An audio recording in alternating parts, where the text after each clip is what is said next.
Hey there, Knicks fans. Our team is the NBA champion, and we are celebrating all summer long. Knicks Film School is headed to Fanatics Fest, and we want you there with us. Fanatics Fest is back in the Javits Center from July 16th through the 19th, 4 days where the entire sports world comes together under one roof. Come through and watch our live episode recording on Friday, July 17th. And while you're there, you'll have the chance to see your champions. Finals MVP Jalen Brunson, All-Star Karl Anthony Towns, starters Mikal Bridges, Josh Hart, and so many other athletes and celebrities. You'll also have autograph sessions, live podcasts, immersive activations, and the FIFA World Cup final press conference all at the Javits. And now the code KNICKSFILM20 will get you 20% off tickets at fanaticsfest.com. So keep this Knicks championship celebration going this summer at Fanatics Fest. We promise you will not want to miss it.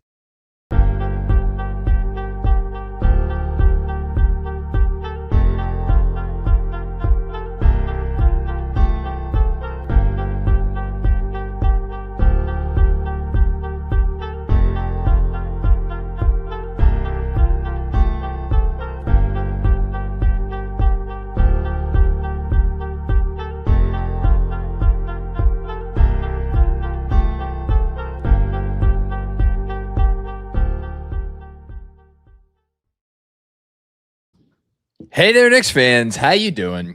It's your boy, Jonathan Macri, with you for another free agency live stream. Another free agency live stream because we've been doing these for, 5-6 years? I am joined, of course, by the only man I can imagine spending these very special days with, Jeremy Cohen. Hi, Jeremy. How are you? Hello, my friend. I'm good, John. You know, this is my favorite time of the year when it comes to basketball. I know that the agreements of free agents with their respective teams kind of reduces that instant burst, but I can't wait for 6 o'clock when Shams just starts emptying the drafts and everything goes crazy. Or we just have to wait a few minutes and it slowly trickles in. Either way, but I'm doing great. How are you? I was about to say, there's breaking news right now. Per Mark J. Spears, friend of the pod, Mark J. Spears, the Washington Wizards are shutting down all trade talks involving Anthony Davis. How you doing? Big news right there.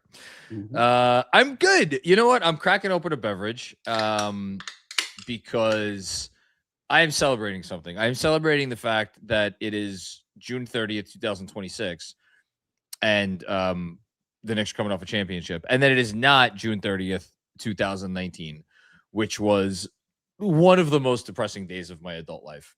And I've spoken about that day many times over the years, and how it was figuratively dark throughout the afternoon as I was trying to occupy myself and prevent the feeling, the onset of impending dread.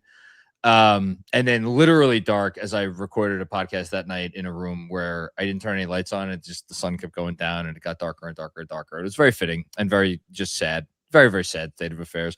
And you know what? Cheers to it not being that anymore. So there you go. Very nice. Might crack one open a little later. We'll see how the evening goes.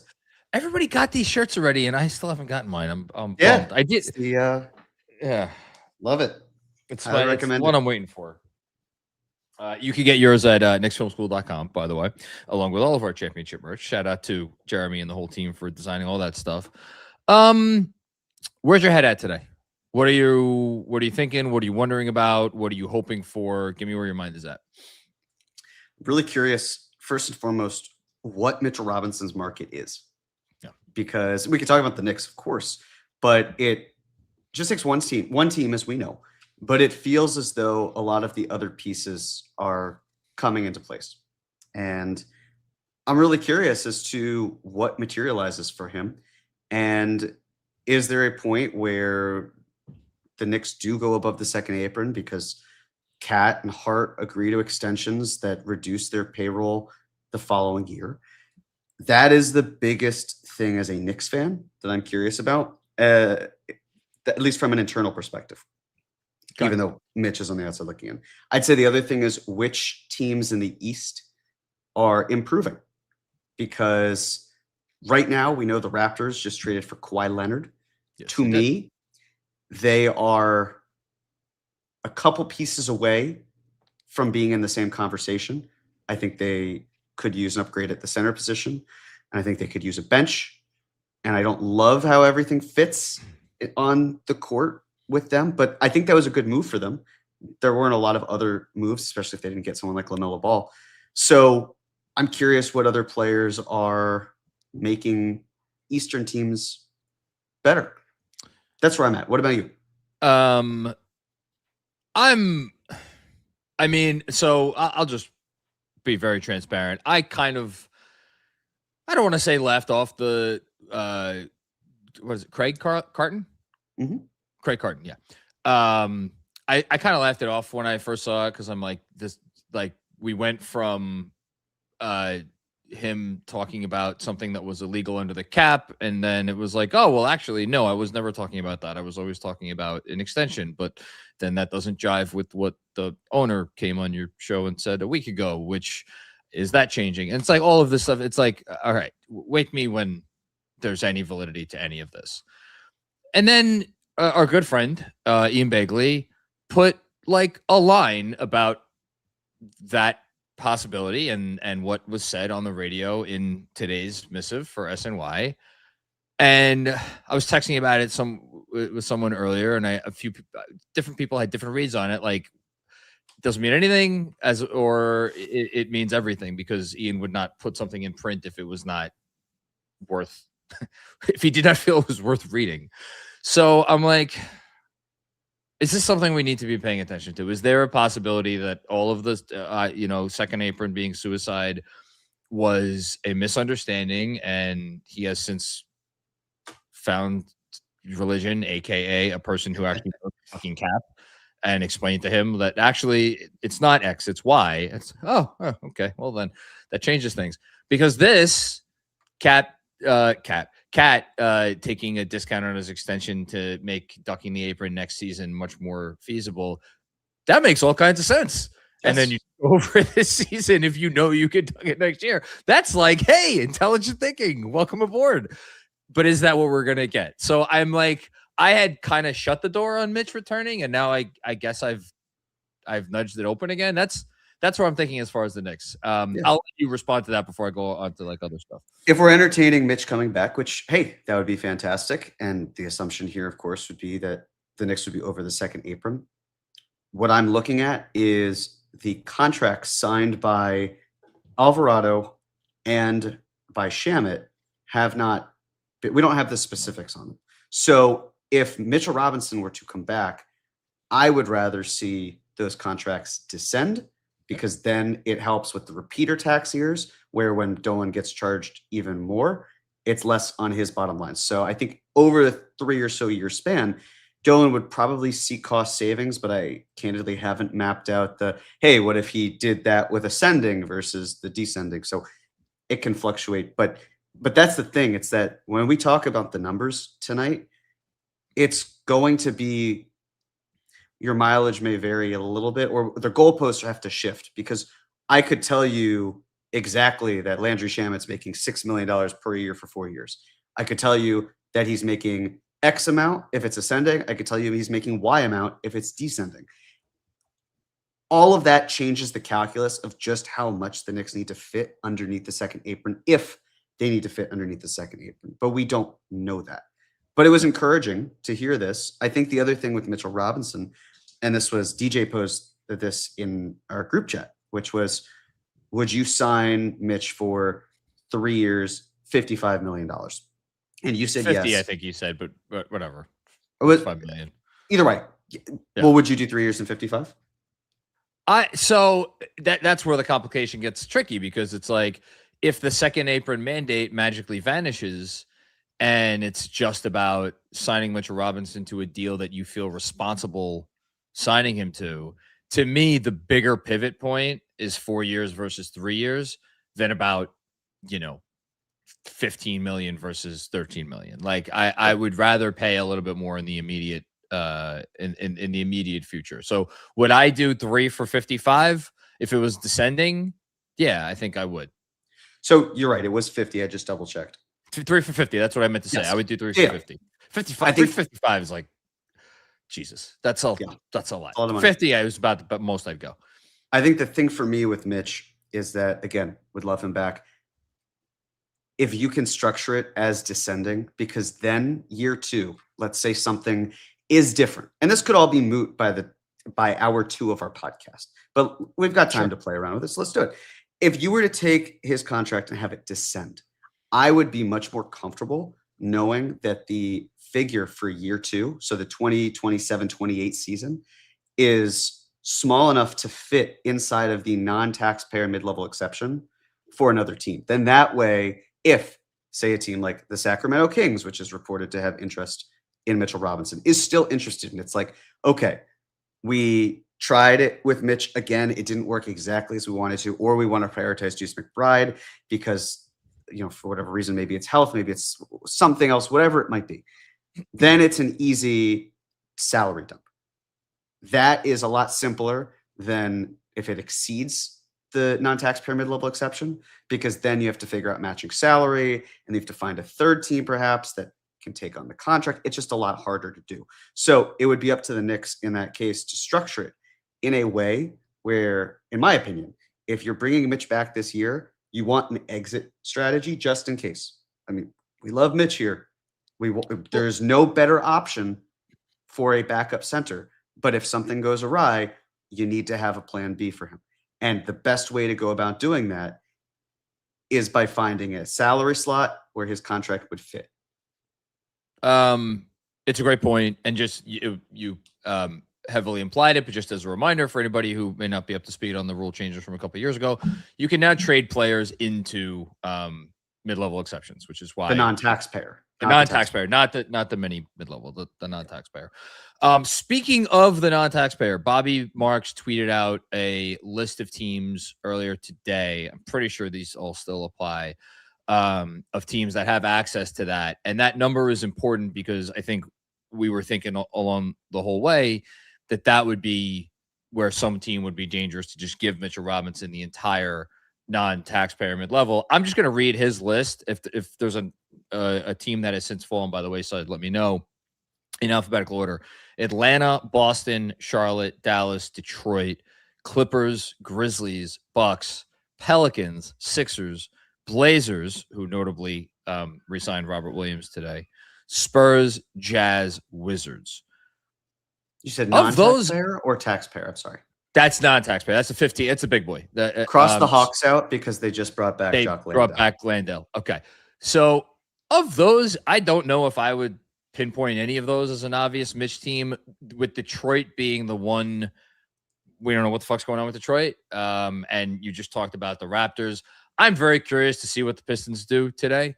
I think the three biggest curiosities for me are Detroit, Boston, and Toronto. With obviously, yes, Toronto already made their big move. Is there a smaller move here somewhere to shore up their depth, as you implied?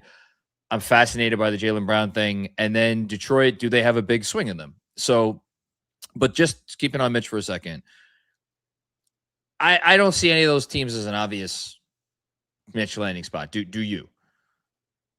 Probably not. Which then takes us to the cap space teams. And again, the three he has listed, tell me if this is incorrect or if I'm missing something. He only has 3 teams listed: Brooklyn, Chicago, and the Lakers. And I will just say that the Lakers have been linked to, do you think I can pronounce his name? Mamushvili? It's not Mamushvili, is it? It's close. Is it close? It's close. I believe it's Sandro Mamukashvili. I forgot to believe so. You're closer than me. They've been linked to him. The Bulls at one point in time, I think, were probably linked to Mitch. I don't know when that time was. I don't know if they still are. And then the Nets, we'll see what the Nets are going to do. So yeah, you said it. What's the Mitch market? Big Bob got 15 a year. Freaking Jock Landale got greatest 1-year contract in the history of the sport. Hello, matching salary. Wow. Yeah. What happened? No, I'm just reacting to Jock Landale. That was quite a contract.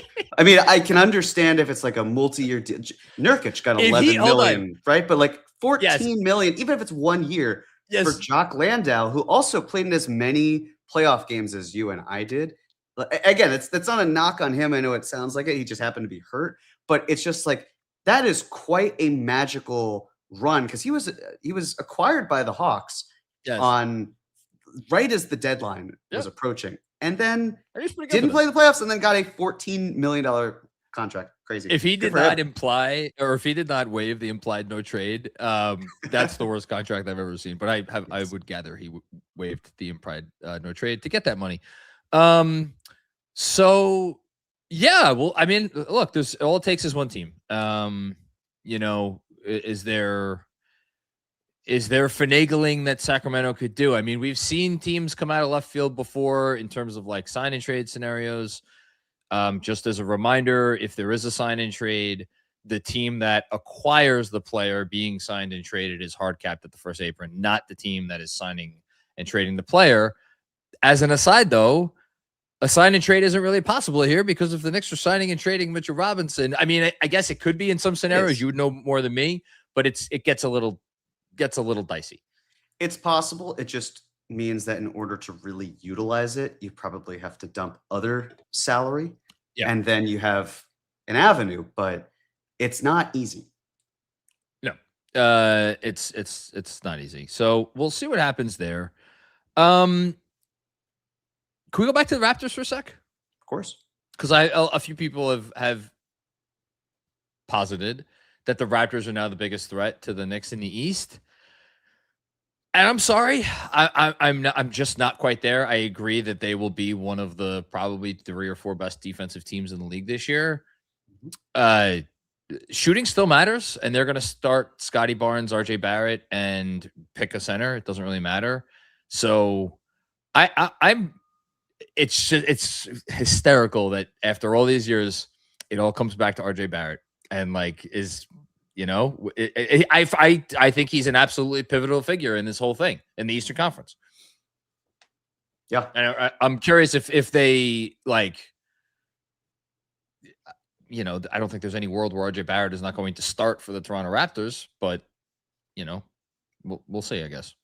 I do think this is a next logical step for the Raptors, a team that was very close to making the Eastern Conference Finals, right? Or no, it was round 1 they lost. Yes, it had to have been round 1. Very close to making these conference semifinals because they they were very close, sure. Yeah, and they probably could have given the Pistons a good run, but either way, I like them. I think that they made a good improvement. It's not going to be quite as easy to win the season series as it was perhaps before for the Knicks, who have not lost against the Raptors in a very long time. But other than that, I mean, they're still missing a bench. They need shooters. They do not have that, to your point. The continuity, I think, is going to be a real issue. You know, how much are you load managing Kawhi? It takes time to develop chemistry. He's 35 years old. Do you have the time while he is still healthy, while everything's still working as it should? And he was incredible last year. Don't get me wrong. So Team All-NBA. Yeah, he was fantastic. It's just, can you get everyone to be in line and in lockstep and battle tested? It's a long season. How are they going to rest him? Will it matter? To me, the biggest rival for the Knicks in terms of talent is probably the Pacers. I would view it that way. A lot of it will depend on how Halliburton comes back, of course. Sure. But they're still a great But we know team what the Pacers are. Yeah. Like what are Pacers are kind of a known quantity. So yes. But the last time we saw them in full strength, they were in Game 7 of the NBA Finals. That's how I view them, and it's they're the biggest threat in my book. Agreed. Well, it's not the Pistons, and I'm surprised that you're not in custody for how you murdered the Pistons today. Masterful job. That was great. Love seeing that. But it's the East is getting better. It's just not there yet. There are still improvements that need to be made, but it's 5:22 p.m. right now. There's still time, plenty of time for them for all these teams to make the upgrades they need. And that's like, to me, and look, I've been accused, correctly so, of being overly detrimental to the Celtics and how they go about their business as an organization over the last few years. It seems like they have identified internally that something needs to change. Obviously, they went pretty hard after Giannis. Didn't turn into anything. I still have a lot of respect for that organization, and a lot of it has to do with Brad Stevens. I think Brad Stevens is a really good basketball mind, and I think Joe Mazzulla's, despite the fact that he does get shit for these couple of playoff performances, I still think he's a really good coach.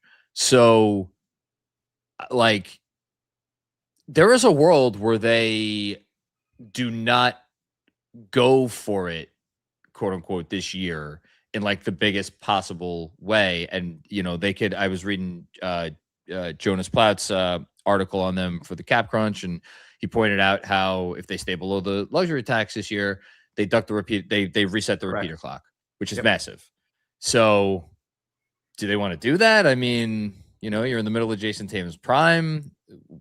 What does that entail? Is there a world where they sell high on Derek White? Like, there's all these questions with them. So I'm there. I don't think they would, but what?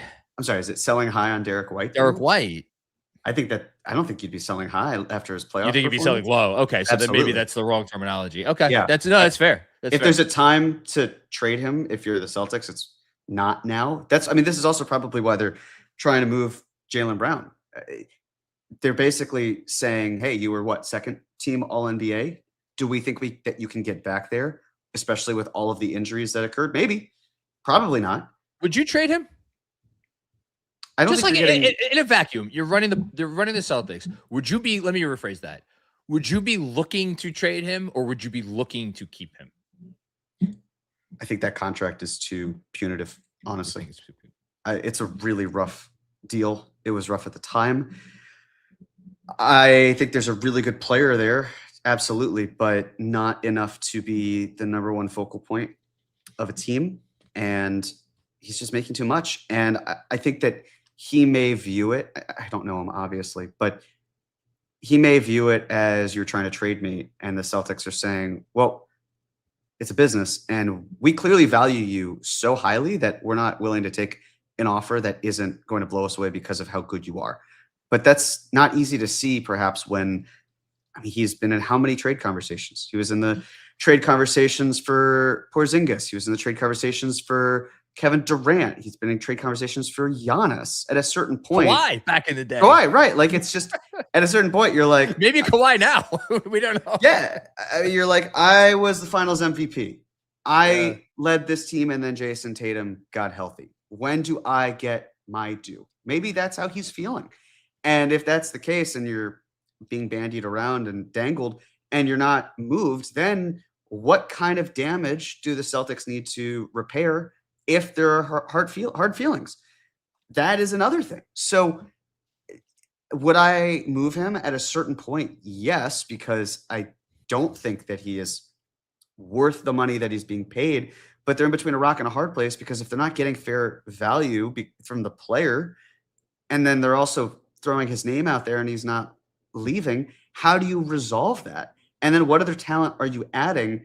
It just I'm happy to not be in their position right now. You know what I don't want them to do?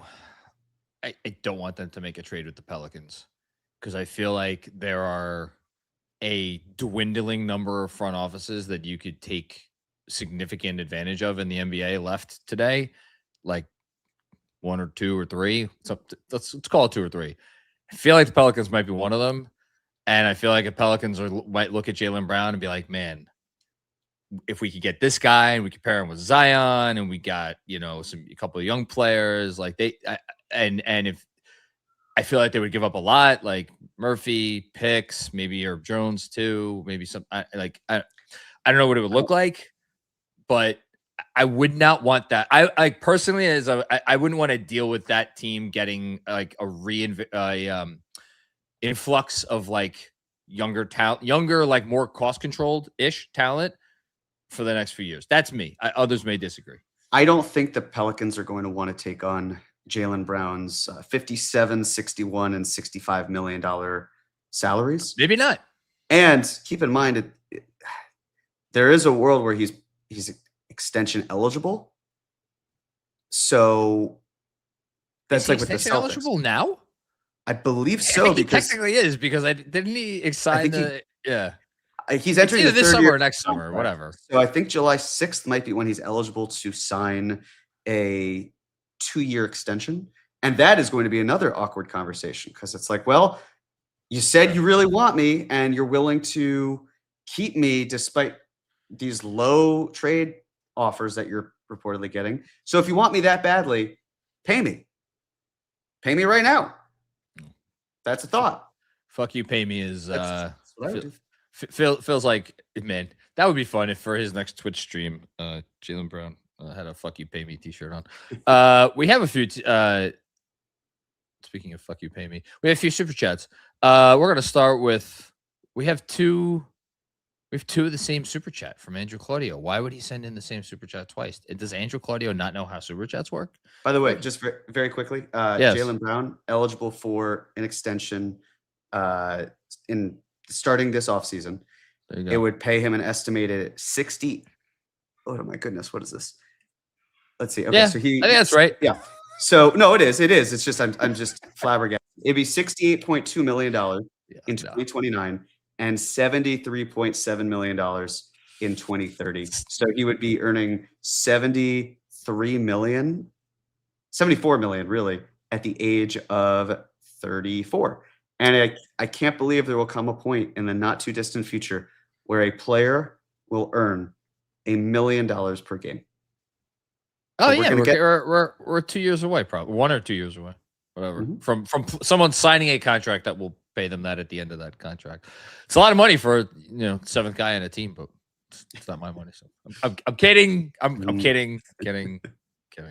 Andrew Claudio, on behalf of the rest of the KFS faculty audience, it's long past time to start disrespecting the Celtics and start respecting the reigning champs. For fuck's sake, we don't curse on these airwaves. Just so FYI.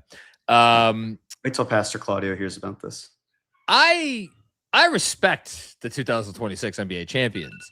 I was merely pointing out that out of the other teams in the East, the team that I am most curious to see what they do is the Celtics, because I do respect them as an organization. I do not respect them more than the Knicks. I will not put them ahead of the Knicks. I will not be putting any team ahead of the Knicks going into next season. And that is regardless of whether they sign Mitchell Robinson to play backup center, whether they trade for Moussa Diabate or Yves Missi, or even if they drag out the corpse of Andre Drummond as their backup center on opening night. That will not impact in one iota my decision to take the Knicks as to come out of the East as of opening night this year. There's nothing that could happen that would change that. Like, I'm trying to think of what the trade would be. Like, could you think of something that would have you take anybody over the Knicks? I can't. I could see some potential argument if Giannis had gone to Boston. Yeah, but he's not there. So who else is being moved? It would have to be a top 10 player, top 15 guy. Which player would that be? The only thing I could think of at this point is, okay, the Raptors got Kawhi. Who else can they get? And even then, based on where their spending is, if they're doing the trade as constructed, it means they're capped at the first apron because they're taking more money in, which surprises me. I wouldn't be shocked if it's not finalized. I don't think it's finalized quite yet. But at the same time, I mean, if you're a Knicks fan, you're rooting for it to be finalized and not moved out, because you don't want them to have more money to spend. The Pistons, I don't see them getting something that's there that would launch them into the next stratosphere. There's a lot of talk of Trey Murphy. To me, Trey Murphy is a very good player, but he's not the greatest creator. No. So you're looking at a really strong shooter who can score, but he's not going to move a needle unless the needle has already started to move for a team. So I don't really see it. And then right on that question, good transition to this super chat from Noel Eisenberg. What's going on, Noel? Which LeBron destination scares you the most? If Mitch leaves and no trade happens, Diabate or Missi, how about Mo Wagner on the vet minimum, or pay him $5 million again, pop just over the second apron, then trade someone by the deadline? Plausible ? let's hold off on the second part. I just want to say, I'm going to ask Jeremy a follow-up question. If LeBron signs in Cleveland for, I guess it would be the taxpayer mid-level, would the Cavs vault to the top of your East list? Not ahead of the Knicks, but like just behind the Knicks. Sure. Okay. Yes. I would have to think about that. My gut tells me that says yes, but I also want to see what Boston does, and I want to see what Toronto does. If the Cavs got LeBron, let's say it's for the taxpayer mid-level, and they're shedding salary, and they're moving Strus, great. Like that was one of the key guys to show up against the Knicks and defend. Now, how are you defending the Knicks? Like, yes, the Knicks would have their hands full with LeBron James to a degree. He'd also be 42 years old. It just wouldn't be the wouldn't be the easiest thing for the Cavs in terms of defense and how they game plan. Let them go to Golden State. It's the most fitting ending. What about the second part of this? So I'm a bit confused. Yeah, so pay him $5 million again. I don't know what the again part is because Mo Wagner was on I think it was like on a 11 or he got made 11 million last year or somewhere around there. Popped just over the second apron. Well, I mean, just to that point about going over the second apron and then ducking it later, you could do that. Like in theory, I'm not sure the Knicks want to play that game. Well, again, who is him? Because if the Knicks are giving $5 million to a player who wasn't on their team, that means they're using the taxpayer mid-level exception. Yes. That means they're hard capped at the second apron. So they can't hop over the second apron and then go back down because the taxpayer mid-level exception hard caps them. So there's no world where it's not possible, happening, unfortunately. Yeah. Okay. Good question though. That was good. That cleared something up. Let's go to Hush. You want to read this one? Sure. Raptors gambling on Kawhi being Knicks version of Antonio McDyess or year one Lakers LeBron. I'm glad our front office doesn't take swings like this anymore. The Raptors are, to me, over the last, basically since the championship year, are a very interesting case study in just how do you end up in this place as an NBA franchise where you have a young star, like you had some other stuff that had real value, Pascal Siakam, OG Anunoby, at one point, believe it or not, Kyle Lowry, Fred VanVleet, and you kind of really didn't make the most of any of it. And now you're in this place where you had to do this, like you said earlier. Like they kind of. I mean, it's a good move for them. Like I'm all, it's probably because I'm not a huge Brandon Ingram guy, but interesting spot that they're in. I'm going to throw you an over under 18.5 assists per game on the Clippers. What do you? I just feel like they have so many guys who are like, my shot. This is me. How much passing is going to be on the Clippers this season? I mean, Ben Mathurin, man, if he's back there, that's going to be. I'm curious what happens to Mathurin. They're like higher usage guys who need the shot. They need the ball in their hands to shoot. They'll have the rookie. They'll have Garland. We'll see what happens there. I'm sure I'm forgetting about someone. Oh, Brandon Ingram. That's. Ingram has averaged like a decent assist number in his career. I feel like he averaged over 4 assists once or twice, but he's not a passer. Okay, one more, and then we got to do a quick read. Let's get this one out of the way from David Crockett, my guy. How seriously should we take this Duren sign and trade rumors? He and Detroit are not close on money, but this seems like agent noise. I never know how to read this stuff. Frankly, I'm just going to be honest with you. I like. If the Kings want to make it happen and the Pistons are interested in Domantas Sabonis because they think Domantas Sabonis is like just a guy they'd rather pay X dollars than whatever they are willing to pay Duren, I think I would take it seriously, right? Yeah, it should be taken seriously. He's trying to create a market for himself, of course. But then the real question as well is the players know it's a business. But for someone like Duren, how easy is it to come back from this if he stays with the Pistons? Because he's going to, it depends on how much he gets paid, but at a certain point, does he remember, okay, Yeah, I mean, look, it does. But are they going to pay him what he wants? Is he going to leave disappointed? Like the relationship with the Suns and Ayton never went well. No, you're. I'm just laughing because like he also wasn't that great of a player. But then you're like, listen, after what Dirk did in the playoffs, I know he was awesome in the regular season, but like, I don't. It's not a spot I'd want to be in. You talked about you wouldn't want to be in. I forget whose spot. Some team spot. Boston's, I wouldn't want. Yeah, Boston. I wouldn't want to be in Detroit's spot. And they're super talented and they're super good and they have a style of play and an identity and whatnot. But like, they also just salary dumped the guy who was perhaps most synonymous with their identity. Yes. Interesting. And I will add this.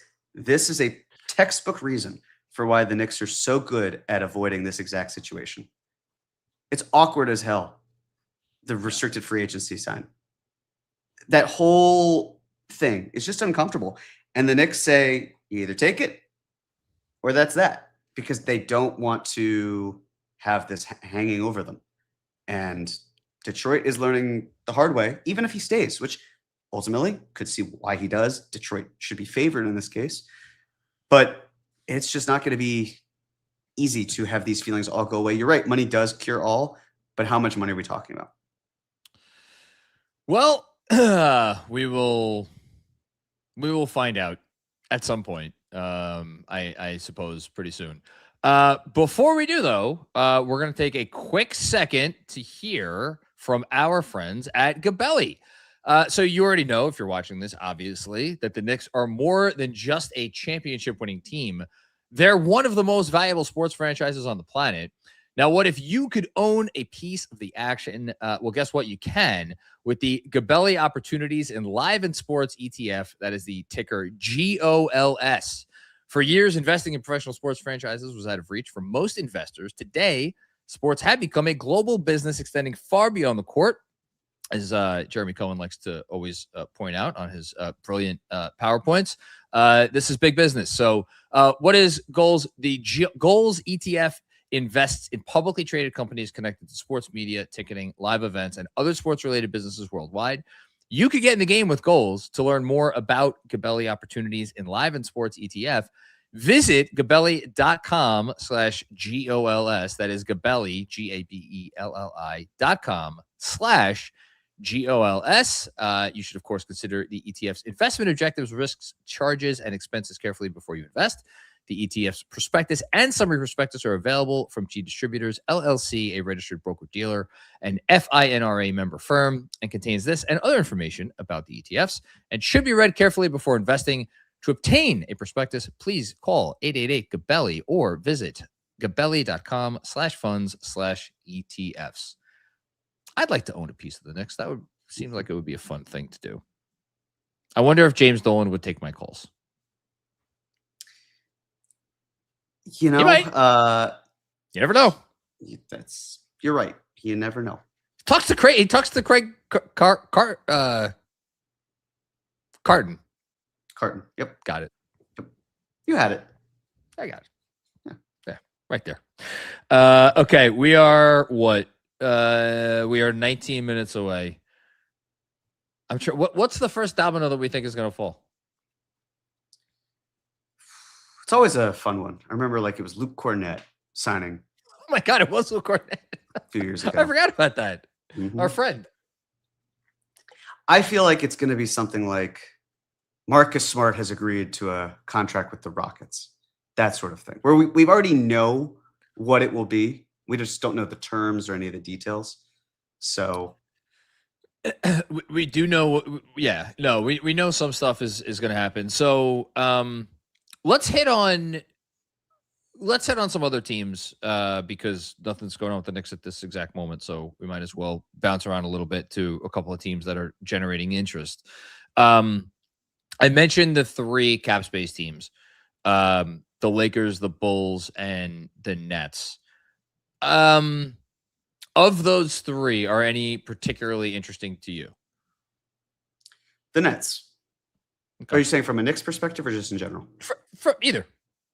The Nets. Just because Sean Marks is the definition of a chaos agent. He is comfortable extending wild contracts to make teams uncomfortable. And there was talk already of Mitchell Robinson. Could he do this for any of the restricted free agents? Maybe it's certainly possible. Like, does he go out? And I believe Tari Eason would be one option, for example. Does he try to throw money at him? Probably not, because Julius Randle is there now. But there are a lot of guys that could be out there that why not just do what you can to bring them in. Mathurin, I expect him to stay. But does he throw money at the situation that they're in? Is Walker Kessler an option? Stuff like that. So as of right now, their depth chart is the rookie they just drafted, Mikel Brown Jr., their first rookie that they drafted last year among the however many point guards they drafted, Jaeger Demon, Porter Jr. and Julius Randle at the forward spots. That's good. And then again, at the moment, Daron Sharp, who just signed a new 2-year, was it $20 million extension to stay with them. I like Daron Sharp. He was someone that I would have, kicked the tires on as a potential Mitch replacement. But even though he was, if he stayed on the team option for what was it, $6-something million, would have been a lot of money, but whatever.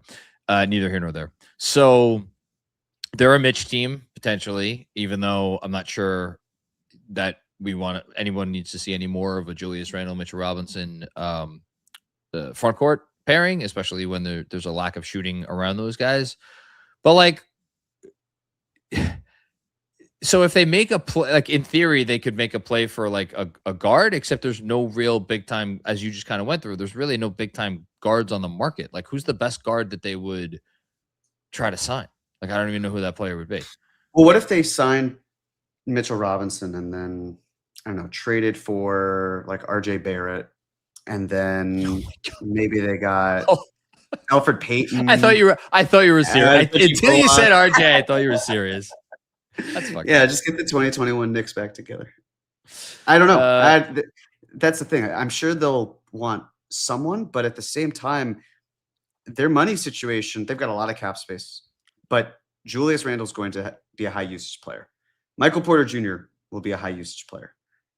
Their 5 probably will not be. I would imagine they want to give reps to Demon and also make sure Brown is woven in accordingly. So I wouldn't be surprised if they were instead just we'll take your crap salary instead, because, or they could do what the 2019 Knicks did, which was let's load up. It's kind of chaotic. We don't even have our pick. So because the Rockets have swap rights. So let's just see what happens. And then we can make a trade at the deadline and try to replenish our stock, which is already a nice war chest, and move through it that way. So one team that actually is good, or maybe good, should be good this year, regardless of the Durant situation, is Detroit. They had been mentioned as a Norm Powell team, I think, in some report recently. Mm-hmm. I guess that would be Norm signing the non-taxpayer mid-level there? Because that's what Detroit has access to, it seems like. Well, they did when they made the trade with the Thunder for Isaiah Joe, or was it Wiggins? And it was one of the two. I forgot. They got Isaiah Joe. Who yes. The Hawks got Wiggins. Yes, thank you. So Beef Stew going out as well. They saved some money there. I think they can operate as a cap space team. The Bulls, I know, were rumored to be interested. I think Stein and Fisher had that was the other Norm Powell as for the Bulls. It's going to be really interesting to see which teams care about winning, because with the new lottery odds, it doesn't really behoove you to be a bottom 3 team anymore, or at least it doesn't behoove you to be that bad, because the odds just aren't really in your favor. So, which is good because teams will spend, but then it also means what are they spending on, and who are they spending on, and what that looks like. Yeah. You mentioned Mathurin before as a restricted free agent who, we'll see how much interest he gets. Tari Eason, you mentioned him as well. That'll be interesting if there's no Tari Eason team who comes out with a big offer, because like weren't there reports that him and the Rockets were very far apart on extension talks last year, and like Yes. we know from how the Rockets dealt with Şengün and Jalen Green that like they don't fuck around with this stuff. Like they're not going to pay you because like you're supposed to pay your restricted guys. So that'd be worth watching. And then there's the Peyton Watson situation, which I feel like has been a little under discussed in this free agency period, because it was always presumed that I guess like the Lakers were going to be the Peyton Watson team, and now they have that money. Maybe they do, and I'm just not. They do. Okay, they do, especially LeBron gone. But teams aren't really going to want to tie up their cap space or whatever resources they have for a restricted free agent, because for those who might be unaware, if you were to give a restricted free agent an offer sheet, you can't do that until July 6th. And then that amount is frozen. So you can't go out and sign anyone as a backup. For how long is it frozen? For 48 hours. For 48 and then hours. You either get that player or the other team matches and then goes back. So the market could dry up. And I'm very curious about how much of the market is at a standstill for what is currently a 41-year-old LeBron James. Because there are at least 3 teams. And LeBron was saying, I'm going to take my time, is what the I love that tweet. Had. Which, okay, sure. But it just, to me, it feels like we get it. You're not going to have too many more of these opportunities to be wined and dined. So it makes all the sense in the world that you want to stay patient and you want to be flattered, of course. But how many of these teams are going to operate where it's a little slow? And I wouldn't be shocked if it took LeBron a couple days. Look how long it took him to make decisions outside of the decision. Like it can take him sometimes a while. He likes being waited on, and I can't blame him exactly. When you have that kind of power, it's probably very fun to be courted. So I just don't know how many teams are waiting, and then how does that hold up the rest of the market? Like Lakers, at least they know they're out of the LeBron business. It's the best thing that could have happened to them is agreeing before free agency even started with a social media post saying, thanks, LeBron, before the clock even strikes 6, let alone 12 in LA. So I guess what I'm angling towards are the Lakers free agent dollars the first domino that we think will fall in 10 minutes. It's 5:50 right now. I think like, do we expect the Lakers have made an offer sheet to X, or the Lakers have signed at Y at 6:01? No, because they can't even sign the offer sheet till July 6th. I think it's going to be more a question of which unrestricted free agents they fit in the door.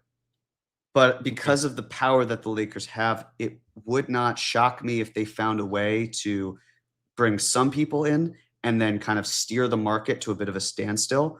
And then we're looking at a resurge around July 6th, if that's not even settled by then.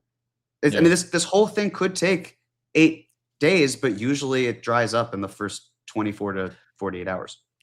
I'm just thinking, like, are we getting Mitch news in the next 10 minutes? That's what I'm wondering. I suspect, I would imagine that if the Knicks, when the Knicks make a move, that it's a smaller move, that it's either Clarkson or Huckporty that comes first. Thank you. You just reminded me of the other thing I wanted to ask you about. So for people who may not have seen your tweet and are watching this and are like, wait a minute, I woke up this morning and I saw that the Knicks declined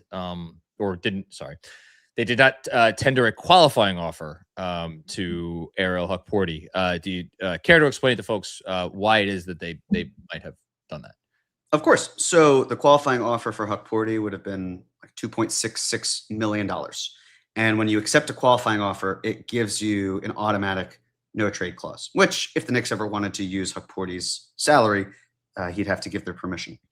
Now, as a result, by not extending that, they can bring him back at $2.45 million. So with every dollar counting, they save $210,000 some odd dollars.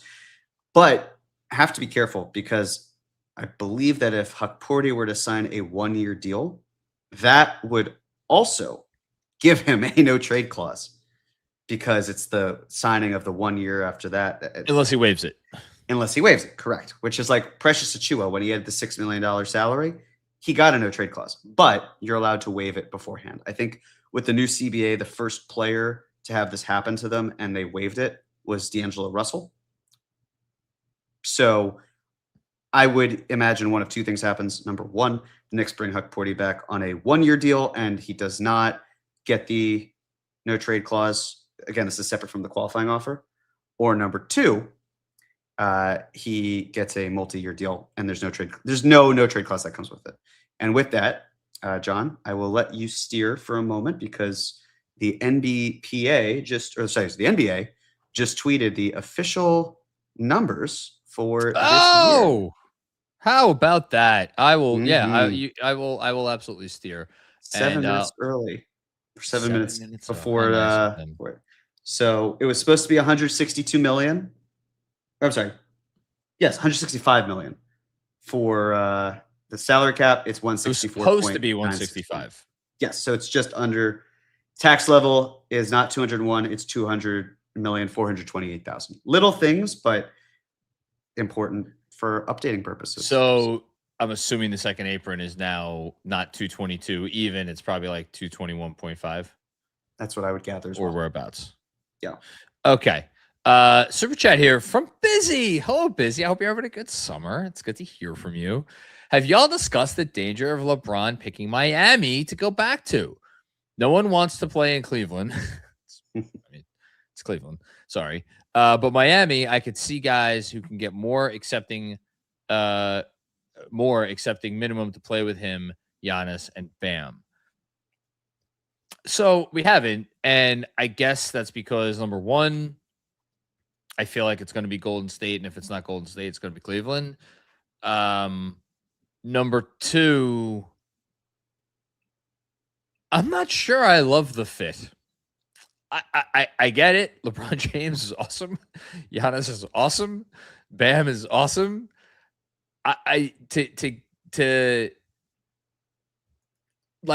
We know Giannis wants the basketball. That's already going to have to be something that he's going to have to navigate with Bam, because like my first thought when the trade went down is like, you know what? By the end of next year, Bam may actually need to be someone who you have to guard in the corner, you know, or maybe even above the break. And then I think it was one of the Zach Lopods where it's like, is that what you want Bam doing? You want him hanging out behind the arc? Like, he's not Karl Anthony Towns. He's Bam Adebayo. So now we're going to add LeBron James to that. I'm not saying they won't be good. I'm not saying he won't make them better. I just don't know, for me, will that make them a materially higher grade championship threat or even like finals threat to the Knicks? That's sure. Maybe I'm underselling it, but what do you think? LeBron, still a great player. Great players playing with great players is important. Yep. What does Giannis need to be the most successful? Shooting. And when you're shooting 31% from beyond the arc and your name's LeBron James, obviously him at a cheap contract, you take it. But there is something to be said of the fit that's there. I do think what Windhorse was saying about the Lakers didn't have the opportunity to plan, the Cavs didn't have the opportunity to plan, the Heat didn't have the opportunity to plan, the Warriors had the opportunity to plan with Draymond opting out.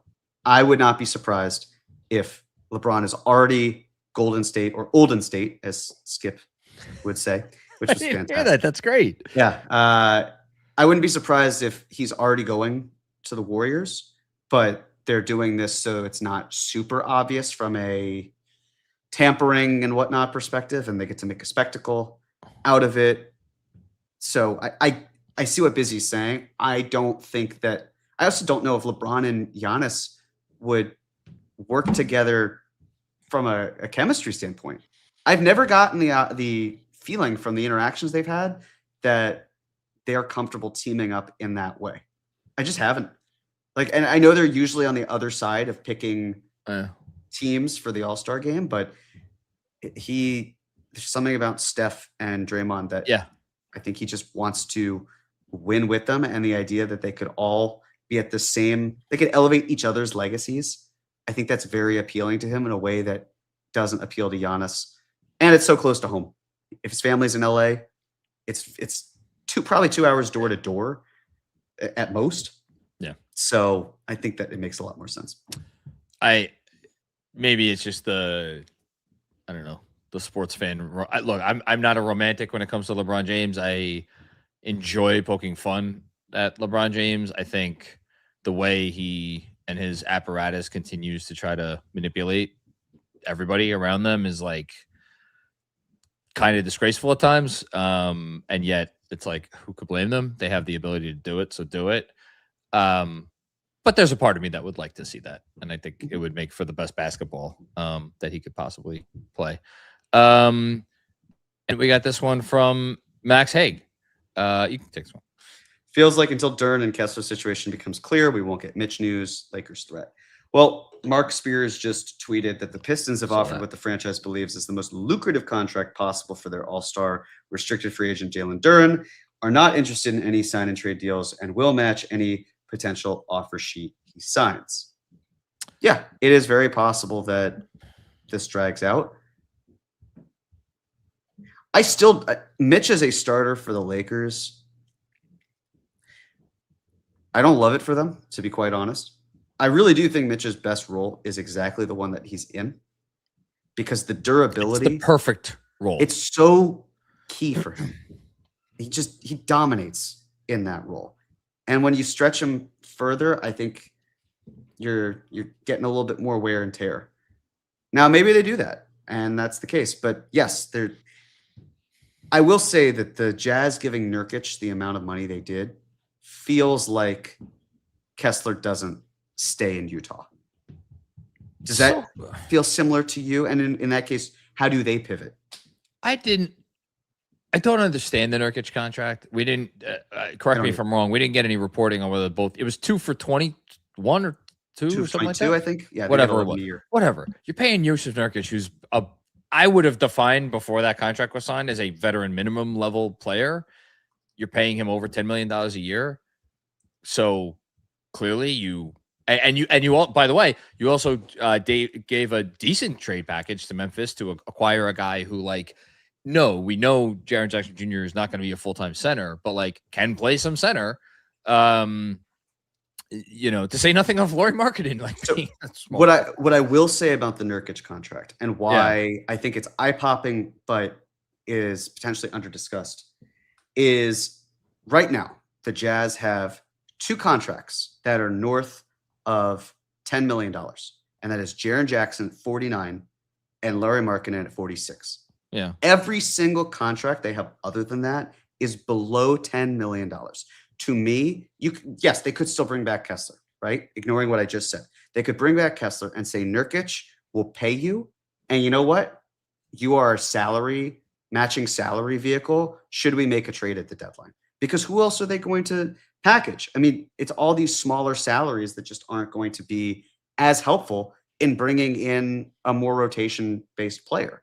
Or they could even get up to, say, $20 million or so. Like, I don't think they're going to bring back Cody Williams for his team option. They could decline that. And Conchar is another $6 million there. So that's $12 million. Add in the roughly $11 million that Nurkic gets. Now you're up to 23. So you could tinker with your roster, because how many free agents are going to sign in Utah? Probably not a lot. So I wonder if the Nurkic thing, which again, I still think is an overpay, is more in alignment with, we need salary to use in trades because we don't want to use our main guys. And we also have too many younger players earning salaries that aren't large enough. I'm interested to see also, just because it feels like we've been hearing about like Kessler's like quote unquote issues with the Jazz and like for 2 years now. So like, that's not like the best when you hear that stuff with a young player.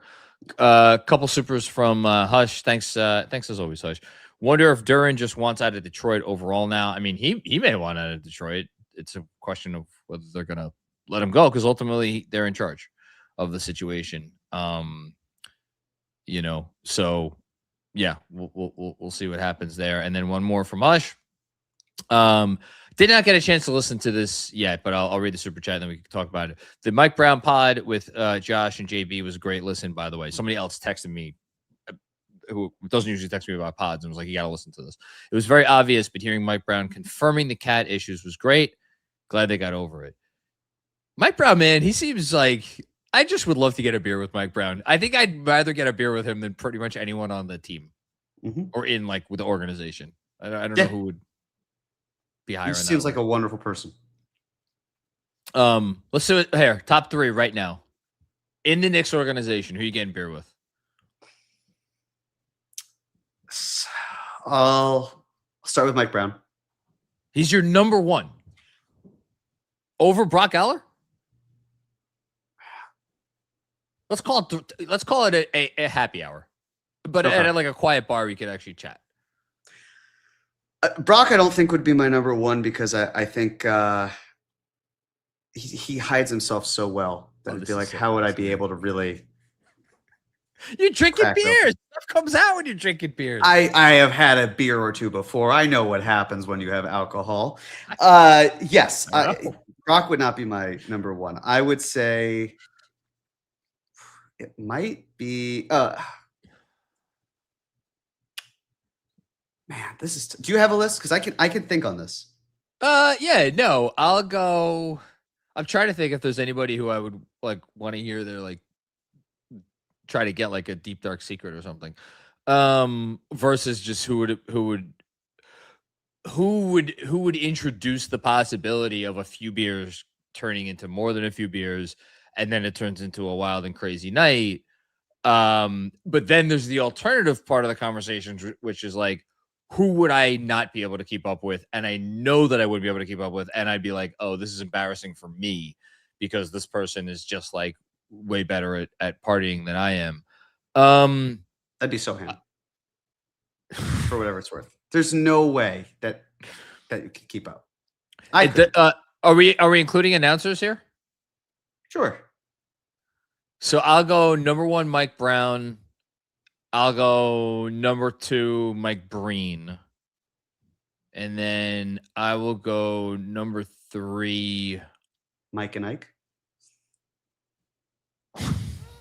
We had 2 mics in a row, so I figure it's a tie between I was thinking Jordan Clarkson for a hot minute. I'll go Brock Aller as my number 3. Okay. I'm gonna go number 1, Worldwide Wes.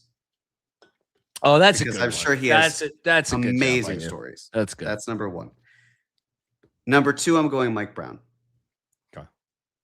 And number 3, I'm going Jordan Clarkson. And I'm going Jordan Clarkson number 3 because he's a beloved teammate who has been in this league for such a long time that I feel like he would have endless stories of his entire career. Played with all Kobe, these guys would, sure. What's that? Did he play with Kobe? Jordan Clarkson? Yeah, he did. Yeah. Played with Kobe, played with LeBron, played with Donovan Mitchell. Jalen Brunson.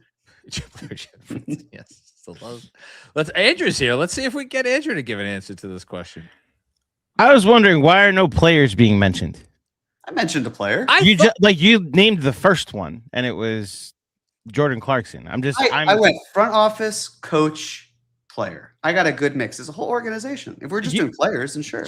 Jeremy, this is not a lot of pushback on you. I thought you had a very good selection. John, of course, went to the coach first, of course, and then was like, all right, what cap guy? Because apparently the players and Mike Breen, who I would love to get. I was about to say, you're going to give me shit for choosing Mike Breen? My answer would probably be Tyler, because then we'd finally get to talk to him because MSG won't let us get him on the pod. To be clear, Tyler, not Tyler Kolek. No, not Tyler Kolek. He looks, when you saw him at Summer League 2 years ago, he looked like my little brother. So I don't want to get a beer with my little brother. Although we just did have beers with my little brother at the after party a couple weeks ago. Josh Hart is my number 1 answer. Oh, Josh Hart. Okay. Yes. That's a good answer. I just, there's all kinds of questions that I would want to try to ask Brock. I just don't know what you're drinking with Josh Hart because I feel like he's getting the breast milk. That's Stop it. What did you say? Breast milk on the rocks? Largely inspired by his Instagram live stream, I would also want to get a beer with Mikal Bridges get a drink, hang out with Mikal Bridges. I'd like to get drinks with all these guys. There's no one I wouldn't want to get. I don't beers think with. you do. I don't think you do. I think you want to get a beer with the Boston Celtics in their front office. And That's how much you respect them. Okay, I would not want to have a beer with anybody that works for Boston, with the possible exception of Brad Stevens, because I'd like to pick his brain as well. I wouldn't want to pick anything of Brad Stevens. I would want him to lose as often as possible, which I think he will going forward because the Knicks reign supreme. Now, if I where's this energy, Macri? The Knicks are NBA champs, man. All that weird energy you have for Detroit, dedicate 20% of it to Miami, 20% of it to Philly, 20% of it to Boston. Like, come over on this side, man. Indiana, we got enough hate to go. Indiana, my goodness, spread the hate. We're gonna need to keep making these lists because it's 6:08 and nothing has happened. It's partially why I jumped in. Fine. One more. If we cocktail with someone not working for the Knicks, any person or player involved in the NBA, you could have a cocktail or a couple cocktails with. Who would it be? Ooh, that's good. Yeah. Active, like they're currently employed by an NBA team, or they are a player. Currently employed by an NBA team. Yes, that's the. Does the cocktail have truth serum? It's a stiff fucking I don't know. I'm asking, like, am I able to ask questions and get honest answers out of them? Well, yeah, it's like you got if you sit down with someone that you don't know very well for a drink, like an associate, you're not going to immediately grill them with like questions. It's like a casual sit down. All right. So this isn't a lie detector test. No. Let's see.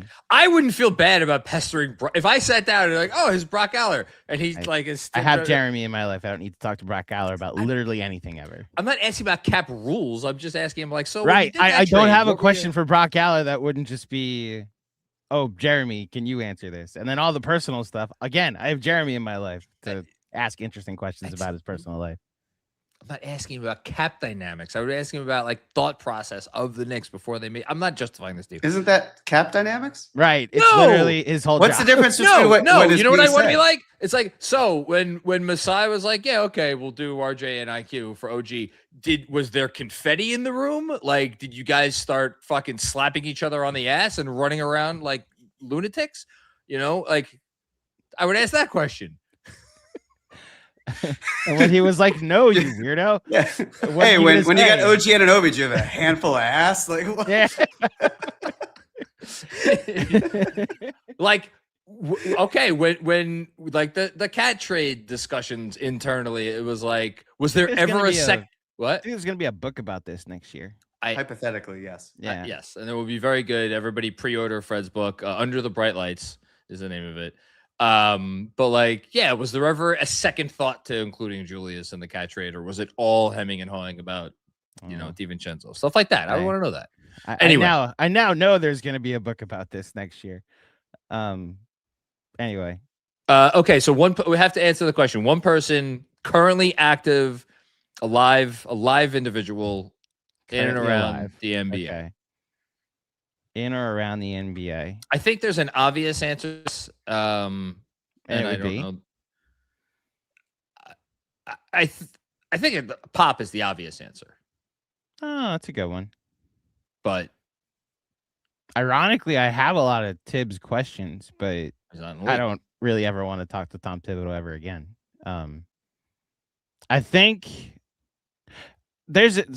Ben Kim Garvey put head of officiating in the chat, and this is where the truth serum would come in, where I would want to be like, so how much did you try to protect Wemby in the playoffs? How many playoff games or series have been decided by league influence?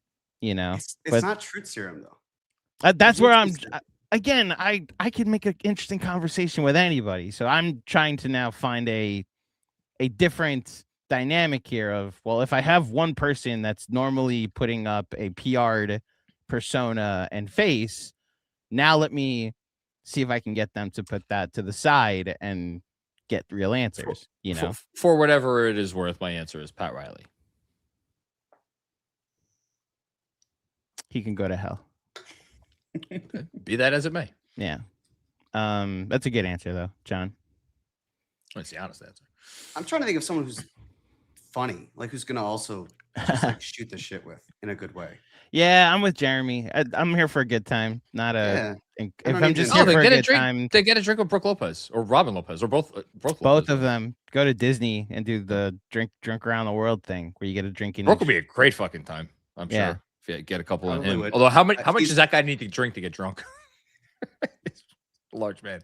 Probably quite a lot. Yeah, Probably quite a someone lot. like that. He's a big Simpsons fan, loves musical theater, Disney There you World. go. So yeah, you know what? I'll go Wait, with he Brooke. loves musical theater? Mhm. I didn't. I'm sorry. I didn't They're know both that. That's big awesome. Disney heads, right? Well, I know Yeah. that, but Yeah. But they like I didn't know the part. old school stuff as well. We have some super chats. Let's go round robin. So, Andrew, you haven't read a super chat yet, so why don't you read this? Ryan from Australia. Any chance that not keeping Mitch is actually more of a front office call than a budget issue? The broken hand mystery, maybe expecting more in the playoffs, and maybe more we didn't hear.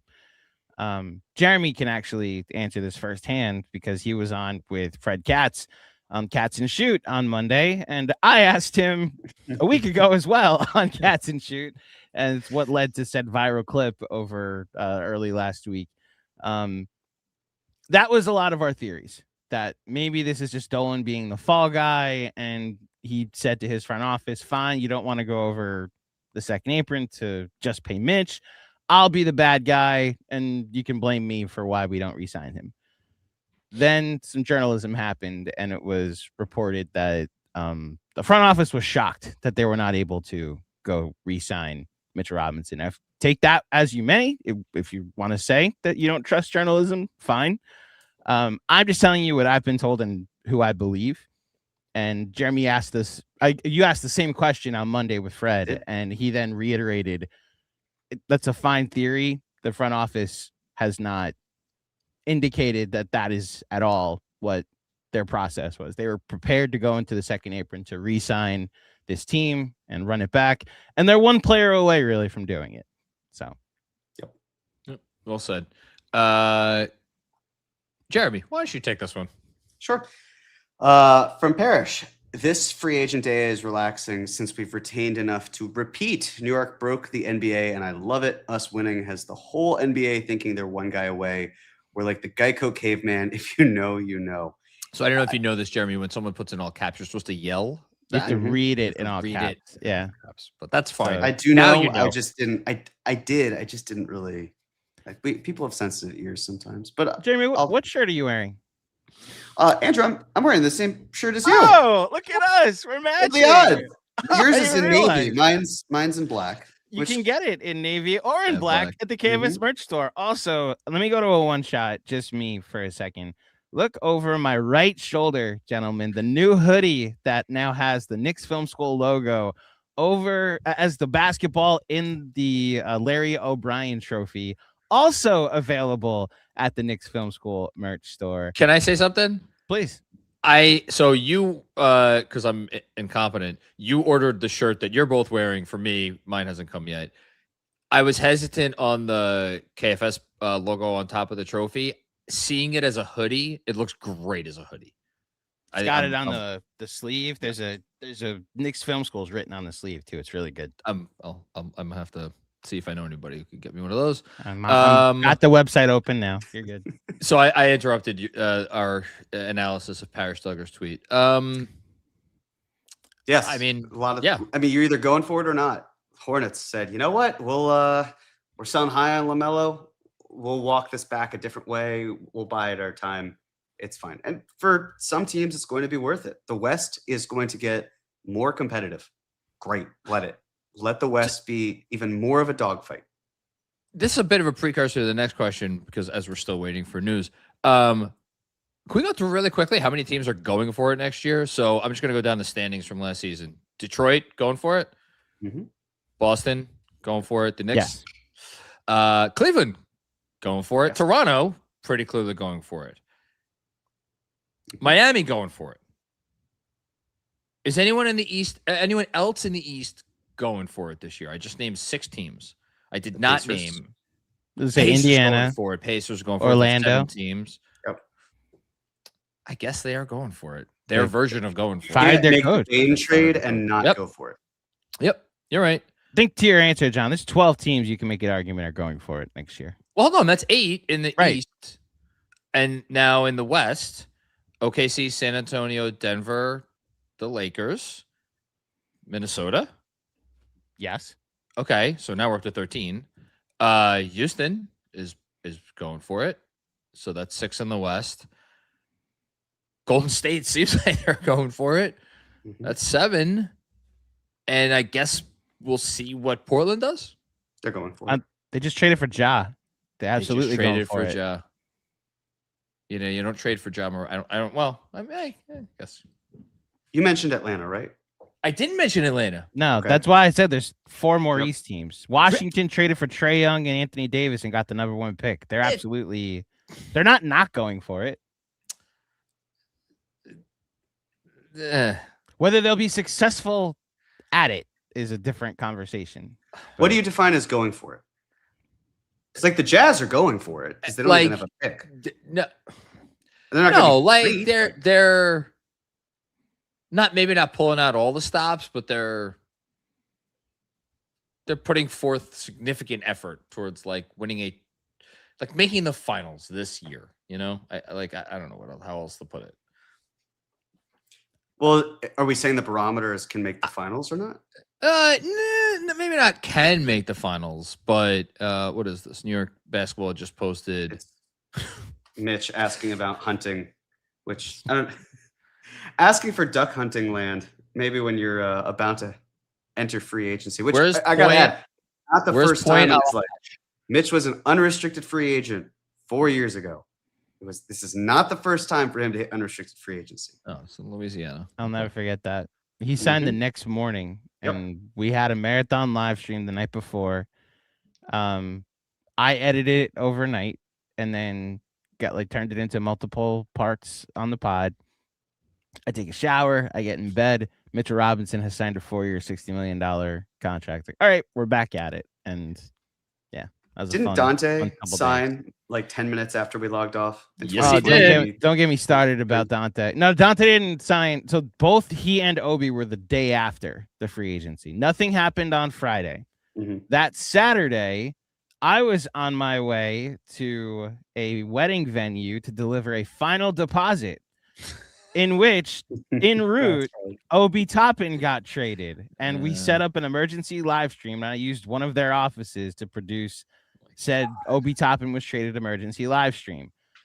I then edit it while I'm there, drive from said venue to my mother-in-law's house to finally take a breather. And as I sit down, Dante DiVincenzo has signed with the New York Knicks. I'll never forget that day. Emergency. 9th man gets traded to team where he will be 8th man. Yes. And then later that evening, 8th man signs with Knicks in place of 9th man. Oh, listen. Eventually became starter, but at the time, Dante, I forget what did he end up averaging in that Pacers series. His numbers in his final series as a Knick were way above an 8 man, that's for sure. Johnny became a starter. This isn't about what he became. It's what he was when he signed and how inconvenienced I was. I will never forget that day. Okay. He was a 9th man for a hot second, when the season started. That was a thing. They had to make a trade. Remember? Yeah, I do. Okay. We got did I forget anything? No, I don't think so. We got some super chats. Who's up? Andrew's up. Oh, Riyadh, curious to hear your super early East seeding next year, 1 through 10. Defending champs, baby. All these teams are shuffling to dethrone us. I'll just say this, Riyadh, that has very much been my energy all week. When I saw the Giannis trade, when I saw the Kawhi trade, all the Jaylen Brown rumors, all these other teams doing whatever.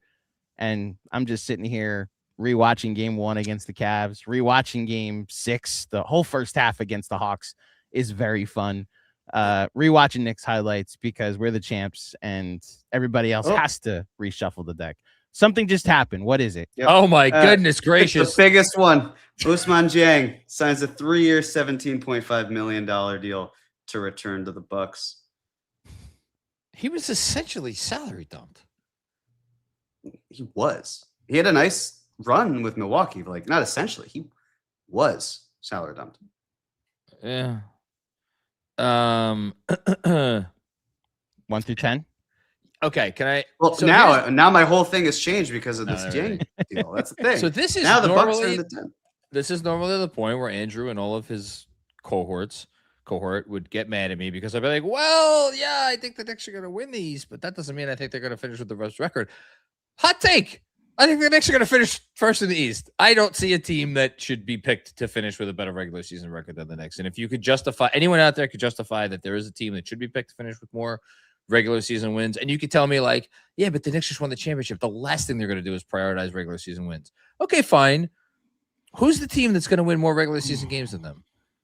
And I'm just like, with all the uncertainty in Detroit, with the uncertainty in Boston, I can't name that team right now. So I will go Knicks 1. Let's go. Let's go. Jeremy, you're going Knicks 1? I will go Knicks 1. Okay. I'll also go Knicks 1.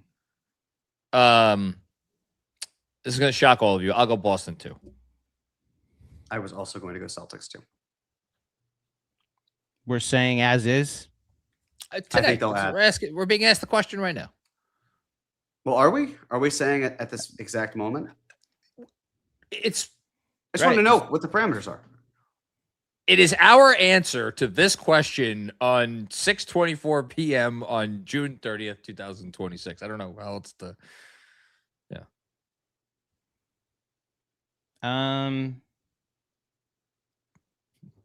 The fact that the second free agent signing being announced, is DeAndre Jordan back to the fucking Pelicans? Oh, okay. For his 19th season, you can't write this. And then Bones Highland back to Minnesota. Yeah, the big ones are falling early here. Okay, sorry. So what is your number 2, Andrew? I'll go Boston 2.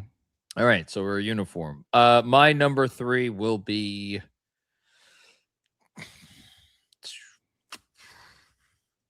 I'll just throw mine out there. Mine's Indiana.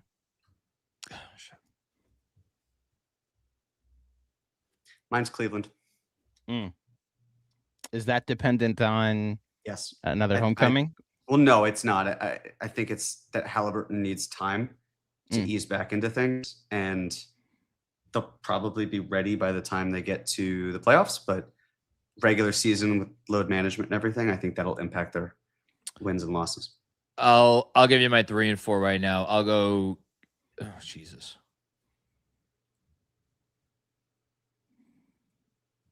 I'll go Cavs 3. I'll go Cavs 3, Pacers 4. And I've got Pistons 4. I've got Toronto 4. You writing all this down? Yeah, I have a notepad. I'll go Toronto 5 for me. I'll go Pistons 5.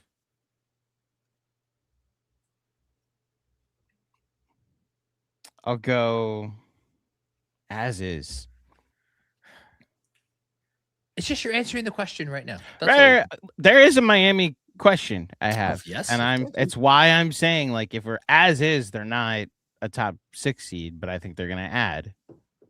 So then if you think they're gonna add, then you put them higher. I haven't said Cleveland yet. Or Detroit for that matter. And I forgot about Miami. Truthfully. I didn't forget about that. I will say I'll say Miami now. I think they're gonna add. So I'm at my 6. I'll put Toronto here, right? I didn't say Toronto yet. You have not said Toronto yet. Okay, I'll say Toronto 6. I don't feel confident about these top 6 at all, but I do feel that they are the top 6. You could tell me any of these top 6 finished first or second, with the exception of Indiana. I think you made a good point about Indiana, Jeremy. They'll ease him back. Can you remind me what I have so far? Because I want to slot Miami higher. The Knicks, the Celtics, the Cavs, Detroit, and Toronto. Okay. I'm going to move Toronto to 4 and the Heat to 5. And then the Pistons to 6.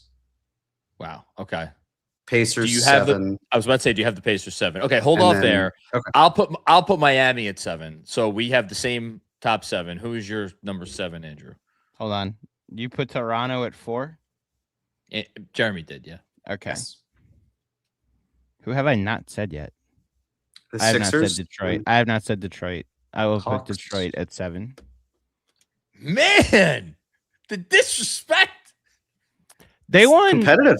60. This East is better for one, and I've been even during the crash outs last year, I've been very consistent that I thought their record was very much aided by an Eastern Conference that stopped trying at the bottom and a schedule in which they were able to stack wins early, and then they hang a banner this year for blowing out the champs 3 times. So I think there's a fallback to like a 45 win team for them. I'll go Orlando 8. I've got Pacers 7, right? Yeah, you've got Indy 7. I will also go Orlando 8. Andrew, make it 3 for 3. I'll go Atlanta 8. Oh, fucking Hawks. I'll go Atlanta 9. I will go Philly 9, Atlanta 10. I'll go Philly 10. Because I have Charlotte missing the playoffs. You would have them making the playoffs? They just traded LaMelo. I know. I think they're gonna be good. The Bucks and the Wizards are gonna stink. The Nets will probably be fun, but I don't think they're gonna be good. The Bulls could be fun. They also won't be good. The Hornets, I think, will actually be a pain in the ass to play, and that's why I'm like, I don't feel great about putting them at 11. But I'll go Philly 9. I'll Orlando 9. Very tempted to not have Philly making the top 10. Maxi and Edgecombe, year 2 Edgecombe. They were really bad once Maxi had like a 3-week injury. That's my calculus there. No, there's too much talent there. You're right. Philly 10. Between Edgecombe, between Maxi, between whatever you get of Paul George, whatever you get from Embiid, that's at least a 10 seed. And then, I make the same calculus with Charlotte. They had something that was pretty special for 3 months, and then it flamed out in the play-in, and now I think they're going to need to figure some things out. So that was a really tough exercise. Thank you for that, Riyadh. Yeah, it's a great question because it just goes to show how tough the 10 are. Yeah. How do you rank the bottom 5? Because we each have the same 5. I have Charlotte 11. I think we all have Charlotte 11. Not me. Who do you have 11? I'm going to put Brooklyn 11. The defender of Julius just transferred ownership. I think that the Nets are going to try to put as competitive of a team out there, and I think that it's going to be a better team, crazily enough, than the Wizards because I don't trust Anthony Davis's health, and I still don't know what Trae Young's impact on winning has been for the last handful of years, and DeBonce is going to be very good, but it will be early. And I think that the Nets are going to add enough veteran players to their rookies to be able to win 32-ish games. And I think that could be enough to get them to 11. So the real question is, who's the worst team in the East? Milwaukee. I think it has to be Milwaukee. I think it could be Chicago. They're 14, so I'm not going to be surprised there. Thiago Splitter's their coach right now. Oh, Tim Hardaway Jr. is going to the Heat. Okay. Hey. Glad I moved the Heat up a couple spots at least. Not that he would necessarily be the difference, but it just goes to show that they can add. It's Miami. It is a preeminent destination. They're going to attract talent. And this is the second Hardaway to sign in Miami. You know what? This is fitting. That's actually fitting. Yeah. He was always meant to be hated by the Knicks fans on the Miami Heat. Good for Tim Hardaway Jr. Like, I've been doing a lot of retrospective, just looking back on old Knicks teams and stuff. Like, the fact that guy is still like in the NBA, he's still a relevant player. Like, this is seen as like a hashtag meaningful signing for the Heat. Good for him. Good for him. Cool. So you're going Chicago 15, Jeremy? I think so. I also feel like the one year that the Bulls would just really try to bottom out is the year that the lottery odds would change where it doesn't incentivize them to do it because they were forever picking 7th. So this is also the first year of their new front office. So there's a lot of grace that would be there. And with Milwaukee, I think there's something to be said of John Horst probably. They're going to be losing for a while, but you maybe don't want to be the worst team, especially when it's not even your pick because the Pelicans are able to swap it. So actually, are they just taking it? I think they just have it this year. Yeah. This year they just have it. So you might as well try to win as many games as you can. And even with the lottery system, I just think it makes more sense. I don't know if trying to win will matter. It may not. It actually might benefit them to lose, but I'll still stick with Chicago being last. So this might just be the Sam Vecini in me, but like I have both Chicago and Washington as 12 and 13. I'm very high on both Bonsa and Caleb Wilson, you know. So, and the fact that there's no incentive to just turning off their rookie seasons at some point, I think that's going to be a fun rookie of the year race this year. So we'll see. I'm excited to watch all these rookies that I've studied so much. All of them. Parrish Duggar clarifies. Very nice. All caps can also mean enthusiasm and excitement. There you go. I'm glad it wasn't read in all caps. Jeremy. Hush. Our team's waiting on LeBron before signing others. Well, it's been 34 minutes, and we have had, 4 signings, and they've all been... 3 of them have been minimum, I think, and 1 was Ousmane Dieng. I mean, the biggest signing thus far is freaking Tim Hardaway Jr., which is wild. What are teams waiting on? I don't have a great answer for this question. That's why I asked before, what's the first domino? Is it the Lakers' money? And because I don't know what the first domino is. I don't think it's the Nets' money. I don't think it's the Bulls' money. Is it a trade? Is there a Jaylen Brown trade? I'm genuinely kind of flummoxed here. Maybe it's LeBron. I don't know. I think it's the biggest free agent domino. That's why like what's other than Mitchell Robinson has a case to be one of the top 3 dominoes to fall. You know. But you probably don't sign Mitchell Robinson if you're the Lakers if you're waiting on other centers. Right. Which I don't know if you guys saw the Walker Kessler video of him walking through LAX and TMZ asked him what he thought. And he said, Austin Reeves and Luka look good. And that'd be something if they put those 3 together. A perfect team for Boston. Man, he wants out of fucking Utah so badly. They'd be a perfect team for Utah, too. Jeremy got that. I did. Yep. Sorry. It's all white. I mean, all right. There you go. Boston won't know what to do during Lakers Celtics games this year, you know? Oh, goodness. Okay. Just real quick from the list. Sorry, Kevin, but like LeBron's 1, like James Harden's 2. We know he's re-signing. Like CJ McCollum agreed to return, right? Yeah.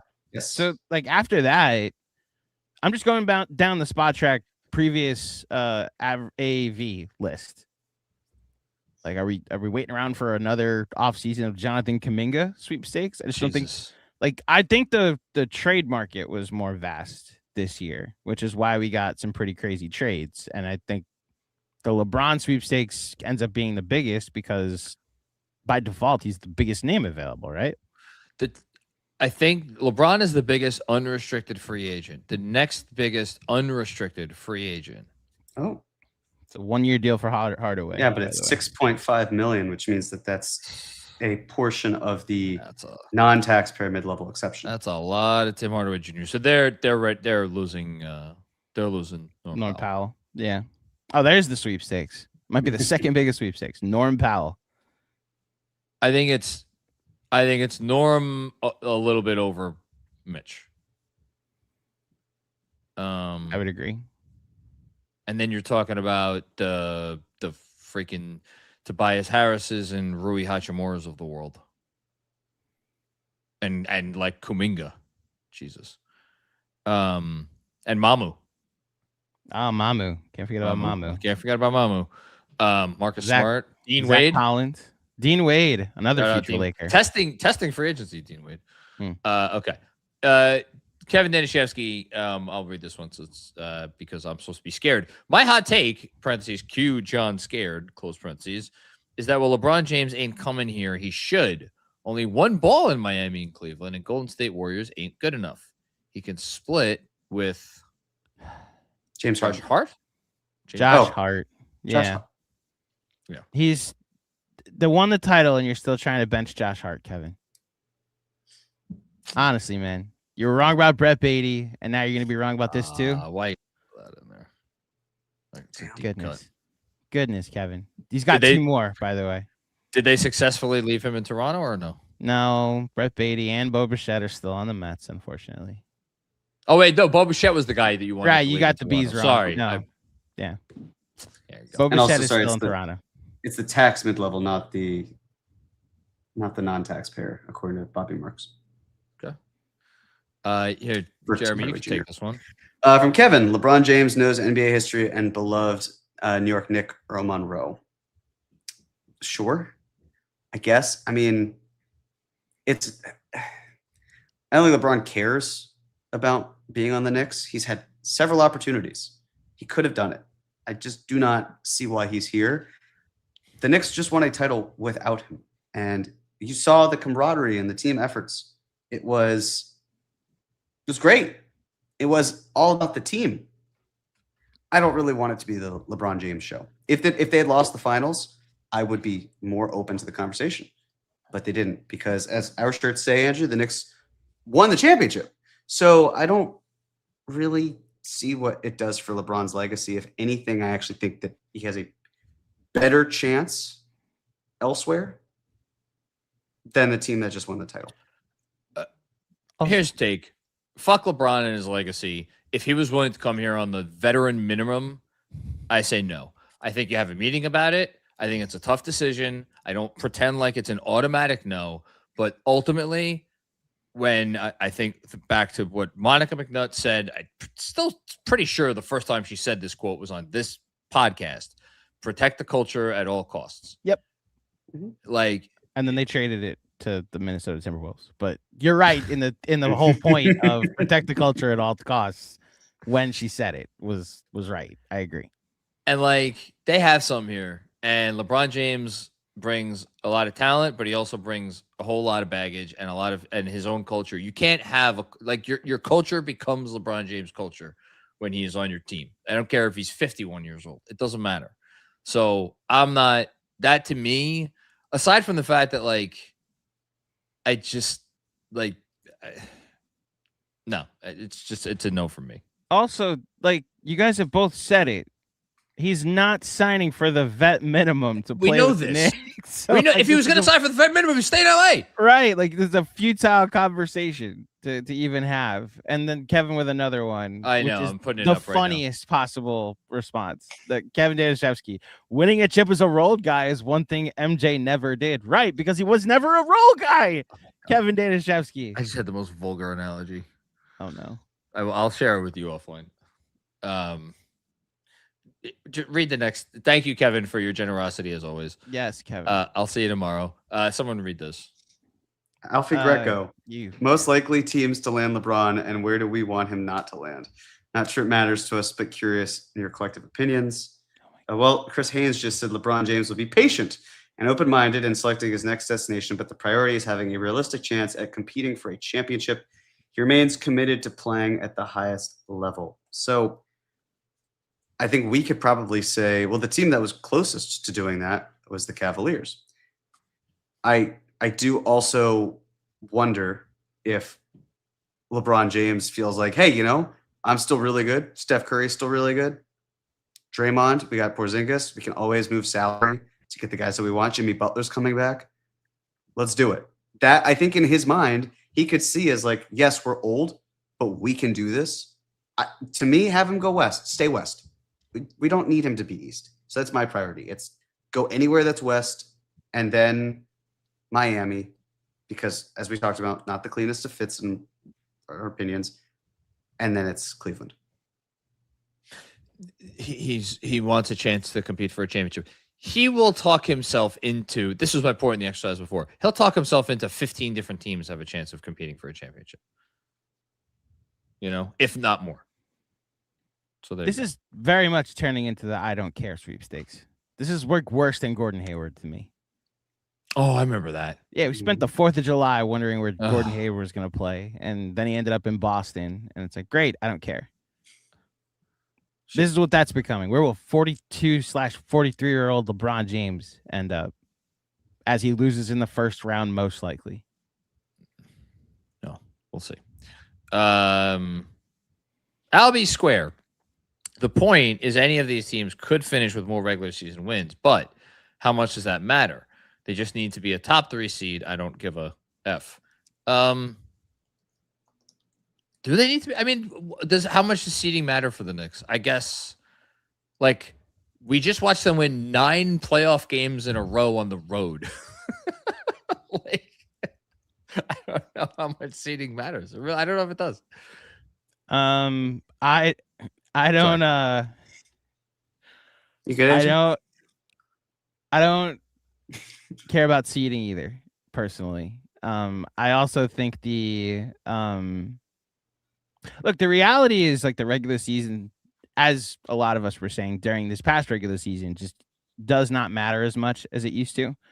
Definitely not worth getting worked up over. And anybody who fucking got worked up over that shit, shame on you. Never made a live stream that was the day after, then put a post-mortem, which means they died the day before.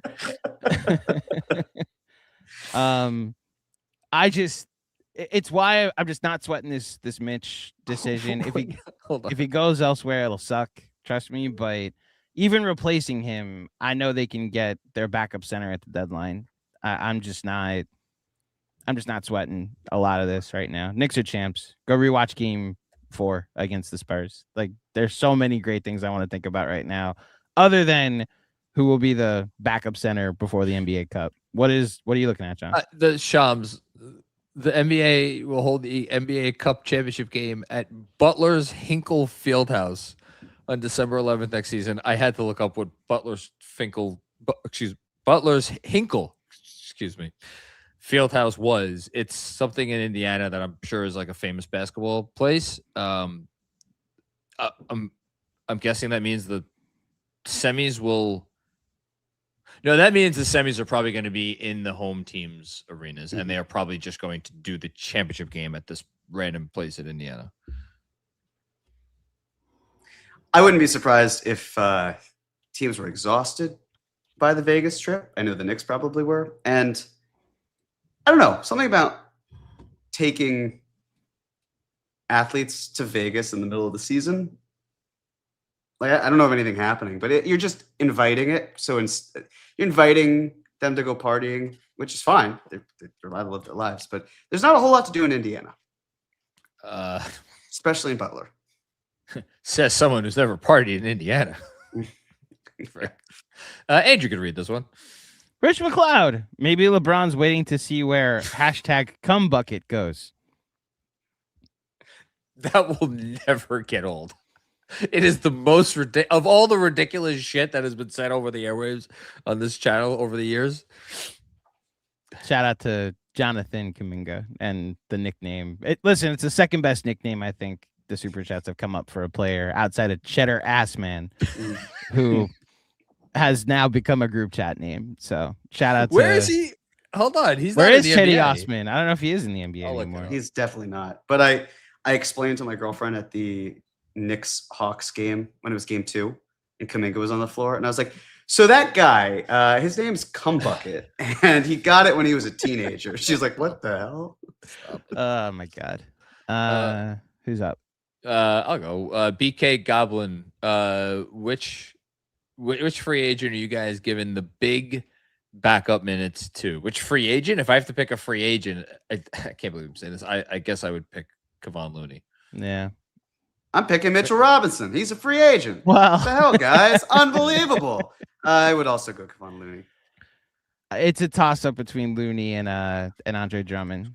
I'm trying like both of these guys. I'm thinking, can you give us 3 months and then we'll see what the market is at the deadline? You know, it's a trial run. Like I know that I'm saying this, and Mitchell Robinson can still come back to the Knicks, and hopefully it's a moot point. But it is a trial run, and you can always use salary and second round picks, which you have, and cash, which you acquired because you're not going to go over the second apron, especially if you're aggregating salary, to get someone that can fill in at the backup 5. You and I haven't discussed this, Jeremy. You're against Diabate, right? I'm against Diabate because I don't trust him to stay long-term with 18 or so minutes per game. And I don't expect the Knicks to pay him when other guys need to get paid as well. And you don't want someone here that is thinking about his next contract, is the calculus. Even if he might, like from a basketball standpoint, be the best backup big available. I understand the philosophy of banners fly forever. Just do what you can to get this guy. I think there needs to be more sustainability than that. It's also, okay, you're bringing back Diabate. It's the repeater tax now. We've never seen the Knicks have to pay the repeater tax. So they're spending more money to make this. I just don't want to go through the same thing again. I understand he's a talented player, but the same thing. Isn't he making under $3 million this year? Right, but I'm talking about next summer, and I get it. Some people. I'm this saying summer we're not thinking like dump him next summer and figure out then. Have though. to think about it. They don't do that. Center. They don't. But they don't. They operate. They don't. I agree with Jeremy here. I understand the backup center though. Like we're talking Kevon Looney and Andre Drummond at the moment. So why wouldn't it just be the same conversation next off season? It could be, but what are you giving up to get Diabate? Now, again, you could argue if you win. My calculus here is what if it's Pacome and picks, just the second round picks that you just got for counterpoint. If that's the deal, would you do it? So you're saying if it would be a deal that the Hornets would be, in my opinion, crazy to do. I agree. I mean, sure, if there's a way to get a player that is so good that his own team doesn't know how to value him, and then you figure it out, it's intriguing, but it's just looking at how this team operates. It's not how they go about things. But what about how you would go about things? How I would go about things? Yeah. I'm comfortable not splurging to that degree on the backup 5. Me personally. I don't need whoever's playing 15 minutes come playoff time. And this is the other thing. I think Diabate could be good in the playoffs, but we also don't know.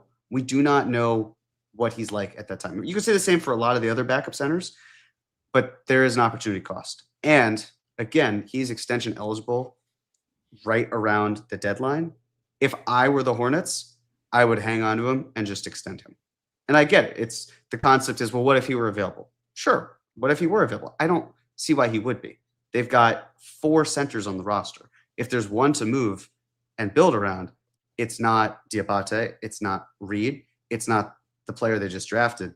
It's Kalkbrenner. And I don't even, like, to me, he threads the needle the best with salary and the contract and positionality, but I'm more than comfortable with the trial error or the trial run and moving on from there. To be clear, I don't think the Hornets would do that deal. I think they would require Deuce McBride, and I don't want to trade Deuce McBride for a backup center.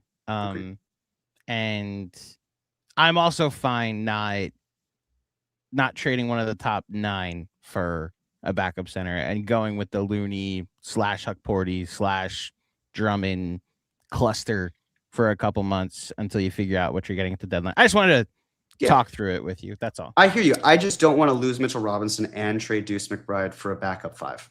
I agree. I'll address this now. Kevin Danishevsky. John, with the Hoosiers disrespect, hashtag rest in peace, Gene Hackman. I seen Hoosiers once. It was fine. I don't ever need to watch it again. Agreed. Sorry. Andrew loves it. I don't have a specific. I respect it like I do Babe Ruth, right? Like everybody older than me tells me it's great.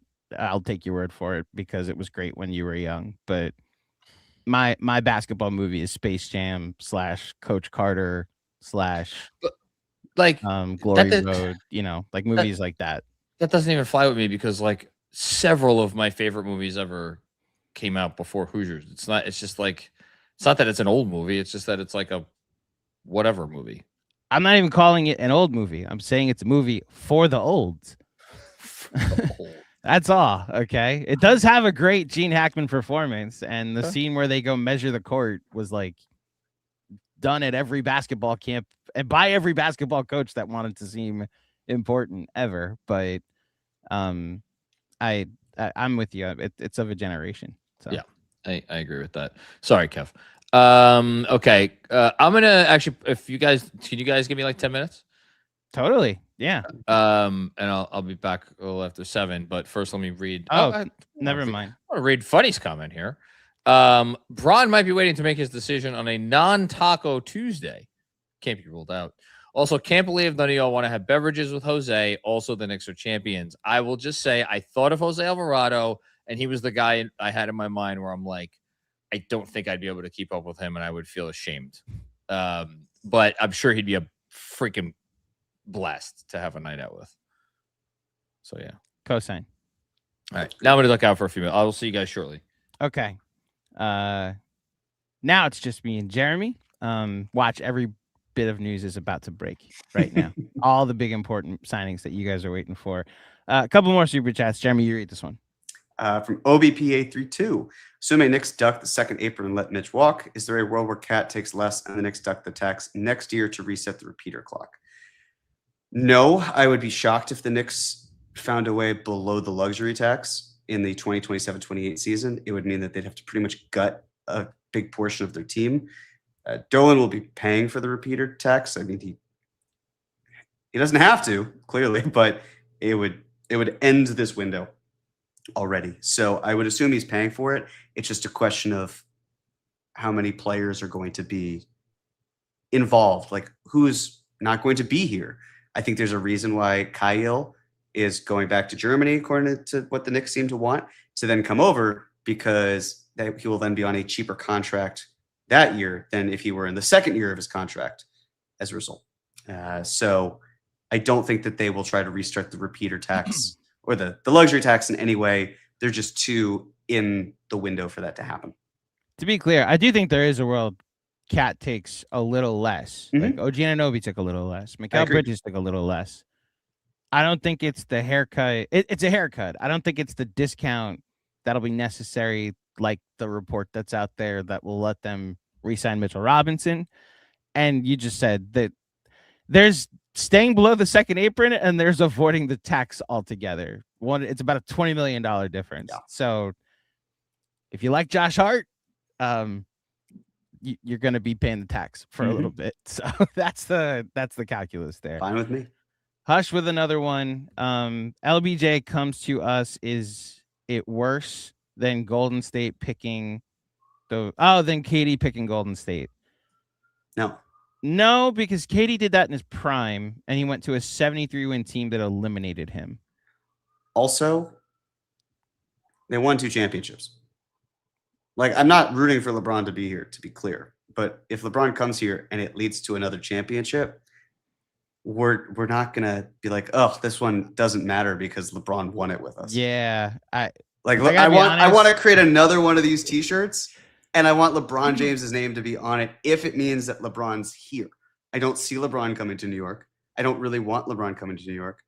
But if it leads to a title, we're all going to be doing a 180, or most of us will be doing a 180, and saying, no, he's the GOAT. You got to understand, he won in this place, he won in that place, he won. And he didn't bring a title to New York for the first time in 53 years, but he brought the second one in 54 years.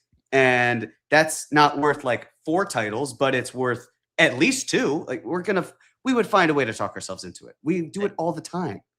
I think there's another element to this, a New York element to this, that that you got to go a step further with. It's not just that he brought a second title in 54 years. It's that we brought LeBron his 5th. We brought LeBron, if they go back to back to back, we helped LeBron get his GOAT status. So it's actually New York that is the GOAT. And, the greatest city in the world helped the greatest player in the world solidify his legacy. So it ends up being a win-win all around. Hush. Look, the amount of Jalen Brunson conversations we're having that I'm just flat out here for, of course. It's only going to get crazier if you actually put someone at the top of the pantheon in a Knick uniform and they win and they hoist the Larry O'Brien trophy. So I don't see many downsides to it. It's just not happening what was more my reaction to it. For you. Tony, NFL. Imagine LeBron goes to the Spurs. That would be something he would do. Spurs would instantly be the team I've hated the most ever. I've got a buddy who's a Spurs fan. He does not want LeBron to go to the Spurs. He would much rather use that salary slot on Hachimura or some sort of forward who is consistent with their window. And honestly, I get it. And I agree. He would be insufferable there. But I don't know if he and Victor can coexist on the same team either. Victor kind of feels like, hey, this is my town. And I think LeBron, anywhere he goes, and I think you could say similar with Brunson, but Brunson is a different type of leader. I agree. He would be resented by a lot of people. But I'm glad. I don't think he will go to the Spurs. You just said it. Like, there's an energy with Victor and LeBron that has existed. Like, it started at the Olympics and then last year in the All-Star game. And it's like two generations of greats competing for, like, there's no passing of the torch, right? I think Victor and his competitiveness wants it to be like you said, his team, his league, all the above. I know Bill Simmons put this out there, Tony. I don't know if that's what you're referencing, that the best possible team that he could go to is the Spurs. He also said that if he had played over De'Aaron Fox in the playoffs last year, that they would have beaten the Knicks, which I also disagree. I don't think he wants to go live in San Antonio, personally. I think we've said it. I actually don't even think Cleveland is that much of an option. I think it's Golden State or Miami. I think Golden State's the answer I think we end up with. And speaking of the Olympics, it becomes Team USA without Durant all of a sudden. Yeah. This one's from Ab Height. Am I saying that correctly? It looks right. With LBJ, man, this live stream's become all about LeBron. It's got to be what's holding this up. Yeah. The whole market. Yeah, it's got it. So with LGB out of LA, LBJ out of LA, give me Bronny and send him to the Deuce McBride School of Development, #program. Best tweet I saw today was from the Hater Report. Bronny, Dad, we're finally getting out of LA. LeBron, and then it's the Uncle Phil meme. Mm-hmm. We? Yeah, I do wonder if there's like a trade for a second round pick to Miami or to Golden State that involves Bronny at some point. I know his salary became guaranteed today, but I wonder. Wouldn't shock me if they signed and traded LeBron and Bronny into the non-taxpayer mid-level exception, or found a way to do it, because then LeBron could be like, yeah, we're the first father-son duo to play together, and we're the first father-son duo to get traded together. And then they can relocate. Bronny's contract is guaranteed as well, which was so funny that he waited and then Bronny got his contract guaranteed. I don't think Bronny's going to stay. I think that the Lakers don't want any part of the James family business anymore. I would imagine that as soon as with LeBron gone, it's like, well, we have Bronny for you.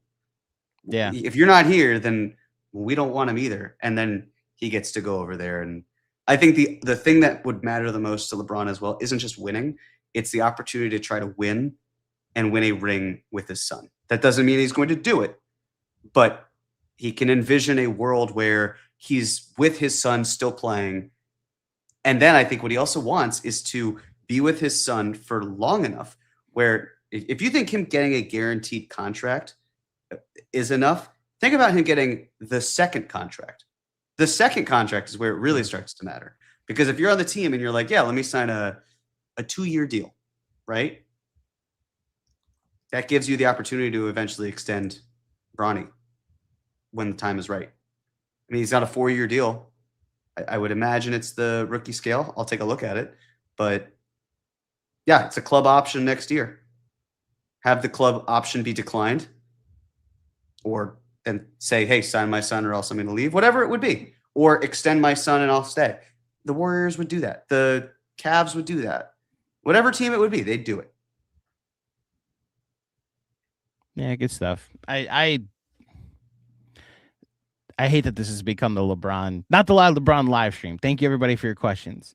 The LeBron sweepstakes, that I just they don't matter. We're talking about him signing for the mid-level. Like, I'm just, yeah, talking what is he still a top 30 player in the NBA? Yes, right? Yes. In the 20s?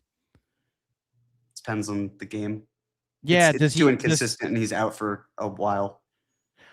Does he turn any playoff teams' chances in my if he goes to Miami, I still think they're like middle of the East. If he go the Spurs thing is interesting, but I already thought they were a top 3 team in the NBA, and the Golden State thing is just fun, like him and Steph, and like you said, the Golden State, the team Unk.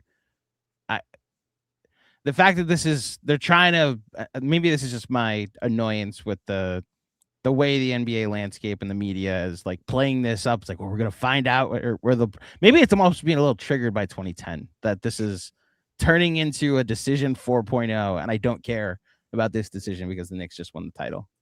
Just very quickly, imagine if I had said to you at 2010, 16 years ago, that 16 years from now, we're still talking about LeBron James free agency. It is impressive. Yeah. Not giving you that. Yeah. I'm glad 16 years later, the Knicks are NBA champions when we get to talk about it. Yeah. This is you. Abe Eckstein, is this the slowest first hour of free agency? It's up there, but I don't think it's the slowest. But I will say, again, the new CBA being the reason for how teams can communicate with their own players and bring them back, that is causing things to feel like a bit more of a crawl because we already got Diawara, Alvarado, and Shamet. That's 3 of the key players on this Knicks team that were free agents that we know are back. The real question, though, is for a team like the Knicks, what would be holding them up? Now, maybe it's the Mitch portion, but what is really stopping them from, say, bringing back Clarkson or bringing back Huck Porty because they need they like his veteran presence and they need a third string backup at some point. So yes, there are different things they could do, but I'm fascinated by why some of these minor signings that we've seen, it's not on a grander scale, especially for a lot of the teams that have nothing to do with LeBron James, that have nothing to do with some of the other free agents. Why aren't we getting the ones that don't involve dominoes being played out unless there's something that's so significant that it shakes up the entire landscape and it simply hasn't been reported yet? Also, again, what's that move that would shake up the landscape? I don't know that there is a free agent out there that shakes things up. It's one trade that I'm waiting to see happen, and it's Jaylen Brown. Yep. It's really just one more trade. The big moves have kind of already happened with Giannis and Ja Morant and Kawhi and I'm blanking on one, LaMelo. So I just think we're at a point where everything's already happened, and the Knicks have one player that we're very much invested in and where they're going to end up. And we'll see what eventually happens with Mitchell Robinson. Jake Fisher apparently said Duran wants to go to Boston, by the way. Oh! Mark Stein said the Pistons are being very aggressive still. He expects a move by the end of the night and think they're trying to create flexibility to target their front court.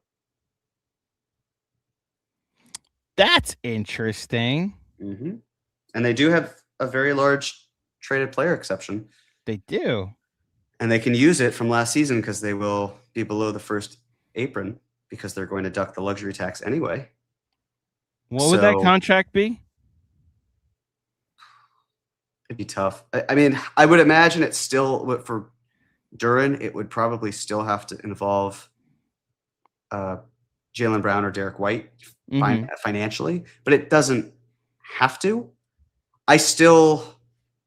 We talked about Jaylen Brown earlier. I still don't know how the Celtics come back from this with Jaylen Brown.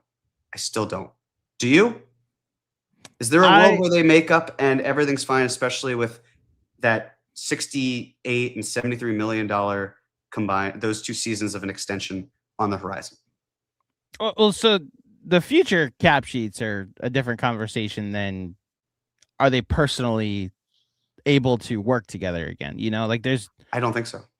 How? Because if you're saying we love Jaylen Brown so much that we're willing to fend off all these offers unless they were overwhelmed, Jaylen Brown then says, great, so you'll extend me when I'm eligible in that's 6 what days. okay. That's what Cool. you're saying. Because To if offer that's him the an case, extension. like put your money where your mouth is. Well, we like you, we just don't like you that much. So then what do you don't mess with my money?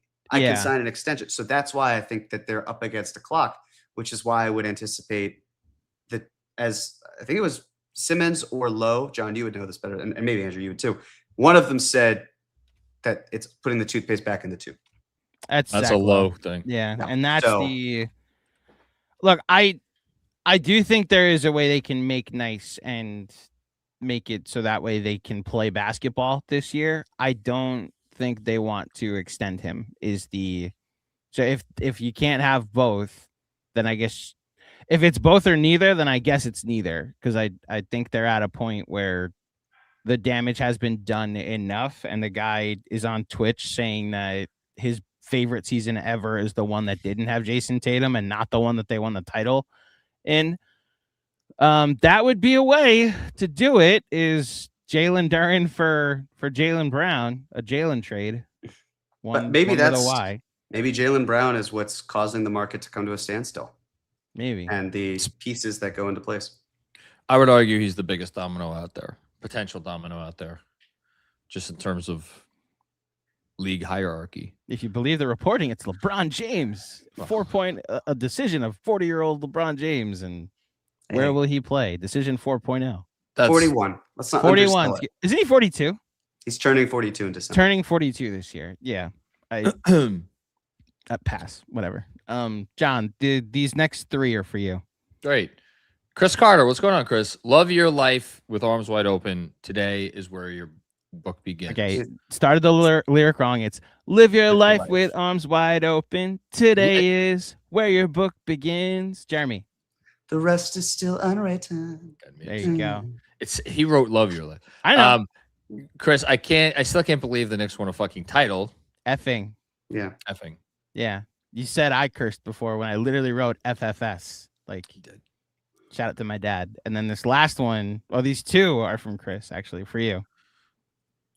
JC, Dolan has never been scared to spend. What do you think is his biggest fear regarding the second apron? I genuinely don't know, because unless it's more money and an excuse to not pay it, I can't understand it, because other than the draft pick issues and complications that can arise 7 years out, it's just added money, which Dolan even said on WFAN he can spend as much as Leon tells him to, but he can't go above the second apron, which those two things don't make sense when stated together, which is where I'm confused. So I agree. Dolan has never been scared to spend. That's been the most reliable thing. It was always say what you want about James Dolan. He spends. And that has been consistent. So why turn the faucet off now when the Knicks are champions? I don't understand it. And especially with the reporting that we've gotten and that Andrew and I were talking about. This is not a front office decision. This is an ownership call. Why? Wish I knew. Just as confused. Yeah.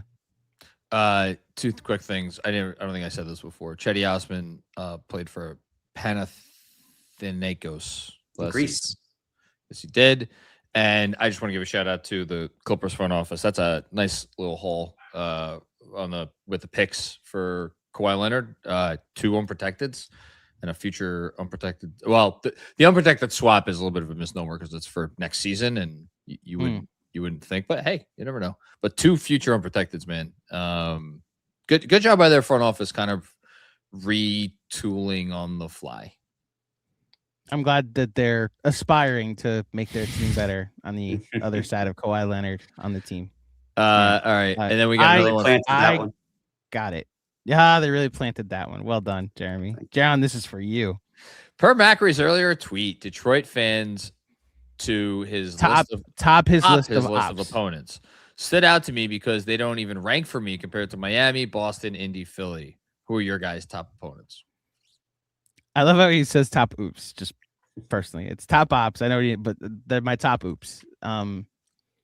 My top oops are in order: Philly, Miami, Philly, Miami, probably Boston when you go across sports, and then Indiana. I know what Jeremy's are. What Jeremy's number one is, at least. Yeah, if we're saying Knicks, it might be different, but generally it's Boston, Yeah. Miami, Indy. Sorry, Boston, Miami, Philly, Indy. If we're saying purely basketball, it's Boston, Indy, Miami, Philly. Got it.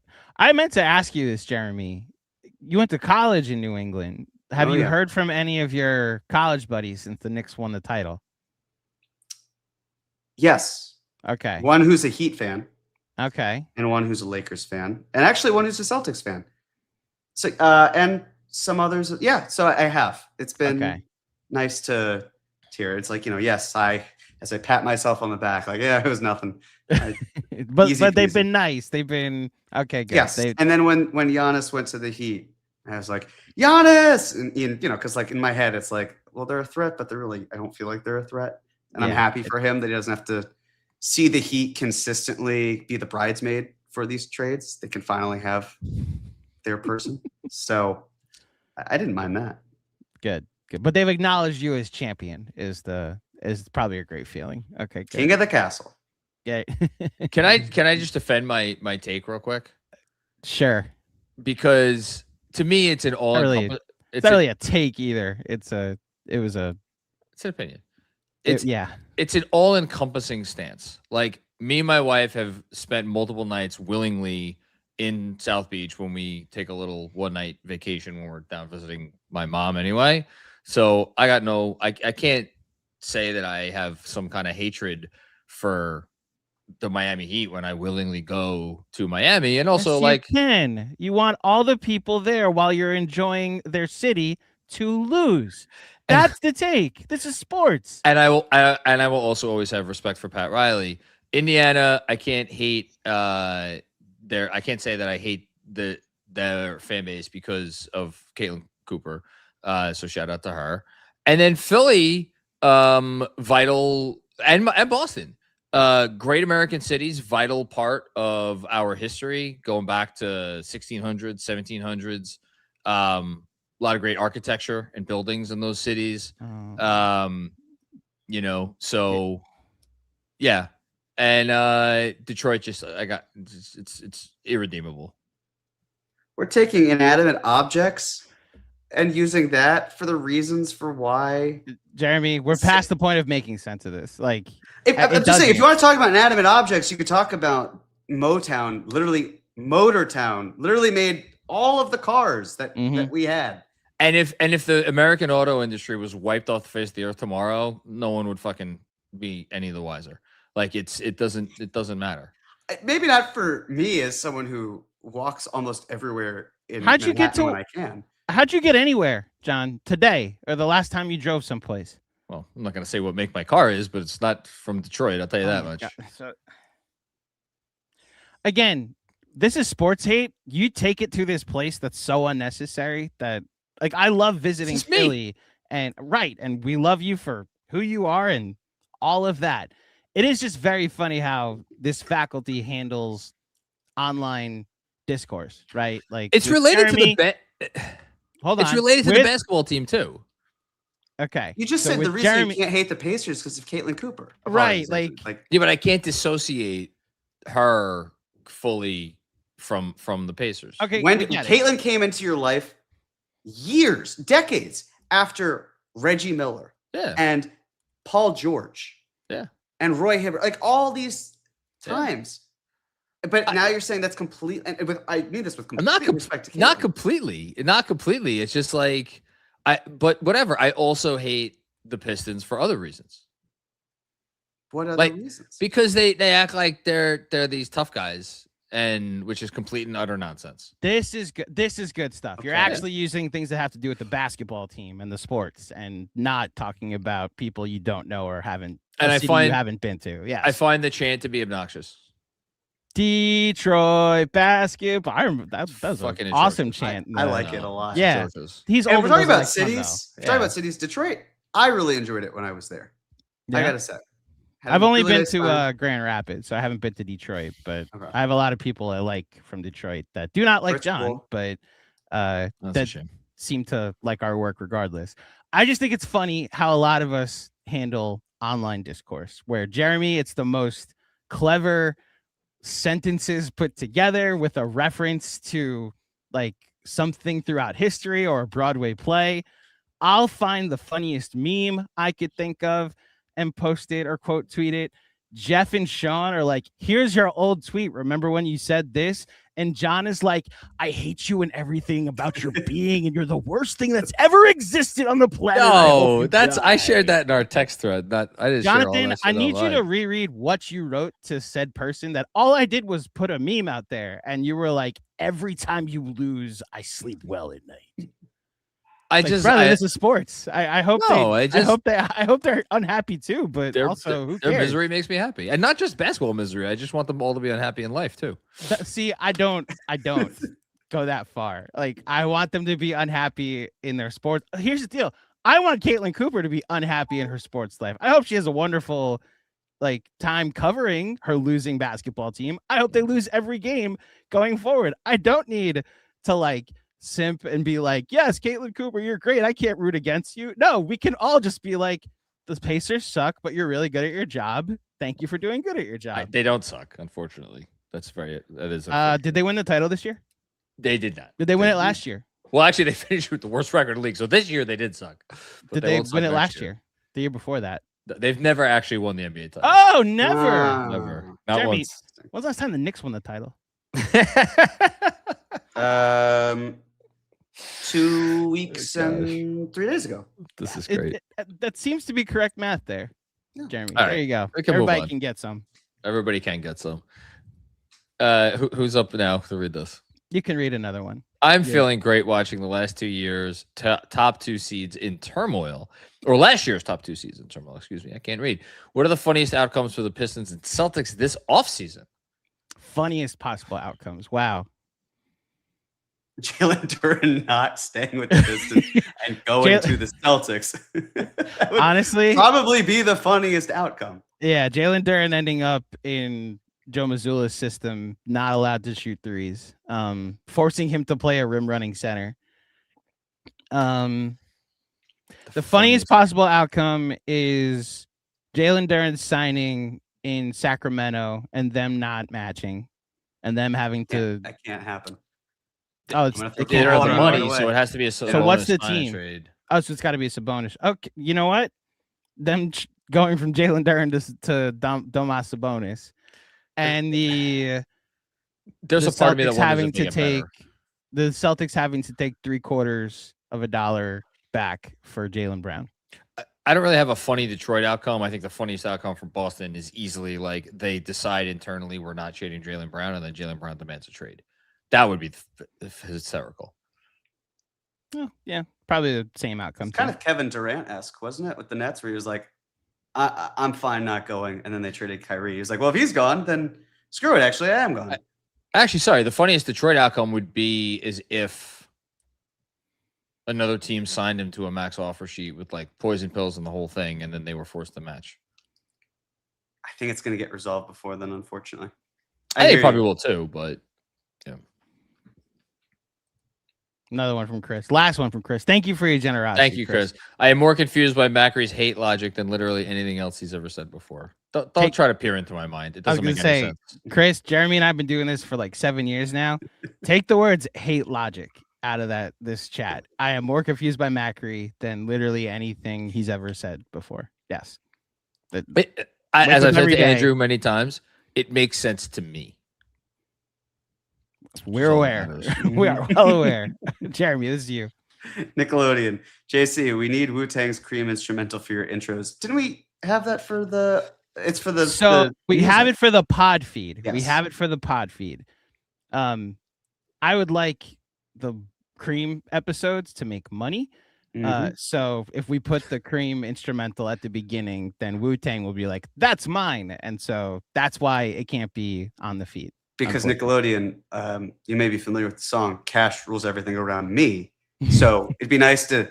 I always appreciate whenever there's monetization from. Yeah, exactly. Exactly. And Andrew, I don't know about you, but when Fred hated on the name Cream, Yeah, it's a shame. It's a shame. he's allowed to be wrong every now and then. You know, He should tweet about that.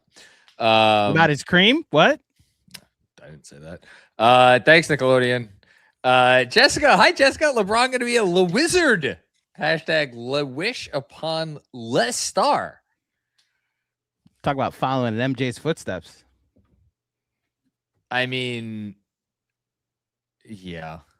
I saw somebody. I don't know if it was a report, but someone like I saw a Photoshop thing of LeBron in a Wizards jersey earlier today. What if LeBron had to go through the sorting hat process in Harry Potter? What house would he be in? You're asking the wrong fucking guy. I think he would have tried all 4 houses at some point. That's the right answer. Yeah, good job by I think you. he would have tried all 4 houses. Whichever one had the best team each year for Quidditch.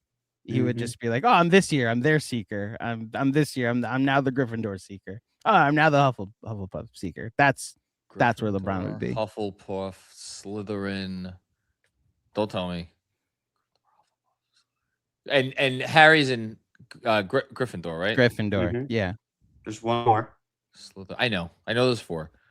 Slytherin and it's not gonna come to me. Jeremy. No. Bird. Bird. Crow. Phoenix. Close. Well, there is the Rise of the Phoenix, but that's Owl? different things. Order of the Phoenix. Nope, there is an owl, but it's not the. Hawk. It's not a hawk. I don't know. I'm not gonna get it. It's a raven. Ravenclaw. Raven. I was gonna give one more hint. Yeah, sorry. Ravenclaw. I was gonna say Sean. Ravenclaw. Yeah. Yeah. I should have gotten that one. Claw with a W. Sean. Is that what you said? Claw Sean? with a W. That would have Sean with a W. She's a Ravens fan. I was just gonna say. Okay. Yeah. Sean would have been my hint. But Okay. anyway. Thanks, Jess. Hush. Why do sports books believe in Boston so much? It's about the money. It's about the people, the public. So if the money is leaning, our odds maker when he came on explained this. Like, it's not necessarily that the book sets it based off of what they think will happen. It's based off of where the money's going. So if we all believe that the Knicks have a better chance of winning, we should all go bet that the Knicks will, like, whatever their odds are right now to win the East. That might also then swing the market. That money's going towards the Knicks, their odds will then get worse and maybe jump ahead of Boston. So it's based off of public perception because the house always needs to break even. Shout out to our friends at Fanatics Sportsbook. I was about to say, are there at least some NBA futures up now? Are there not? I will pull up Fanatics right now. I'm here. So 26-27 championship winner. Yeah, I would assume the Spurs are one. No. Thunder won. It's plus 240 for OKC, plus 260 for San Antonio, plus 600 Boston, plus 750 for the Knicks, and then in 5th at plus 1800 as of right now, the Miami Heat. I'm assuming the Raps. Yeah, this happened. Obviously, this had to have happened today. The Raps are now plus 2200. A lot of teams at plus 35. 1, 2, 3, 4, 5, 6, 7, 8, 9, 10, 11, 12. 13 teams at plus 3,500 or less. The team that is plus 3,500 exactly is the Warriors. The Golden State Warriors. I'm not moved by any of those West teams. There is one team that is plus 100,000. Do you want to guess which it is? Unless you saw it already.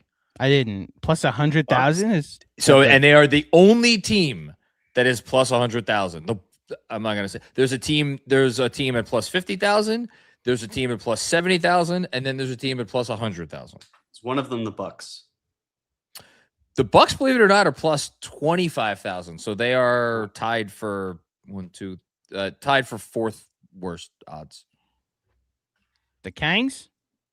The Kangs are your I was going to say clubhouse leader, the opposite of clubhouse leader, plus 100,000. Okay.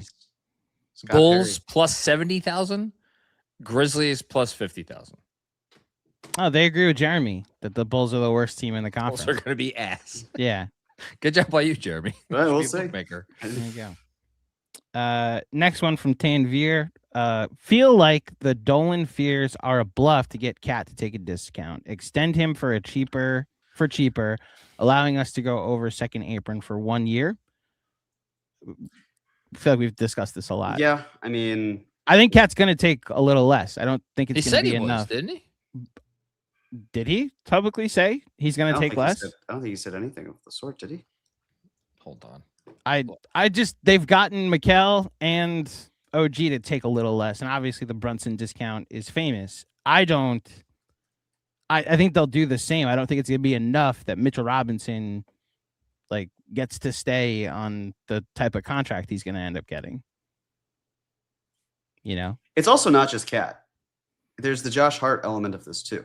Yes. Because the Knicks would have to. I mean, they could wait it out, but if I'm Josh Hart, it's like, come on, what else do I have to do? I was a pivotal player in bringing a championship here. We all know that I'm going to stay here. Why are you not extending me? And that will also play into the money. And Josh Hart's already sacrificed money to help make things work. He did it with Dante DiVincenzo, which of course then led to Karl Anthony Towns. Mm-hmm. What do you find, John? Oh man. What? So he made comments before. Okay, so this is very confusing. This was don't believe everything you read on the internet. This is from back in. This is an interview that he did in 2024, before his trade to the Knicks, and he was asked if he'd be willing to take a 100 million plus pay cut, like Jalen Brunson did, to keep this thing together. At the time, this thing meaning the Wolves. And Cat said, if we can keep it together, we all got in a room and say we're going to do it. I mean, Jalen Brunson, shout out to him. That's a lot of money, but you know what? So yeah, this is he did not say this recently.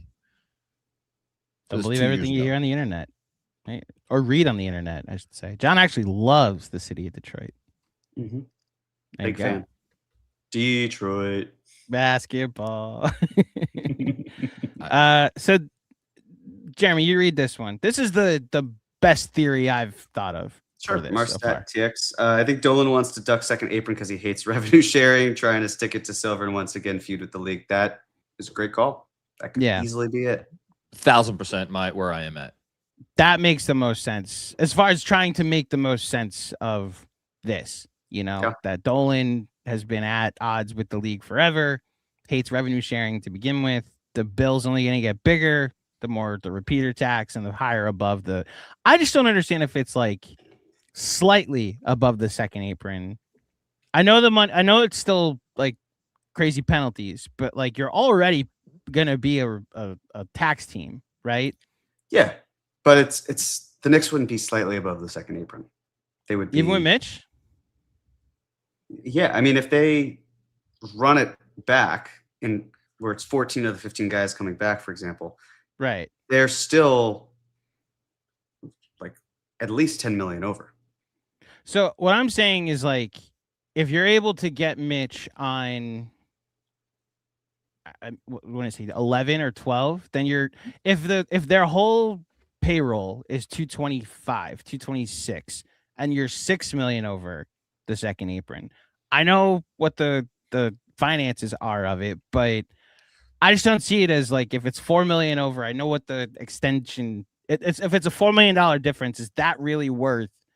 If it's just money, is that really worth being so annoyed about revenue sharing? I agree. And when it comes to the second apron, my thought process is either go all the way as much as you can or duck it how you can. So right. Getting Mitch here, you're going more than just a few million. The Cavs ended last season, I think around $7 million above the second apron. They were well above it. And then when their team wasn't working, they shaved, but they were caught in the middle of, well, they're still a second apron team, but they're not good enough to be above the second apron. So now they can't really run it back as easily. I mean, they could, of course, based on what we're talking about, but there are ramifications from that. So it's either like blow past it or don't go through it. So you said it more intelligently than what I was trying to say. Like, if you're gonna go over it anyway, you might as well do it if you can convince Mr. Robinson to go over to come back for a little less. If that's what the issue is, if you're gonna go over it anyway, do it. But it's similar to what the Celtics did, where they extended everybody expecting to be like a second apron team. Then Tatum gets hurt, and it's like, all right, Porzingis, you go there, and Drew Holiday, you go there, and then eventually duck the tax altogether. I think the revenue sharing theory is probably the best theory right now. I like it a lot. Yeah, John. Brody, Dolan was just confused. PR team was probably screaming at the radio. He isn't terribly bright. He heard his people say evil second apron, and voila. That's what we all thought. And then Ian Begley was asked directly about that, and he reported in no uncertain terms that no, that is not what he heard, that Dolan was not confused. He meant what he said.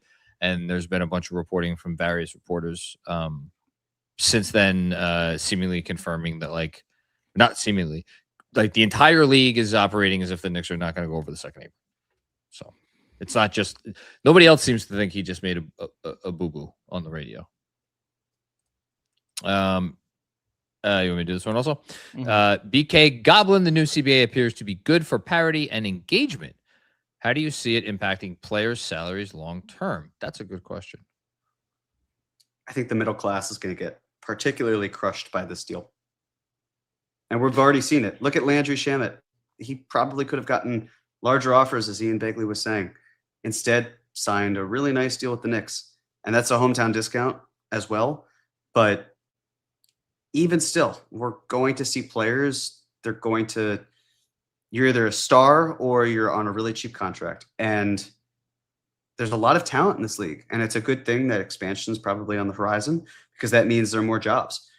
But even still, it's not going to help those who are around, like, what should be 10 to 20 million. They'll probably see their amounts reduced because there's just not room for them, because they're not going to be a priority. And yet, the flip side of that is there is a certain class of player that will never be impacted, and is the top tier. And even more than that, like, Jaylen Brown's current extension was signed before the new CBA or after the new CBA. It was like right around when the new CBA kicked in. Regardless, like, I remember like the hullabaloo at the time, like, wait, Jaylen Brown, he's like the 35th best player in the league, and he's getting the most expensive contract in the history of the league. Like, what sense does that make? It's because there will always be 30 to 40 or whatever players on absolute max deals, or 45, however many, whatever the number is, a certain number. They're always just going to be that many players on like max deals. The other change that's coming is we're getting to a point where, like, guys like, well, I was about to say guys like Trae Young, and lo and behold, but like guys in that class of player are just like, yeah, you know what? We're just not going to pony up everything for you. Cat's a very interesting test case. Now, if he is willing to take less affirmatively, that changes things. But I think Jeremy nailed it. It's the lowest class of players that are, or the middle class, the middle class that really is getting squeezed. Jaylen Brown, by the way, signed his contract late July 2023. So it was after this CBA. Jaylen Brown or Jalen Brunson? Jaylen Brown. Yeah, that's what I was talking about. July 26, 2023. Sorry. And even now, there is a class of players in the middle class. If you're a particular archetype, like a rim running, rim protecting center. Like, look at Rob Williams' contract. Like, Rob Williams is not one of the 30 best centers in the league. I don't know if he's one of the 40 best centers in the league. He's probably somewhere between 30 and 40. Dude got paid $15 million a year. We'll see how much of that's guaranteed with injury stuff and whatnot. But like, it's just, be curious to see what Mamu gets. That's an interesting one to me. Floor spacing 5. I think he's going to get quite a nice chunk of change. Believe it's time to add another person to our panel for this free agency live stream. Joining the stage now is the one and only Jeff J. What's up? What's up? What's up? Jeff? How are you, fellow world champion? How is your free agency day treating you? I mean, I've been watching World Cup, man. The rest of the league is on fire. My house is fire resistant. So, you know what I mean? There's a lot of flame retardants in these golden walls that I live in. So, Love it. Love it. It is what it is. Golden walls. Look at this. Yeah, I mean that's what it is, man. I mean, you know, I hear there's a goat looking for a new farm to graze in. I think Huckporty's coming back. Oh, we got not a German goat, an American goat. Yeah, a Huckporty might be hurting a little bit because Germany shat the bed. In World Cup. Yeah.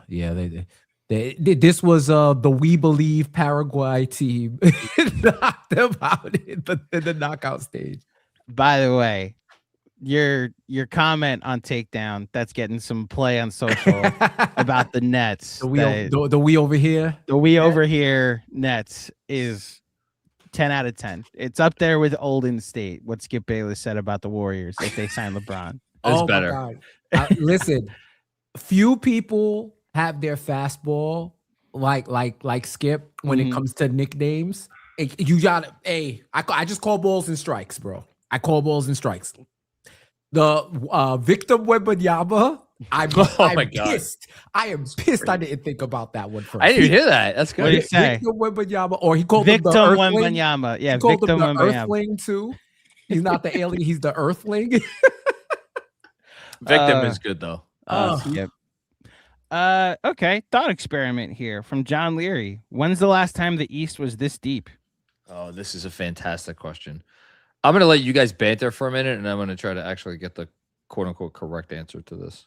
Okay. I would say probably 98, 99. Oh, you're going to make me I'll go that far back because before the lockout season. So that's the Bulls were the 1 seed. The Pacers were the 2 seed. The injured Knicks, because Ewing broke his wrist that year, were 7th. No, that's right. The Heat were the 2 seed because they played the Knicks in the first round. So the Pacers were the 3 seed. I believe they played the Charlotte Hornets in the first round.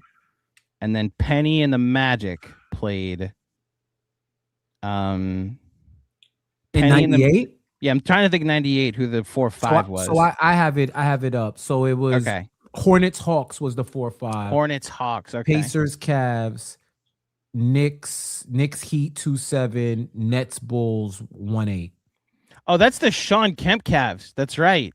Okay, that's right. So Orlando missed the playoffs altogether? Yes. Wow. This is pre-play-in. Okay. So that's you just said it. It's the New Jersey Nets. Sam Cassell. That's the first year of Keith Van Horn. The Shield Nets. Yeah.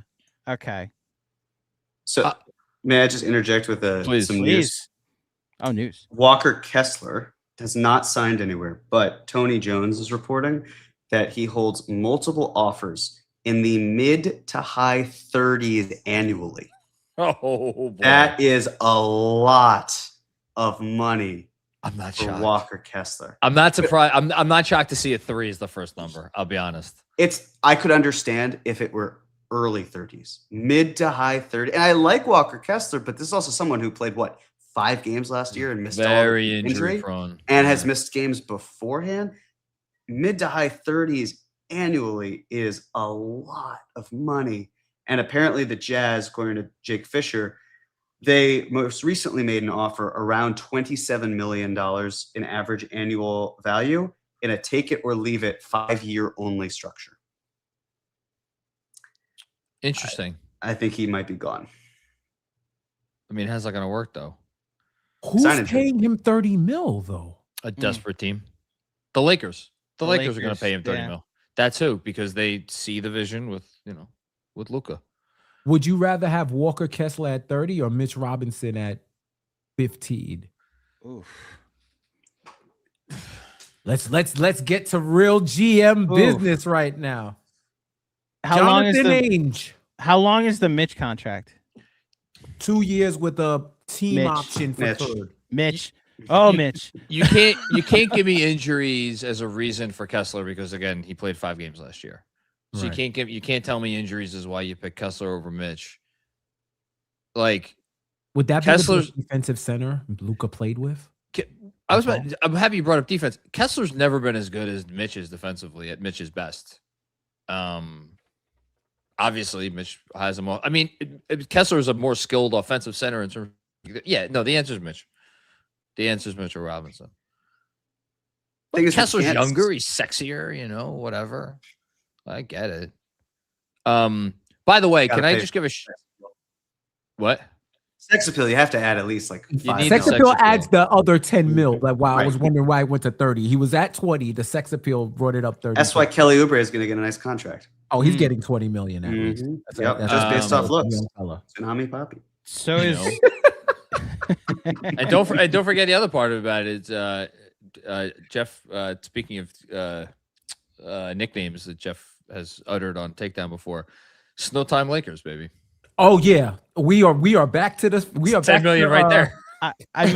I said the Lakers are putting together a team that Boston would go crazy for. Boston Yeah. will not hate this team. They're going to be so conflicted if or they that- will because they did it. That's They right. turned the They- clock back before they could. There you go. We're going to Can I start give seeing a- trade machine where it's just like the Lakers and the Celtics like trading rosters and they just wind up. Where Oh, it's like dear. Celtics are just all white players. They're like this. This is basketball heritage, right? Mhm. Like what do we do? Not hate, But, just here. Yeah. There you go. But yeah, I mean, free agency is pretty much cooked. This is we are like scraping the bottom of the barrel right here. I mean, thank God for Kawhi because we needed some shake up news or whatnot. Yeah, the Eastern Conference. If you're the Celtics, if you're the Pistons, if you're the Cavs, you got to be looking at each other like, yo, we got to do something. We got to do something. I do feel like there's a lot of teams that feel like they are in it. We kind of went through it before, Jeff, where it's like, how many teams are in it to win it this year? And we came up with like, roughly half the teams in the league. I just wanted to the previous question about when's the last time the East has been this deep. I want to give a shout out to the 21-22 season, which was, of course, the year after the We Here season in New York when the Knicks, as you may remember, won 10 of their last 14 games and were never in contention to make a run at the play-in because the play-in, there was a 243 win teams and 244 win teams. And then you had 4 50 win teams and then a 48 win team in fifth. Like there wasn't any great team in the East in 21-22. Like the Heat finished first, 53-29 record, but like depending on what your definition of depth is, like there was, again, the Knicks finished 11th that year and like they were very frustrating, but they weren't a disaster. So, yeah. It's a good I like shout. that. Yeah. 10 teams over 500 is a deep team, is a deep league, deep conference. There you go. I got it out. I Jeff, mean, what about hold that? What Yeah, you're about this year? so I think the difficult part about this year, because it was very competitive and the Knicks separated themselves. The only every Eastern Conference series that didn't involve the Knicks went 7, right? Right. So it was competitive. The difficult part about this year is that I think the Pistons, I think the Celtics, and I think even to an extent the Knicks, all of these records were inflated by the fact that the bottom 5 teams in the conference stopped trying with 30 games left. And I think with the flattened lottery odds and the fact that like the Hornets, like we went through the exercise earlier. Someone asked us to rank 1 through 10. The Hornets might miss the playoffs this year with their new roster. Like, Oh, y'all already did the exercise? the 1 through 10. Yeah. Nice. Like there's 1 through, you could get to 12 of teams that are going to at least be trying. Like the Wizards have the number 1 pick in AJ DeBonsa. They have Trae Young. They have Anthony Davis. That's like 30 plus wins there. So it's tough to judge this past season when I don't think the Pistons were a 60-win team. I think they were like a 52-win team that Right. had their record inflated by a sport, a conference that stopped trying. You know, I hear that. I definitely hear that. What were you gonna ask me before? Of the LaMelo, Kawhi. Well, Kawhi's gonna be the obvious answer. I guess. I was gonna ask you which trade fascinates you the most. What are your takes on or your reaction to the Kawhi trade? I saw, bro, I don't want to butcher his name. Esfandi.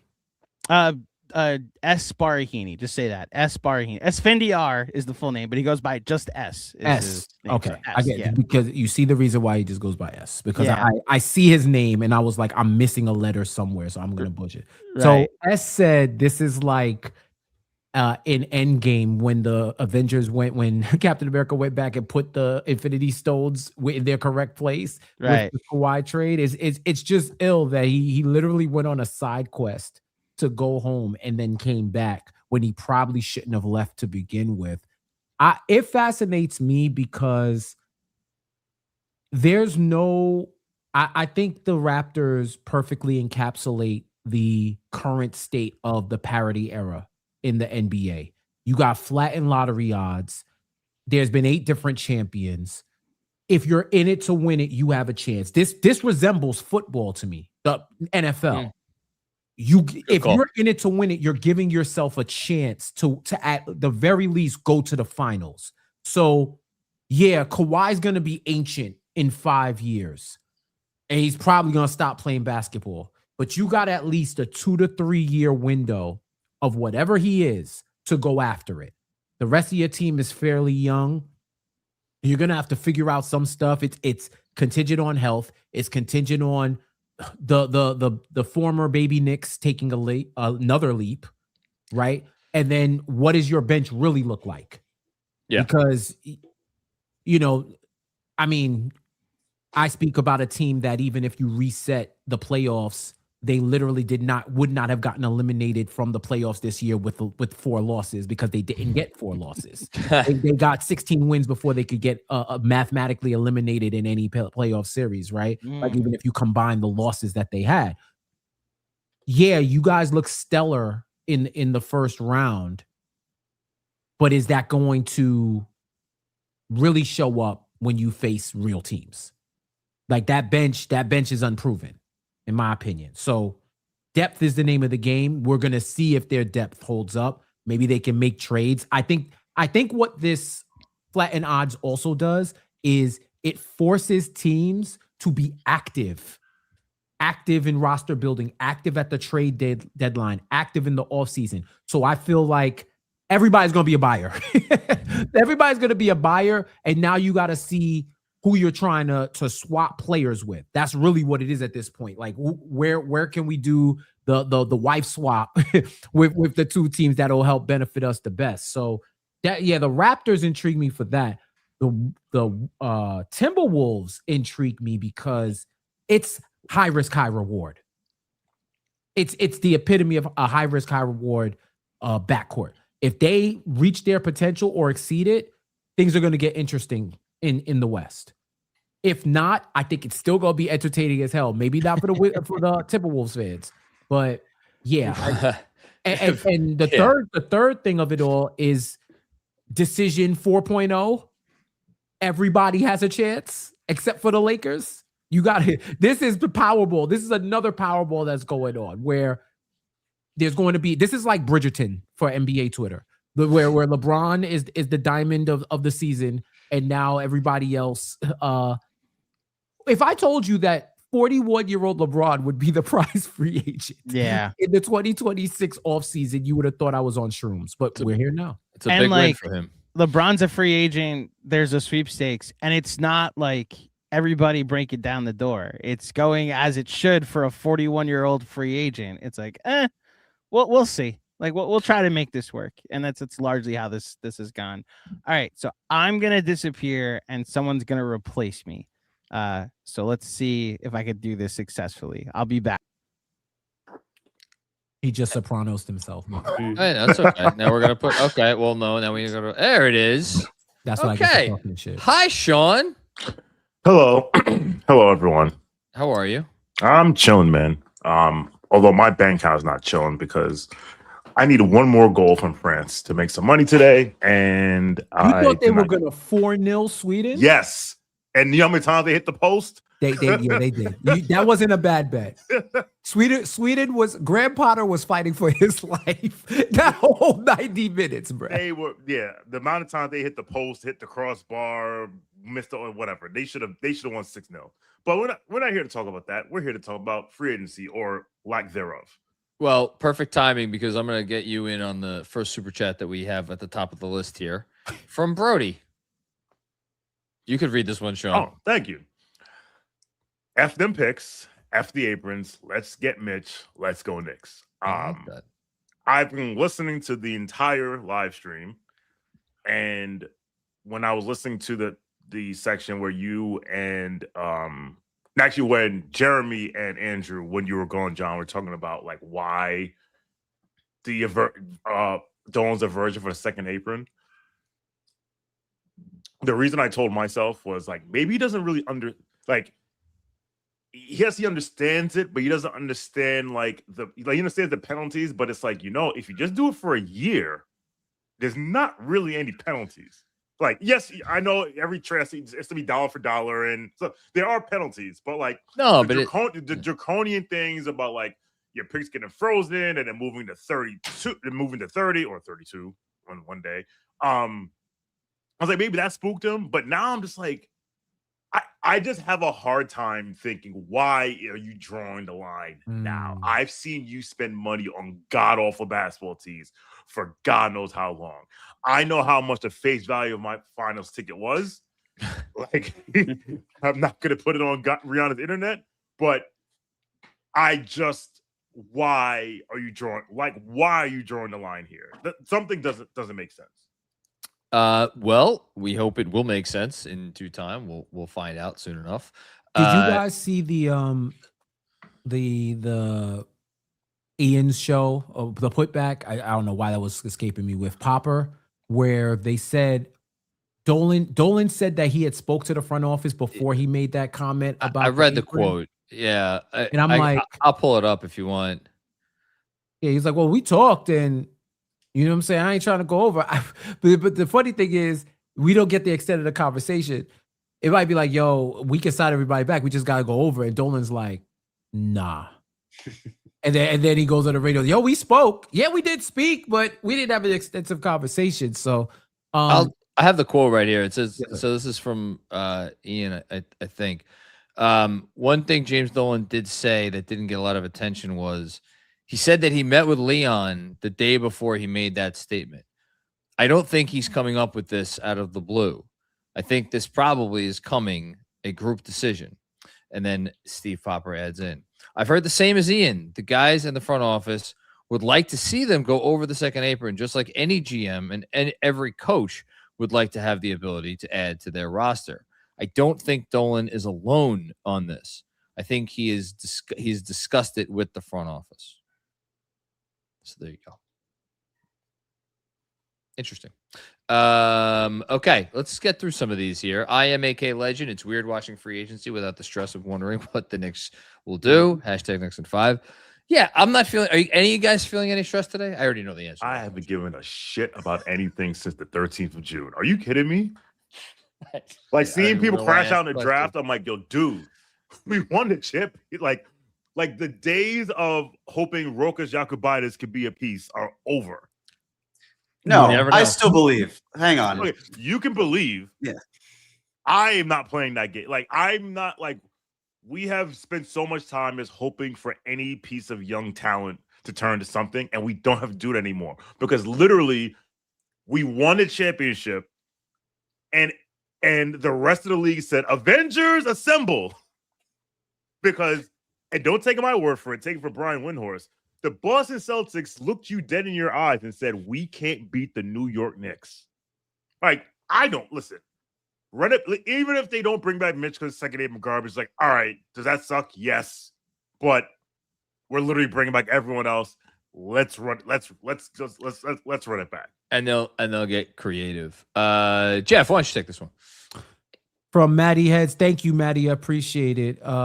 We appreciate it. I ain't getting that fucking $5. Saw a tweet saying LeBron should go to the Hornets to win with Team Jordan.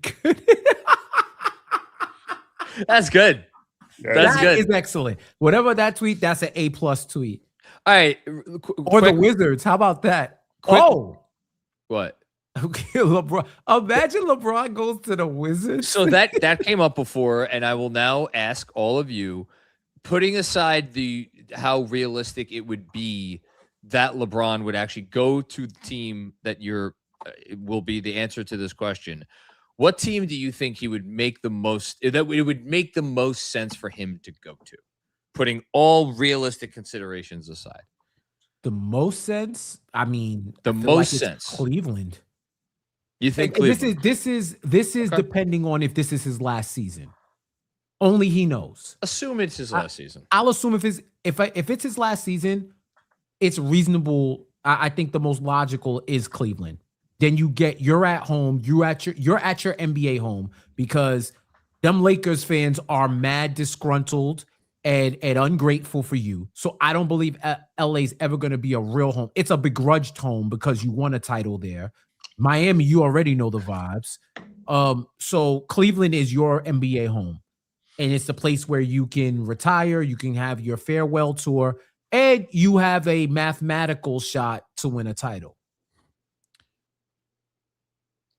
I'm deciding between Houston and Denver. Either go play with Kevin Durant, the guy who's been your top rival in your mind for the last 15 years or however many years Kevin Durant's been in the league. That team needs a secondary creator. They already have the defensive infrastructure and all that stuff. And then Denver to just have the two basketball geniuses on the same team at the same time, I think would be. And they could, and they might be either of those. I don't know if the Rockets would be good enough to win a title. The Nuggets probably would be, though. Well, I mean, if LeBron James could go back to play for the team owned by the guy who wrote that Comic Sans letter, I'm assuming he could go play for the team whose head coach called him a bitch on national television. Oh, my goodness. Yes, he did. Yes, he did. Forgot about that. Anyway. If Denver traded for Jaylen Brown, I would be screaming at them to sign LeBron to whatever money he can and get them three. And so LeBron, Jaylen Brown, and Jokic. Yeah. So we're sending Jamal Murray to Beantown to Boston. Yeah. You know? Or if they're smart, find a way to reroute that man to Detroit. God. From a I mean, you know, like you know what? Basketball wise, low seven figures, guys. I just need low seven figures. Jeremy, you have a spot in my front office. You already know. You Brock Aller ain't got shit. or Jeremy Cohen. We will make this money, brother. We might only have 3 years, but you'll be set for life. Shit, man. Oh, yeah. LeBron on Detroit, actually, that's a good one. Okay, you're asking for what makes the most basketball sense, and putting money aside. Yeah. And realistic roles that he will take. Yeah. Yes, that's a big part of it. Okay. Ooh. Because if that's not a caveat, realistic roles, then, and we're talking about trying to win a title, then, and I hate saying this out loud, Kevin Danishevsky is right, but that's not going to happen. So I don't. So with that being said, basketball wise, I think it might be Denver. I don't think Houston works. I think LeBron and Kevin would kill themselves by. I would just like to see them two together. That's just me. That's a weird. What if I told you there was a team with a arguable top 10 player that is in the West that could use someone in their front court? Oh God. And they have really dynamic playmaker now at the one. Some great passing that could occur. And they've just rebranded their logo, so you could get some nice threads with the. Do you remember when Melo was on the last Olympic TV was on, where he was basically Unk, and they were at all the videos where they listening to their music and all that, and Melo was like, "Yo, cut that shit off." So that's a whole season of LeBron. You got to bring back starting. You're talking about Minnesota, right? Yes. I just think you got to bring back starting five. There's an only one ball problem there. I wouldn't even say that. I would say there's a ball problem. You know what? You're right. Double entendre. Don't ask him how. Yeah. Because Look, he could tell his son to shut up and stop being annoying. I don't know if he's going to do the same for LeVar's son. Oh, how about that? Oh man, I need that now. I wouldn't mind seeing that. I mean, the Wolves are already arguably going to be the most interesting team in the league next year. So why not add LeBron James? LaMelo Ball and LeBron James.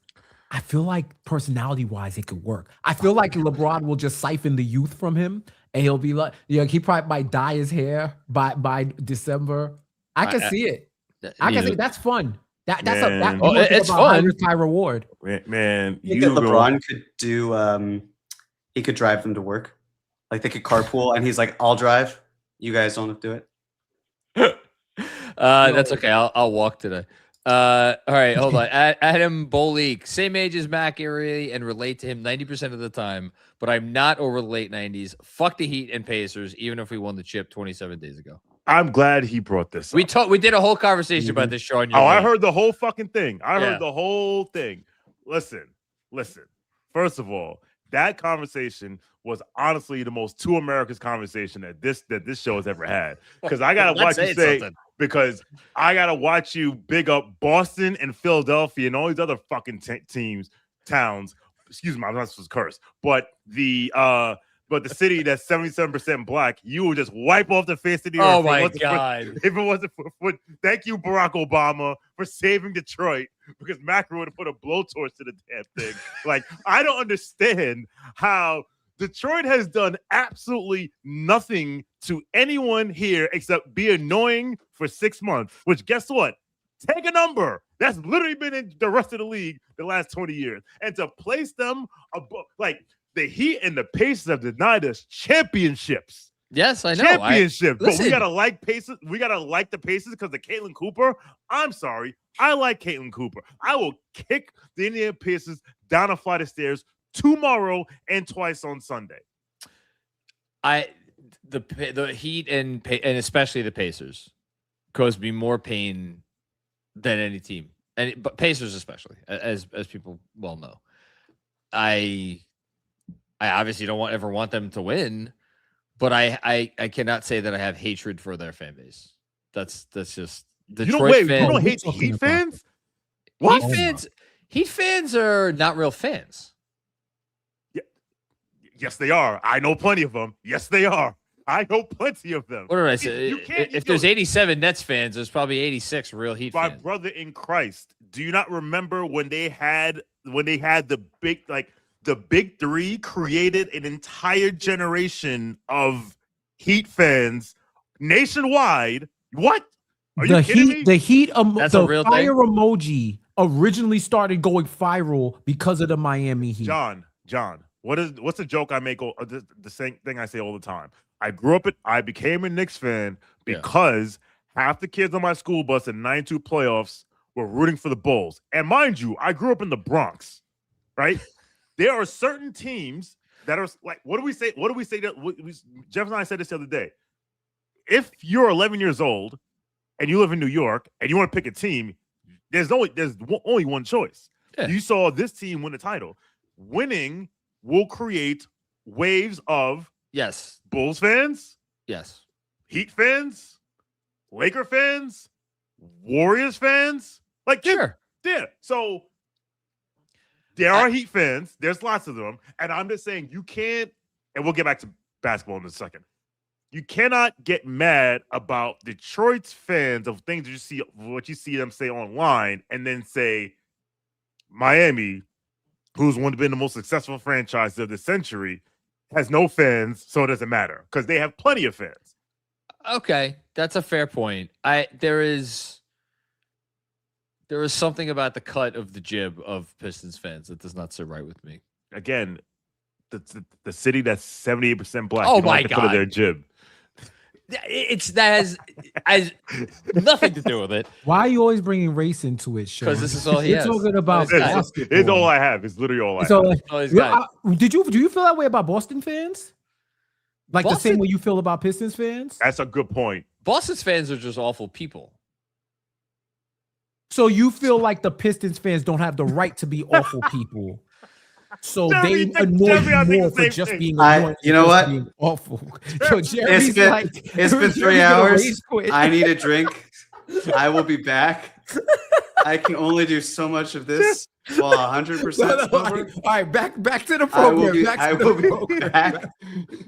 Oh my goodness. Yo, Jeremy, we heard it at the same time. We heard it at the same time. What Jeremy, about go get their a drink. awfulness I- makes them endearing? Andrew, you can let me go. You can release me now. I'll release you. Hang on. All Andrew, right. he's asking for the bailout button. Jesus Christ. You don't get this Oh anywhere my else, God. ladies and gentlemen. You Those don't are get good this looking anywhere shades. else. I need a pair of those. All right, what are we doing here? Let me get this off here. Thank you, Adam. That was a fruitful discussion. Really good, positive Best 10-minute super chat contribution ever. to the show. Really. I need sunglasses now. Shit. I got you on this one. William Mitchell 9409. Now Warriors fans know how Knicks fans feel about LBJ clutch blue ball. The clutch So what- apparatus. So what are they saying that? Well, I mean, this sounded like a pump fake from Jump. Once Porzingis said, "Oh, you taking a discount, Draymond? Not me." Oh, so that's dead now? That's not It dead might now. be like similar. Well, it depends. If money isn't a factor and LeBron will sign the vet min, then he can go to Golden State. But otherwise, if he's looking for tens of millions, he might be cooked. So then, do we really think he's going to take a pay cut? Because I saw LeBron or yes, or Draymond? LeBron. I believe Draymond would. And I Yeah, think Draymond but would. for to help- Draymond, it's a classic sign for less over more years. Yes. LeBron, of course, he's going to have to take a pay cut. Everybody has fucking But sunglasses what's on. like okay, I was in a group chat and a bunch of Laker fans were like going crazy. They were blaming Rob Pelinka, and it was like, if Rob Pelinka just had a plan, LeBron signed for less. I was like, there's no freaking world where LeBron James was going to sign for make less money than Austin Reeves on the same team, right? So that's That's out an now. interesting But one. he'll take less money than Steph Curry, but the other thing about this is like, I'm sorry. Anthony Davis is going to start taking less money with his brittle behind. Like, Well, no, but that would be a trade, and he's already under contract for next year. LeBron, the Golden State only has the $6.1 million taxpayer mid-level. That's all they have to spend and they got Porzingis coming in and like, so they've already committed this money. So the thought is that LeBron would come for that amount of money. So the fact that he has not signed for that after everyone was kind of reporting that wasn't maybe a done deal, but it was heading in that direction, says to me, Sean, that maybe he is not so keen on taking a 40 whatever $1 million pay cut. Is Dan Gilbert going to go into second apron for? I don't know. I don't know the numbers off the top of my head, but I'm sure if he goes for like, okay, let's say he takes 35 million. As of now, Cleveland only has the veteran minimum. They'd have to go find a dumping ground for Max Strus and or Dennis Schroeder to sign LeBron. So it gets complicated for all these teams. There's no easy pathway. There's no obvious like, oh, clearly here's the money and here's the team for him. That doesn't exist. But to your point, you said this earlier. LeBron has to have. You should go play for the Bulls. Oh There's my money there for him. God. He get all the money he wants. Bulls. LeBron has. I find it Or the hard. Nets. I find it. Oh, Jesus Christ. I Could find you it- LeBron, imagine? Julius, MPJ, MPJ. Aaron Sharp, the Nick passive Claxton would be aggressiveness. pissed. Yeah. Passive aggressiveness in those. But anyway, I have to think that LeBron knows what team he's going to. He's just playing. He's just drawing it out. Like I don't think LeBron's like, I have no idea what team I'm going to. I'm gonna host people at my house. Like it's 20. Like I thought Jeremy said it. Like, you got to keep up appearances yes, with free agency to avoid tampering charges. I think he Right. knows where he's going. So we're probably looking at him in Golden State sometime tonight or tomorrow. Find out soon enough. Okay, what else we got here? Thank you. Outstanding content, by the way, the last 10-15 minutes of the live stream, by the You way. gotta love Just it, man. You gotta love it. outstanding. I do it all for you, Andrew. I do it all for you. Dean Bushel. I can't read this. Andrew, you can take this one. Confirming cum bucket is colloquially used down under as well. Hashtag cream outro idea is Prince. Dean. That's Kuminga's name, right? The one dude. Yeah, Yes, it is. So that's Kuminga's. It's correct, nickname. Jeff. Thank you.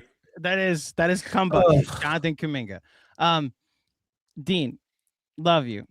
If we can't monetize video with Wu-Tang playing, you better believe we're not going to be able to monetize anything with Prince. Prince is playing. the last dude you want to try and use. Prince himself will He shut will- down our streams. Yes. Yeah, Yes, he will. the ghost of Prince, the color purple, all of it. The symbol will shut it down. Do people know about the Ezra Edelman documentary that will never see the light of day because Prince from the grave shut it down completely? I didn't know I about this. didn't know this. Oh, do you guys not I even think know? I heard this? about So it. Ezra Edelman, the guy who did the OJ 8-part series, for my money, the best documentary, sports documentary outside of Hoop Dreams, but that's like a movie, right? That's the OJ Made in America for ESPN that won the Oscar and the Emmy is the best, most thorough documentary ever created. For I my agree. money, right? Yeah, for sure. Ezra Edelman, the director and the person who put all that together, he then for his next project set out, commissioned by Netflix, to do a 5 to 10 part Prince documentary and spent 5 years working on it. It's done. It's complete. Prince's estate has shut it down completely and wrapped it up in so much litigation that it's just on ice somewhere. And he said no one's ever going to see the movie because I don't want to get sued anymore. That basically it's so comprehensive that their estate, his estate is like, we don't want him to get canceled from the grave. And as a result, we are not letting this see the light of day. Translation: we will not be playing that song. We will not be playing that song. No, Yeah. Prince, you cannot play Prince. No. Jonathan Francois, love watching the Celtics' demise. Thoughts? I think their death has been. What's the quote? Reports of my Greatly death- exaggerated. Greatly Yeah, exaggerated. To you. Yeah, You're thank the you. one. Thank you. Thank They you. You're were the done one in who's still buying this 2025, but nobody bullshit. wants to talk about it. Francois, you know what my thoughts are? It's glorious. It's delicious. I'm enjoying every second of it. I've not been respecting the Celtics all season, and it's glad that everybody else has stopped. You respecting never the did Celtics, too. respect the Celtics. No one did. You were the only one. You were the only one. So the I? Celtics, Yes. the Celtics Maybe are. I was. I actually, you know what? Jokic is number one with the plot armor, with the Wow. NBA plot armor. Yes. Celtics as a brand is number 2.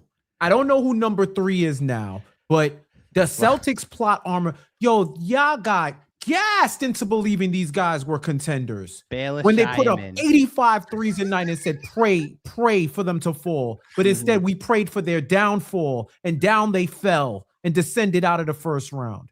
I love it. They are cooked. The Celtics are cooked. Jaylen Brown is about to do a dissertation on his live stream because they keep playing in his face. And them stupid eggheads talk about he's the 7th best player on the team. I'd blow everything up too.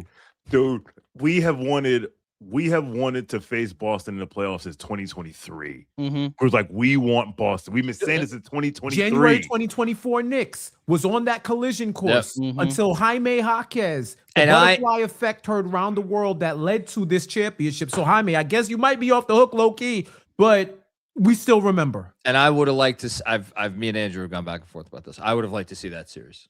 Yeah. Oh, I agree with With a wanting healthy to see that OG, I would have series. liked to see that series. I don't think the team that got past if they have gotten past Indiana with how many injuries they had. Oh, I you thought- didn't want to see Alec Burks in the fighting Right, Knickerbockers? like we would have saw the 6 best Knicks available I because know. Tibbs wasn't going to extend his bench with a lot of hush you. Precious and Josh Hart minutes together. I wanted them in 2023 when we lost to the Heat in 6. Oh, that's right. I was Yeah, jogging my that's memory right. there. Because then it would have been like, all right, we ain't got nothing to lose. Let's see what these dudes are. Let's see what these dudes are about. Yeah, I heard y'all talking about some of the super chat about why do the books love Boston? To your point, it's the Boston media. They're a public team. People just stay to green and it's like, oh, they'll just figure it out. Because to your point, Jeff, Baelish Hyman and Nehemiah Queta were the bee's knees for 89 games, and then in 88 games, and in the game 89, poof. All you have to do is sign players that look like they would have been part of Elliot Ness's beat in 1927, and then people are gonna pick them to win a playoff series. It's absolutely ridiculous, man. Let me tell you something. These Boston Celtics, they're good. They don't stink, but their days of being legit championship contenders, as long as the Knicks are alive and kicking, that is cooked. Welcome to your new reality. Welcome to King's Landing is under new management. That's what it is right now. And it's okay to say it because they can't hurt you anymore. No, they You're the can't. champion. They cannot hurt you anymore. Oh, Baylor Shireman, Sam Hauser. Excuse me, Sam Hauser. Don't forget about Shireman. Don't forget about Hugo Gonzalez. That's it. Hugo. Oh, you mean Mr. Untouchable? Mr. Untouchable. Yeah. You know how much crap Knicks fans got about RJ being untouchable in a Donovan Mitchell trade? Oh, Quentin And I'm Grimes. Quentin Grimes. I was Grimes. about to say Quentin Grimes. Yeah. too. Quentin Yeah. Grimes. And Grimes. Can't trade And quickly. Grimes. Can't trade quickly. Listen, man. Listen. The plot armor is going to plot armor. As long as that green and white is alive and kicking, that plot armor is going to cook. The books want you to give donations. I'm telling you that right now. That ain't about smart betting. That's about donations. Yeah, donate to a charity. Don't donate to Celtics futures. I'm telling you that right now. I will say this. They're not better than the Raptors right now. I do trust. I have more trust in Brad Stevens to build a title contender than the Rat in Miami. And if they had pulled off that Giannis trade, we'd be like, now we got something. Now we got something. We got something to worry It's about. the one team that I was like, if they get Giannis, that's actually something I stare I was like, at. now But they didn't. But they didn't. And now their Twitch star second banana is very upset at management. I will say that it is very interesting to me that several NBA media personalities, whatever you want to say, have come out with the same talking point of this. I think Shams said like 40 cents on the dollar, but like other people have had their own versions of that sentiment in terms of what the Celtics want for Jaylen Brown versus what that people are willing to offer for Jaylen Brown. So Dial C for collusion. I think that Jaylen Brown is vastly underrated. Not vastly underrated, but like it's in the context of his salary, It's Sean. getting there, which is crazy. It's in the context of his salary. That's the point that Jeremy kept making earlier. No, what Jeremy's saying is correct, but I'm talking about in the greater NBA ecosystem. So you're talking about putting his salary aside, just as a player. Yeah, that's 100%. The way he's discussed, it's like that's can't dribble his But now we're talking about there's an unhappy player that they need to either make happy theoretically or flip for something that is as good as him, whether it's one player or multiple pieces, and that's the part where it seems to be that they are running into an issue. But is Jaylen Brown at $70 million a year in 2029? Like Trae Young is gonna be in that ballpark.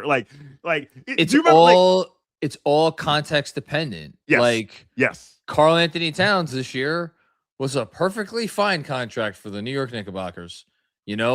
Despite typically when you pay someone $53 million, you would think this is not to take a shot at Karl Anthony Towns, but typically you would say if that player scored 2 points or whatever the fuck he scored in game 5 of the finals, that would be a problem.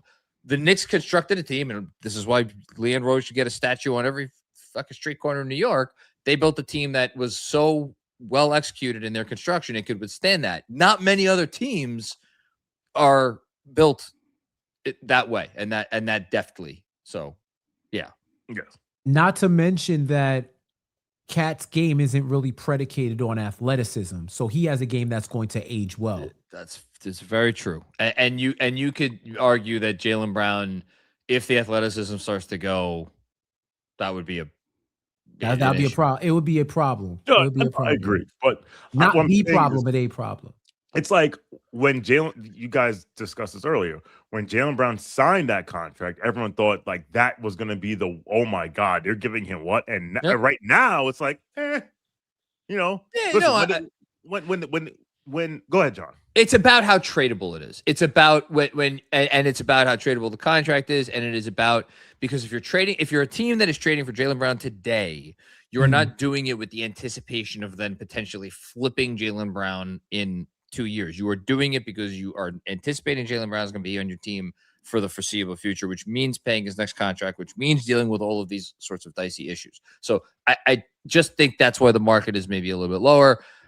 I have my I'm with the Terrell Owens popcorn here. That's my view of Boston right now. I'm enjoying the popcorn. Jeff go ahead, Jeff. Go ahead. No, I was gonna say real quick.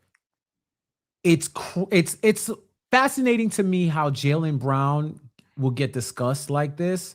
Well, there's no real scrutiny over the Raptors trading that haul for a 35-year-old guy who's been oft injured, who they're going to have to pay into his year 40, year 41 deal. And oh, by the way, might be literally escaping the country to dodge a RICO case.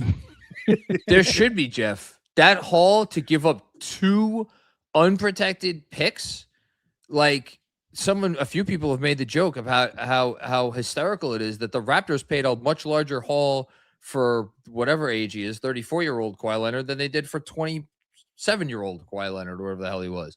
It's a haul, but you know why they get away with it? Because it's like, well, what else are they going to do? So it's like almost their own, I don't want to say incompetence, but their own poor, team building. Right. That was their only option. So you can't blame them for taking the one option. That exactly. Was Precisely. And it's the one guy who helped them win a championship in 2019, and he's the Finals MVP. Yeah, the Raptors fans are ecstatic. I don't know if y'all saw the clip with he just so happened to be at a Blue Jays game today. He was a welcoming hero. The conquering hero has returned. Just so happens. Jeff and Sean, this has nothing to do with anything we just talked about, but it's a World Cup meme that got sent to me. The caption is Germany in the World Cup, and it's James Harden in a Bills uniform. Oh, that's crazy. Like there's layers to it. So John, they haven't won a knockout game in since they last won the World Cup. And they last like 2014. 2014. Yeah. They haven't. So they basically, if you got to the playoffs and kept getting swept since 2014, that's the equivalent of what it is. So. That's they wilded out, man. It's too many of them, too many world-class players to be going out like that. But that's the beauty of football, bro. Like it don't matter. Any given day, you could be the smallest country in the world and knock out a world power. By the way, NBA, if you think NBA Twitter is toxic, it has nothing on football Twitter. Nothing. You said this, yeah. This is where your iron is sharpened. First of all, you go there and then you come back here to the NBA Twitter and you're a superstar. Like the Racissimo alone just puts it on another level. But if you take out the racist tweets, someone tweeted that Germany won the World Cup 2014 they have either not made out the group stage or they made out group stage and lost their first knockout stage game. And someone tweeted that ever since Germany's players don't have names that sound like they're at the Nuremberg trials, they haven't been as good as they used to be. Oh, dear. And I said, oh, my God, that's terrible. That is football Twitter. And that is scratching the surface. I didn't say that. That's like a 5, which is crazy. That's like a 5.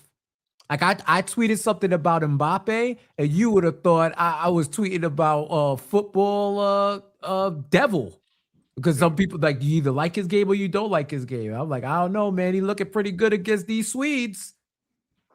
That's insane. Congrats to the French. Sorry you didn't win your bet, Sean. I mean, they got to win something. That was low. If it wasn't for PSG. Yeah, it wasn't for PSG. Tony, what's the money you walk away from a Deuce extension? Oh man.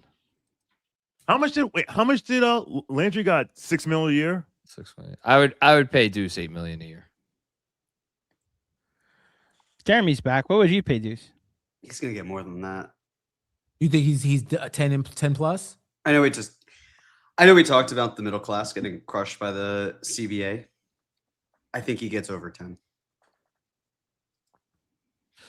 By the way, Sham said the Wolves and Pistons tried to pursue Kawhi, and his camp shut that down. I bet they did. Bet they did. I will also say that, the tweets for the World Cup are hilarious. And anytime it says translated from Spanish, I know I'm in for the wildest thing I've ever seen. Dude. The Spanish and the Portuguese tweets have been. The dog in the Brazil jersey saying, "Oh no, another gray card." Fantastic. Yo, that was the best. That was the best. That's it. Anyway. Jeremy, you could read this one. Sure. From Jessica. That jerk Kevin hurting, as in Kevin Herter, team's cap space. Yeah, that we said it when the news dropped with the live stream with Landry Shamet, John. The contract of Shamet versus Herter, Ridiculous. Outrageous. I couldn't believe it. There are levels to this. I could not believe it. Like that dude. We sat here for a Game 7 watch along, hate along, and I don't remember seeing him at all. Like he might be third on the plot armor because boy, Kevin Herter. Yeah, I mean, great dude, good baller, but where's the investment? Like, is Detroit just like, hey, or Cleveland? Where is he? He's Detroit, right? He's Detroit. He got $8 million a year, $10 million a year for not playing basketball. I mean, listen, great agent, excellent agent. That's the we didn't want to lose the asset deal. I'm assuming because. Right. Yeah, but this like we gotta have we can't lose the salary because we need the salary, potentially trade the salary. It's like it can't be terrible money, and ideally the player should play for you. In the meantime, ideally, okay. In a perfect world, is a 38% 3-point shooter who's on defense worth $8 million a year. I mean, does it have to be Duncan Robinson? Because Duncan Robinson makes 15, and I think it's 15. Yeah, Duncan Robinson makes 15. Kevin Herter is half the price, and they probably, let's just say they're equal on defense. If they shoot, it's a terrible contract. We could just leave it at that. Duncan Robinson's going to be a free agent. Do you think that they couldn't have gotten him back for even like $5 million less? He is. I thought he's signed through. No, it's a non-guaranteed contract. Oh, that's right. So, like Jonathan Isaac's an example.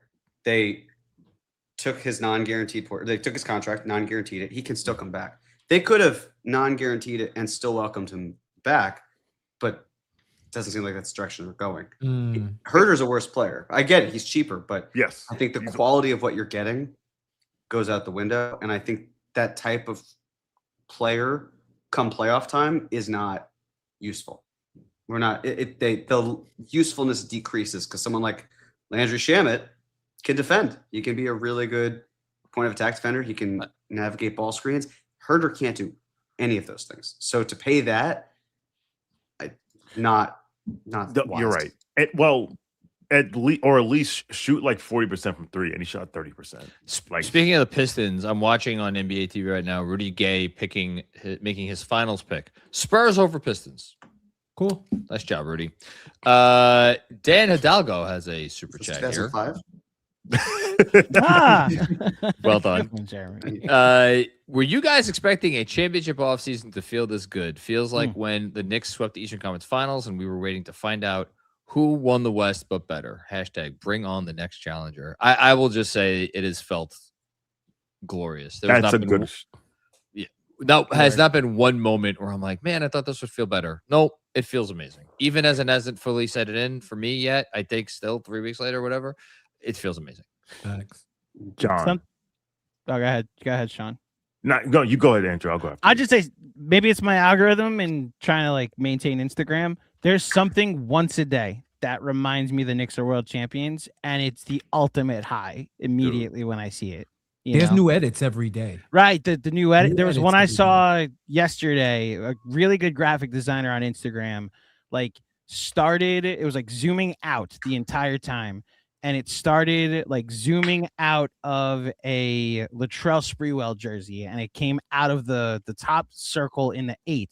And it just zoomed all the way out, and it was a kid in a Latrell Sprewell jersey. And it kept zooming out, and then suddenly it went through a Marbury jersey, and now the kid is a teenager. And then it kept zooming out, and it's a Carmelo Anthony jersey. And now the guy is an adult, and he's got like a partner with him. And then they zoom out even further, and it's a Randall jersey, and the partner, and they have like a little child. And then the last one is a Brunson jersey. They're all wearing Knicks jerseys, and the Larry O'Brien is on the TV, and it's just the Knicks won it, guys. That's,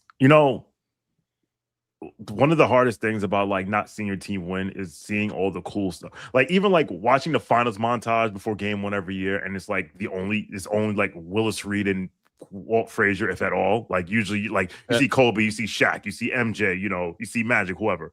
I remember when Liverpool won the Premier League in 2020, and it was the first time they'd won the league in God knows how long, like 30 something years.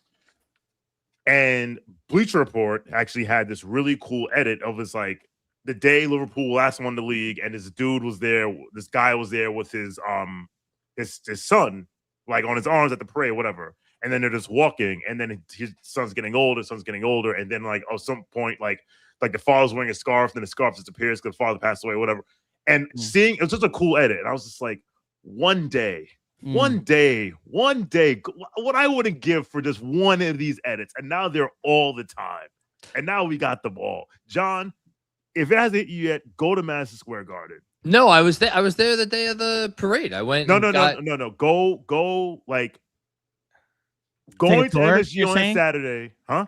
You're saying like take a tour of the Garden? No, you don't have to take a tour. Just go. No, like. So I've had moments where it is like, oh, that's really cool. One of which was when I went to MSG, and it has the championship, the sign that said NBA champions.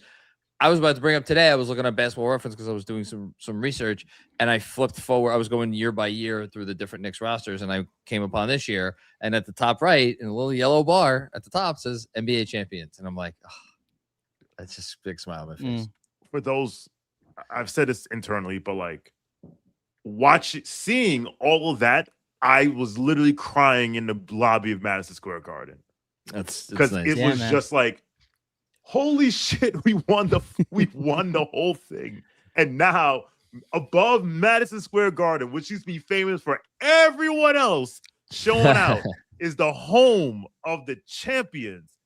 It's, man, this offseason, listen, I don't give a rat's ass what they do. Sign LeBron on a minimum. I don't care. I'll deal with that circus. I thought you were going to say John should go to the Garden to check out his favorite dancer at her wedding this week, or weekend, I should say. Is that happening?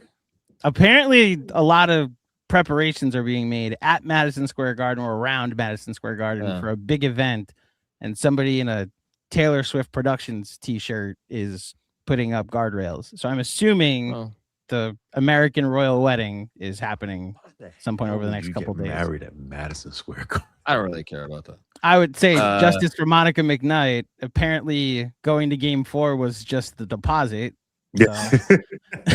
Might have been onto something there, Monica. Word. All right, I don't know how to handle this. Hush to now that we won, can we rank top 3 J-Mac rants? All time or this year? What are they ranked by? Moments that I questioned my existence or entertainment level? Entertainment. Okay. The Pistons rant is number 1, first and foremost. Which Pistons now rant? The one after the All-Star break. The infamous the one. Sean, I Wait, can't but wait. I cannot wait. That's a Pistons. Yes, I cannot wait. Now we know why it had so much fuel and what was fueling the hatred. It was the Pistons. It was Detroit and that other things. that was part of it. Yeah, it was part of it. Yeah, that was part of it. You wanted to see the Pistons lose. Not only did they win, they beat the Knicks, and you were on vacation. We've relitigated this. So the Pistons is one. I think what the fuck? Oh, that was I after. don't remember what that was. I remember what that was. That was after the Kings. Oh, the loss, Kings with Cat falling down. with Cat falling down and then not getting back on defense.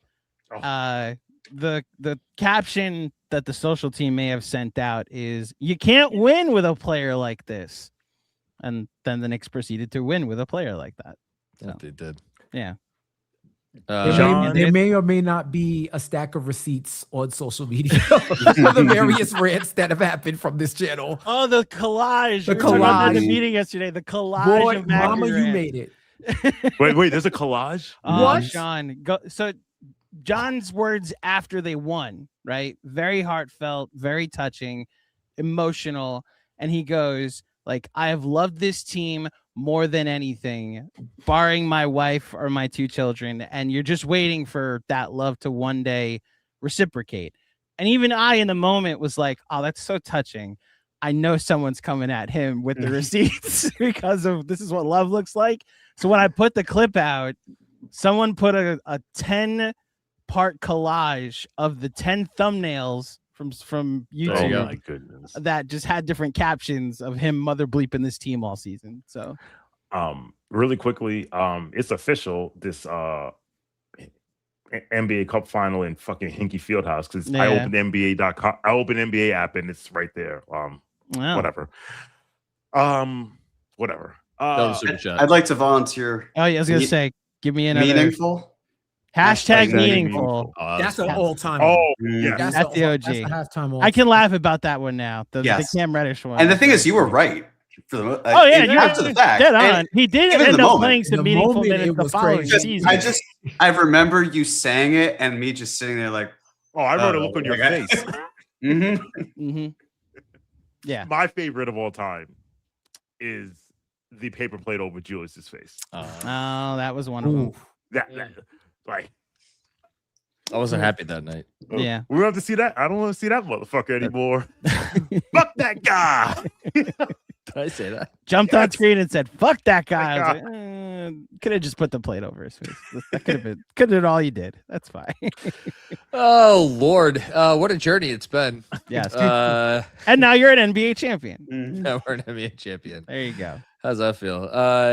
One of my guys has been here a long time, David Crockett. If you're Mitch, why sign for anything less than $20 million a year?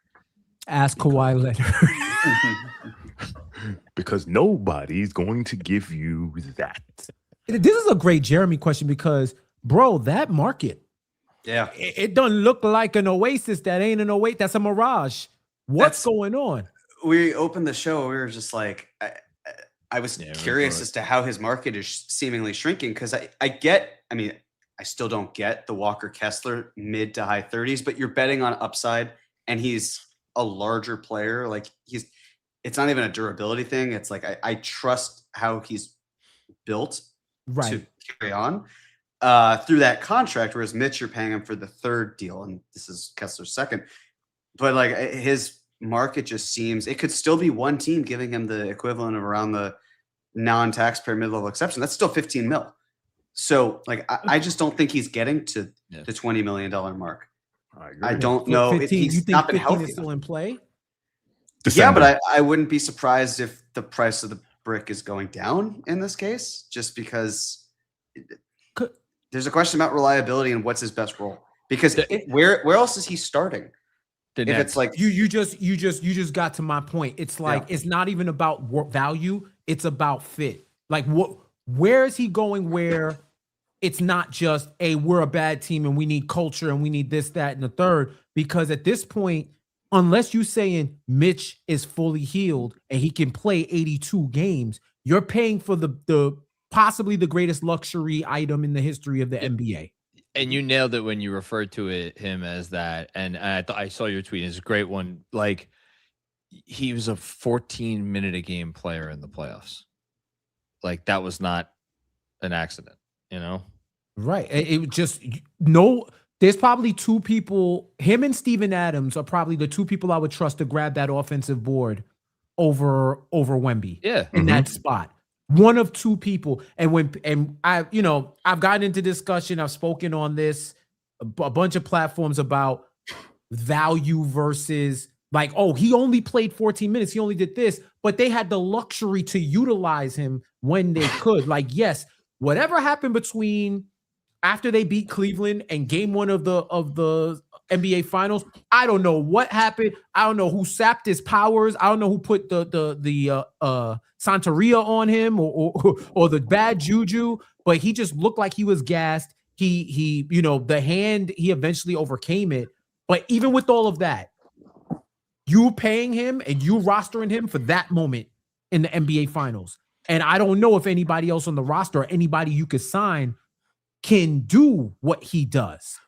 Even if it is only for half a season, you're looking at 16. You're really not looking at the 82. So given everything I said, how many teams with the cap space have the same luxury to fit Mitch on their roster for those moments? It would have to be a contender. Like, realistically, it would have to be a contender. Because if you're let me think.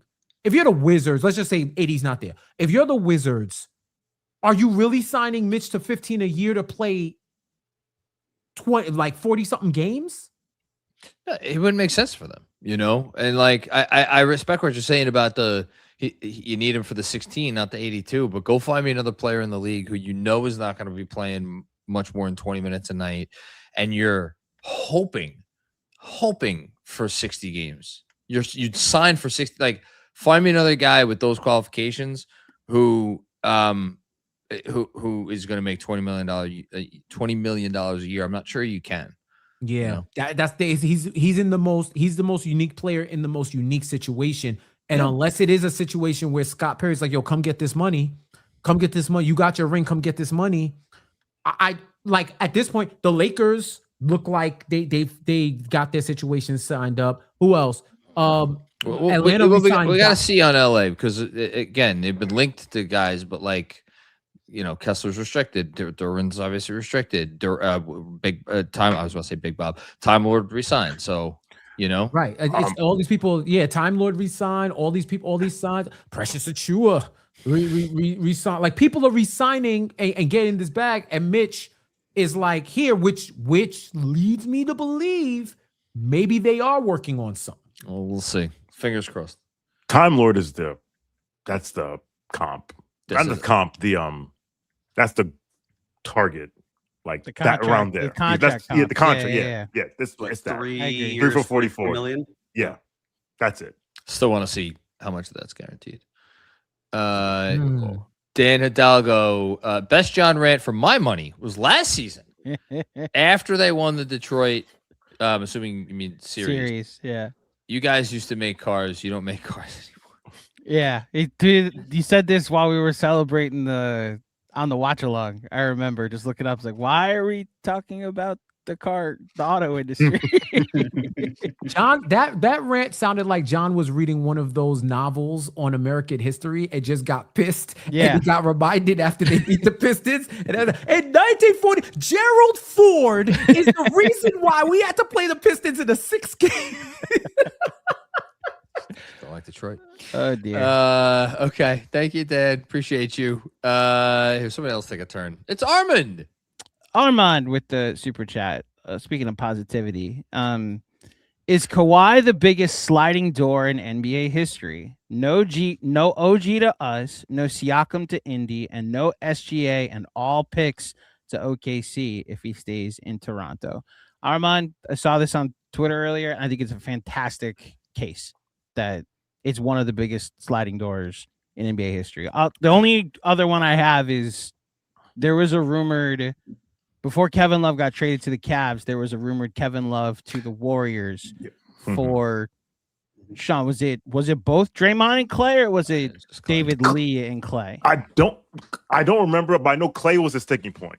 He was the one that was the player that they didn't want to move, and Jerry West basically was like, "Don't do this." Right. So Kevin Love to the Warriors for Clay would have meant the Cavs go elsewhere. So maybe they go get Paul George, or maybe they go get Carmelo Anthony, and of course the Warriors don't do what they do. And then there's this one, which I think is pretty significant. I was going the other direction with the Warriors. I was going to say KD signing there. Oh yeah, so that never happens. Oh, you're saying like the sliding That's- door is KD sliding. That's there. a what if. Maybe what if KD doesn't sign with the Warriors, but was there really a reasonable alternative option? I don't know. Well, if you remember, he took 4 meetings that offseason. He took the Warriors. He obviously took OKC. He took Boston, and he took Miami. And apparently he loved what Spoelstra said so much in the meeting about how he's being used and how he should be used differently. And was like, oh, that's fascinating, Spo. I agree with everything you said. We're going to go do all of that in Golden State with the most gravity a player has ever had in all time. So I think there's another sliding door that's related to this. Please. And it's a little bit more understated, but it involves Paul George. Because if Paul George doesn't force his way out of Indiana, That's a good one. then he doesn't go to OKC. If he doesn't go to OKC and then re-sign on I think it was like a 4-year deal, then the Thunder don't have quite the same leverage to extract from the Clippers, because it's not publicly known that Kawhi is like, yeah, I'm only going to LA if you get me Paul George as well. So if there were a way to slow roll it that way, that's another option. But it's related to the Kawhi factor as well. Absolutely. To that point, Jeremy, the Paul George what if that I have isn't him forcing his way out of Indiana. It's that for the entire season, the rumors that I remember hearing was that he grew up in LA, a huge Lakers fan. He wanted to be a Laker. Magic Johnson was in charge of the Lakers, and it was like he's going to recruit him. He went on Jimmy Kimmel and got a tampering charge because he was joking about, like, wink, wink, yeah, Paul, we're not actually going to go try and get after you, right? And then the NBA was like, no, we take this seriously. We're going to hit you with a 2nd-round pick. If instead of re-signing with OKC, he just signs with the Lakers the summer that LeBron goes there. Because then same thing happens. 2018. That was 2018. So the same thing happens. He doesn't then become available to be traded from OKC because he just goes to the Lakers instead. The most obscure sliding doors moment is the Anthony Carter not exercising his option in 2004. Oh my God. Because Anthony Carter was with the Heat. He was going to re-up. He was going to exercise the option, but his agent, Bill Duffy, forgot to get the paperwork in. So they didn't exercise the option. That gave the Heat the ability to sign Lamar Odom, who was then included in the trade for Shaquille O'Neal. Let's go. And because of Anthony Carter, and because he was able to get Shaquille O'Neal, Shaq's contract would have expired in 2010. So basically it allowed them to go. So they win the championship. And then because now they win the championship in Miami, it makes it easier for LeBron and Bosh to go to Miami. And it all starts because Bill Duffy forgot to send in the paperwork on June 30th, 2004, I believe. That's RJ's agent. Yeah. That is RJ's agent, yes. Among others. Not a sliding door. Hold on. I like one this. more. I like this. Not a sliding door, but definitely a ripple effect / domino effect, whatever you want to say. I think you could go back to Joe Smith and the Timberwolves. Oh my God. Joe Smith Yes. and the Timberwolves worked together to deflate his salary costs so that they would be able to get bird rights so that they could then overpay him. The league caught wind of it and they hit the Timberwolves and took draft picks from them. This eventually led to the Timberwolves not being able to build the best team possible around Kevin Garnett. Kevin Garnett then forces his way out. That leads to the Boston Celtics and the 2008 championship team that's there, which then, of course, leads to the Brooklyn Nets, which then leads to the Boston Celtics getting Jason Tatum and Jaylen Brown, which then leads. What's that? You could throw in that Boston team may have ushered LeBron out the door in Cleveland. They don't create a big three if the Celtics don't already create a big three. And he doesn't go to Miami. It's all sorts of chaos. By the way, Jeremy had a great observation about the Bobby Marks tweet about Jaylen Brown causing the hysteria. The analytics person that ranks him as 7th best on the team. Bobby Marks started this version of the Celtics by trading all the picks to them, and he might end it too with one tweet. So, on that note, I saw Windhorst went on TV and floated the idea of Jaylen Brown and LeBron James playing together in Cleveland, and I was just trying to think to myself, is there any feasible trade that the Cavs can make that doesn't involve giving up Evan Mobley? And it would effectively be Jared Allen, Max Strus, and Dennis Schroeder, and for salary. And then it's like, all right, well, how many hitting? The Cavs have 2 firsts and 2 swaps, believe it or not, that they could trade today, which is not nothing. This It's not nothing. Right? Kawhi just went for 2 firsts and a swap. And 2 swaps. They're distant. And 2 firsts seconds. that 2 the seconds. Cavs have. They're their most distant. Those 4 picks would be the most 4 distant picks that they could move. Mhm. So And Allen would solve their I think I center have a issue. sliding door. Oh, Jeff's got a sliding door. What do you I think I got? have one. KD popping his Achilles. Oh, that's a great. Yeah. Are Yes. you? Because I can tell you,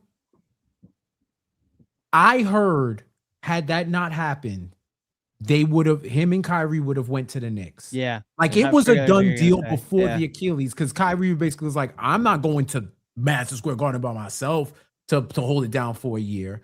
So that happens. Then, of course, Zion goes to New Orleans. So the Knicks miss out on every opportunity to retool the franchise. Yeah. The Big 3 era happens in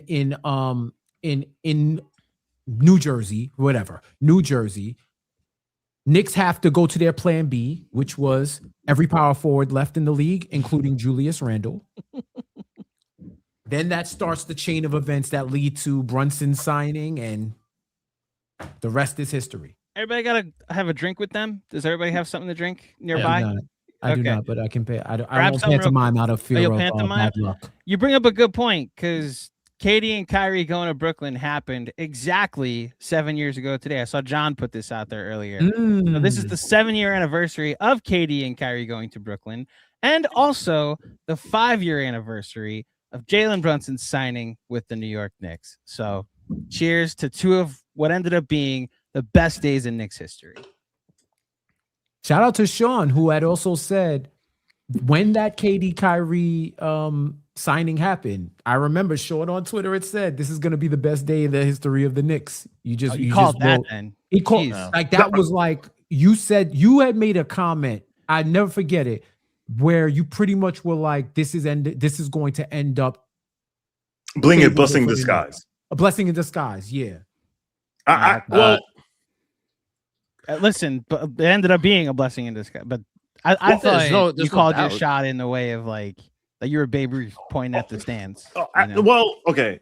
The day of, I remember I posted like on my Instagram, was like, stay low, keep firing, the Knicks will be all right. And within a year, I was like, this could be a gift and a curse, because obviously you signed Kevin Durant, you flushed a year down the drain. So we have him for 3 years.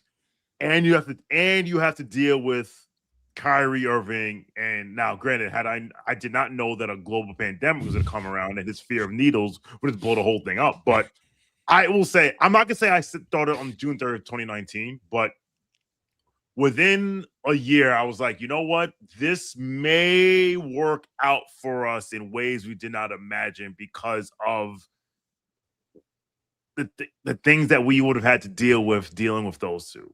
And then they traded, and then the Nets traded everything for James Harden. And then I was like, okay, and that's what I said. I went on Clubhouse. I was like, this is done. This is over. Wow. I was like, this is over. And people said I was stupid. I was like, no. This is like that whole big 3. No. This is over. Like I say this all the time. The legacy of the Heatles in Miami should always be you need 8 guys to win a title. You just can't have 3 guys and have 5 other guys, and they'll just turn into Rajon Rondo. Hi, Dan Le Batard. You need 8 guys. And once they made that trade, like, you don't got 8 guys. This is over. Clubhouse. Good Wow. call by you. Last week All right. passed. We got some more here. Jessica Elsner giving a shout out to our man Jeff. Jeff Housen dropping curses on the Knicks for clicks fools.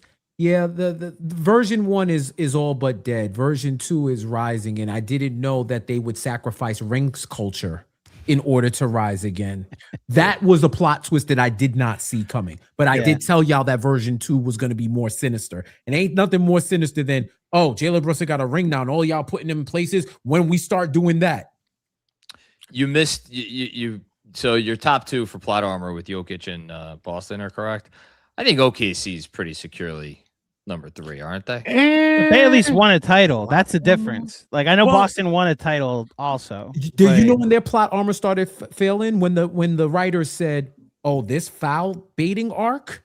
Oh, I think we got something with that. That's fair. Okay. The mask has fallen off of OKC, like to the point where every fan base of the NBA goes on social media to complain about watching the Thunder when they're playing their team. I've never seen anything like that. Yeah. I've never seen anything like that. I gotta be honest, it is still funny that Mike Brown, mild-mannered goofball, right, had 2 technical fouls this year, and it was the 2 games against the Oklahoma City Thunder.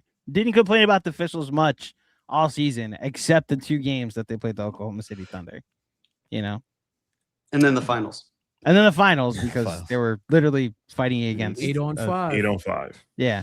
Bill The Peter first friend. ever handicap NBA finals match in NBA history where the Knicks won 8 on 5. Shout out to Men in Black. They were fighting extraterrestrial violence in the NBA finals. I still can't believe they didn't call that. Bill Peter friend says, "Are the Raptors potential threats now?" Define potential. I was about to say define potential threat. Actually, I'll answer that question. Knicks in 5. Yeah, that's. I think Sean, the way you answered it actually is my question. It is my answer. It's like they have the potential to be threats. I don't know that they are actually now threats. I need to see that team play out. I need Kawhi to stay healthy. You know, I think they're another move away personally, but I think you know, if you replace Emmanuel quickly and RJ Barrett with OG Anunoby, I would take them extraordinarily more seriously. Why do you hate Did RJ never do Barrett? that? Wow, we I- didn't I talk would- about it. We didn't talk about all the rants, Jeremy. So I was gonna phrase that a little slightly different way, but I'll just say it now. I think the Raptors have an RJ Barrett problem. If you gave me a wing who actually was a really good 3-point shooter and actually was not even a lockdown defender, but just like defended as you would expect, you know, like you look at RJ, it's like, oh man, that guy's got to be a good defender, and he's never been. So but he's not those things. And they need him to be those things. And what they have is RJ Barrett. So I'll be curious how they deal with that. It's going to be hard to trade the prodigals. Well, the hometown boy. I don't think it'd be that hard. Well, I mean, think it's you're hard because I'm underestimating- pretty sure Yeah. they were like, hey, Los Angeles, do you want RJ Barrett? They're like, no. I thought I heard the other way. I think Yeah, they wanted to Sean give the up other Ingram, way. but that says to me more about Brandon Ingram. It's an Ingram Which- problem that more than it is contract RJ was a problem. They fucking initially were atrocity like, to we're not second trading base RJ Oh. for Kawhi. Oh, We got fine. something. What do we Keon got? Ellis to the Nets, 2 years, 18 million.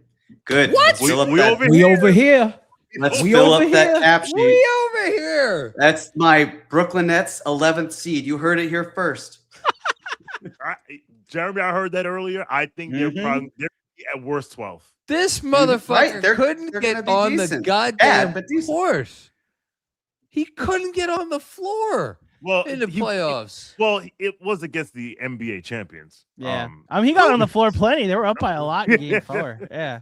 Fully guaranteed. Yeah. Well, you know what? I was gonna say it's put up or shut up time, but he's gonna be able to put up anything he wants. Gets the ball out of Julius's hands. But like, all right, well, we over here. You know what? I take back what I said. They're not gonna be better than people think. I think on, they're man. not gonna tank. They're You're out gonna here try. spending $9 million a year on Keon Ellis. I mean, what's they 2 gonna do years- with the 2 rest of that years? cap? They got to spend the money somewhere. It's 2 years, right? Yeah. And what's Brian No. Windhorst say? There's no such thing as a bad 2-year deal. You can't give the rest of the cap to Ellie or whoever is going to be occupying the No, Barclays what? Center. You know what I'm saying? Why didn't they take some of that money and offer it to? I mean, maybe they are waiting for a Mitchell. I don't know what's going on. Speaking of Ellie, the Ace again, they Oh, asked what by the man. Liberty right now. No, they're not. They the Liberty are trying to be the Knicks. They're only up one. Like they Oh no. briefly Oh, they're down captured the lead. 3. Yeah. I saw the 14. I didn't. Oh, And God. Is now this the 1 point Commissioner's game. Cup? Yes. Yeah. Oh, They can't lose that game with no age. With no age. Yeah. This would be was the bad. game. This was the game that yes. they were saying that is the game in Brooklyn. Yeah. Yes. This They was were the game. saying- This was the go get Becky game. Yeah, that the some Knicks people were fans trying should to go organize. there and chant at Becky Echo Hammond. Becky. But then she got roundly booed, I think. Well, she was always gonna get booed, but it would have been on another level if she didn't like turn it. So Anthony Perino, I think we are starting to act like losing Mitch won't be a huge deal. He's one of our top 6 most impactful players. He won us multiple playoff series. before this season. yeah, this There we go. season I don't think he's top 6. Now He's that not they- top 6. Now that they play for a coach that doesn't require 48 minutes of rim protection, So- he can be a backup and you can replace him with a suitable backup. So Not he would be the best available backup. I agree, but I think he's more replaceable in this That game. playoff series that he won in particular was before Joel Embiid hoisted him down and Right. hurt him, leading to additional injuries that he has been good and at times very good, but this is not the same Mitchell Robinson. And you're paying for the next 2 years.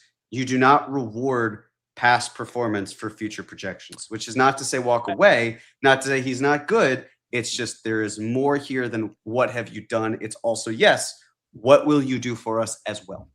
And just to add to Jeremy's point about what's happened since those playoff series that he won, the worst statistical free throw shooter in NBA history. The worst, not bad. Yeah. The worst, to the So that's point where every coach adopted the Joe Mazzulla philosophy, and I couldn't even call him out on it. I was like, yeah, Nope. I'd probably do it too. You know, Which became the strategy against the Knicks. yeah. And that's an issue. That's an issue. I allow me to offer just a little bit of a comeback, which is, You got to say and yet though. and yet you need I think you need 48 minutes of solid center play to win at the highest levels in the NBA. And you especially, The Warriors won a I think title you with do. Kevon Looney 4 years ago.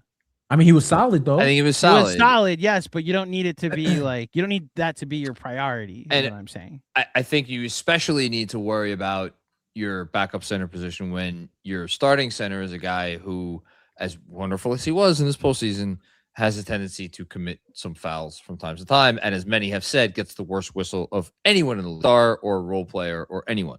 So, you know, for me, it's not about downplaying the need for a competent, not competent, a solid like player at that position. It's about faith in the front office to figure it out between now and essentially the trade deadline, and using the resources that they have to figure it out. Because as these guys were correctly pointing out, Mitch is not a perfect player. So it's really just about how are you replacing him? Not about that you lose him for nothing and you don't worry about it. By God, is that Sandro Mamu Kazril's music? Why is it not coming up for John. me? Mamu.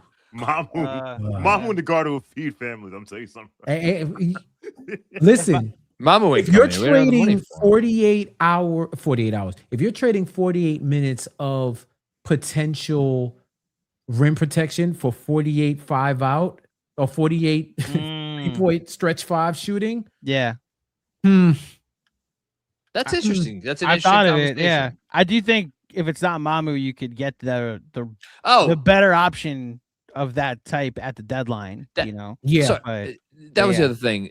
The Brunson Mitch chemistry is a real thing and has it been is. very good. I think Although you gotta go get a center that's good at screen assists. You know, like Jericho Sims was a great partner with yes, Jalen Brunson back in the day. You know? well, not great, but like Those numbers were really good with the screen assists. It's why the Bucks like actually talk glowingly. There was a please bench Miles Turner for Jericho Oh. Sims conversation last year. in Bucks Milwaukee. Twitter, that's a special one. If they were ever Yes. good again, I would hate them too. What is it with you and the Midwest, North Midwest states? Meanwhile, Philadelphia fans still defend Embiid grabbing Mitchell Robinson's leg in the air, but it's a real American city. So It's a real they're American cool, city. But they're cool. Detroit, you can go to There hell. was a convention there once. There's history there, guys. There's Yeah. history there. They There is cracked the history bell there. once. There's history in every city. Literally every state has history. That's how they exist. But Boston, they're assholes. That's okay. Yeah. I heard The they used to have architecture. auctions in Philadelphia. Philly's a Here. bunch of assholes, but it's like they recognize that they're assholes. No, they don't. Sure they do. Yeah, You're they telling do. me Philly and Oh, Boston Philly, people? they take pride in their masshole or assholeness. I get you. Yes. So Yeah. you're saying Detroit doesn't take pride in their They're assholeness? trying to have their cake and eat it too. They're trying to be like, heartland. I of think you're America letting bullshit. the assholeness of a few Yes. overshadow the calmness of the many. The phrase Detroit versus everybody exists for a reason. It exists for a reason. And you are buying into, and you are justifying that 100%. I guess so. They threw Maybe I am. they threw batteries at Santa Claus in Philadelphia. Yeah, Philly. Yeah, they literally threw batteries at Santa. They have to live with that. Not saying this Keanu's deal is 1 year in a team Yeah, it's Mutual opt. Yeah. fully guaranteed, but allowing both sides to. Shams, him We're putting not- it out we're not there getting- that we're- it's fully guaranteed and then it's not actually fully guaranteed. What? Listen, Sham's word vomit is still peak. Word There's shaman? nothing that beats it. What? Word Word Shams? shaman. You're good, Jeremy. I Tree. swear. That was really good. On that, read this one, Jeremy. Sure. Lunas. My friend's a huge Cavs fan and just keeps crashing out all these East teams getting better. Quote, and I have to go to war with Donovan and Lames Harden. Wow. And you just lost Keon Ellis. Oh, that settles it. But I mean, they analytically, still- you're they still already have up Sam 1-0. Merrill. There you go. Say it again, Jeremy. Say it again. Analytically, you're already up 1-0. Analytically, they're going to win 50 games next year. There you go. Does Sam Merrill still have the yips, Sean? Sam, That poor man. that is, that's a narrative that Jeff has been running with. And I was like, just saw him miss 3 threes. Like, he has the yips. Now He he's kind of looks like Knobloch. David Duval, actually. I love it. I love it. Ever since that's like an inside thing with me and Sean, where I'm like, yo, I think Sam Merrill has the yips. He's like, what do you mean? He's a 39%. I'm like, listen, ever since that miss, and then anytime he banks a three, and then Sean goes, the yips. I said, he banked in a three. that strengthens my point. I'm a Sam Merrill guy, though, so I will defend. I am. am- He had to get this work. I am very thankful for Sam Merrill's performance in the conference finals. I We would can just put say him that. He's Squad no man. Landry Shamet, I'll tell you that. He is not. No, he is And not. neither is Goodness. Tyler Nickel. No, neither is Tyler Nickel. Sean, why don't you take this one? Bob Solo, thank you for your generous contribution. New NWO Red and Black. Brunson and Sting, because he's the killer, meaning Knicks are a force. NBA ain't ready for the Knicks. Change the league, and NBA will be a while for them to catch up. This Cowboy Bob salutes NYK. Go New York, go. All right, so It's a lot going on. Sting wasn't in the red and black. He was in the black and white, although he wasn't really in NWO, but he was in NWO later. So what that's neither here nor there. But listen, at the end of the day, the Knicks have broken everyone's brains to the point where actually I have a question for Jeremy. Jeremy, That's if the Knicks win the championship next year, Whew. I gotta go take a shower. is the Larry O'Brien trophy still a participation trophy, or is it now a regular trophy again? Vinny. It's Poor a Vinny. second No, participation. poor Vinny. No, He was poor doing Vinny. TV. He was No. doing TV. You know why? You know why no poor Vinny? Because then he went on the Dan Patrick show and tried to gaslight the you know what out of this fan base. And I was like, okay, dog, just take the L. That I'm He- not defending. That, but you know why he the can't take actual the L? participation trophy comment was more tongue in cheek than he meant it to be. And then go ahead. So I'm not he here was trying to be defend he it. was trying to be cute. If you can get a Yeah. takeoff, and it didn't work. So I feel no sympathy for him. But you know what? Actually, he deserves everything he gets. You know why? John, where's Vince Goodwill from? That's right. I was gonna say it. He ain't the only one either. This is Yeah, the best man. bit of all time, brother. I And on that note, I have to bid Yeah. y'all adieu. All right, Jeff. Yes, Jeff. sir. you, Jeff. as always, have brought just everything, all we needed and more to But this. before I go, one thing I will tell you, Sean, John, You know what Detroit does not have in common with Boston or Philadelphia? What? Auctions. Think about that for a while. Oh dear. See you later, guys. Oh dear. Oh, I got it. That's Quite the final note there. I cannot believe you sat there and went scorched earth from Detroit and defended Boston and Philadelphia. I'm not defending Boston. and No, it's Philadelphia. okay because 250 years ago, a bunch of guys they signed a document here, but they said, you know what? How about these guys? We won't count them as 3/5 of a human being. You know what? That's Jesus all. Christ. I respect Like the the 13 Detroit colonies. who make cars. Oh, I respect the 13 colonies. Oh my Bin god. Laden is dead and Jim is alive. I was gonna go to your respect the 13th Amendment. Oh wow. We are going to dark places. What time is it? It's after Let's 9 say they o'clock. won't make it. No one will make a move, John. We got Keon Ellis news breaks. Keon Ellis This is get where we $18 go million to. and At this point, we're talking about reparations. My Yes. God. or who deserves them or not. What the fuck? Lunis with another one. Need LeBron on the Nets now. Hashtag over here.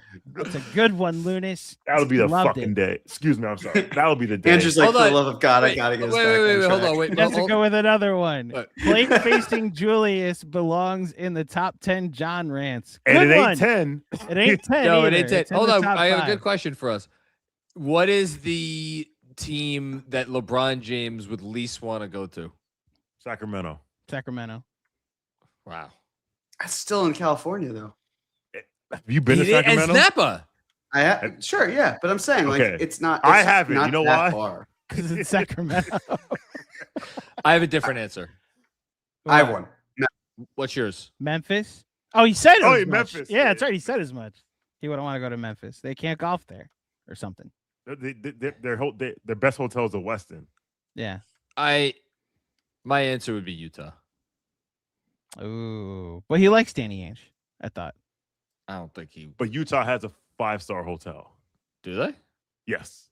They built. I remember I told you that one trip I made to Utah in my life, and I was like, never again. Utah, Salt Lake City had the same issue, and then they built a hotel. It's either 5-star. That is the standard for NBA players, but apparently Memphis doesn't have it. Shout out to Bomani Jones. He brought up a good point. He was like, when you go on vacation, the standard for the hotel you should stay at should be where you live. So like you wouldn't stay at a hotel that's worse than where you live. So if you're an NBA player, you're not going to a Super 8, So like No, you're not. Now listen. That's a great now, point. I don't agree. The I don't disagree. layers of LeBron's comments and who he's saying it to and that'll be in the 13th Amendment show that we have later today. Are you hosting that show? Are we hosting that show together? Oh, why I gotta host the show? Why can't you host the show? This is just. What is he hosting? Going once. Okay. Can we get a sponsor for that? Next. Oh my God. We're sponsored. Yes, by Fanatics Sportsbook. Shout out to the odds that would be on that one. Sean left. We've lost Sean. Jason Benjamin. Am I the only one that isn't going to lose sleep if we lose Mitch? Wait a minute. I would Sean's love on the McBride for Missi trade if possible. We need a healthier, younger center. IMO. I would love Yves Missi. I don't know why they would give him to us for Produce. So I that- don't want to give up Deuce. So- I don't want to give up Deuce either, but like, Hold I on, think bring it back for a sec. There seems to be some diversity of opinion on whether Yves Missi is actually good. Diversity. Diversity. Bring up diversity. Growth. That's what you call growth. Everybody. Yo, me and Jeremy. I'm not Brother, that far off either, by the I know. way, but I'm hearing it too. I'm just moving past. Brother, I am Jewish. I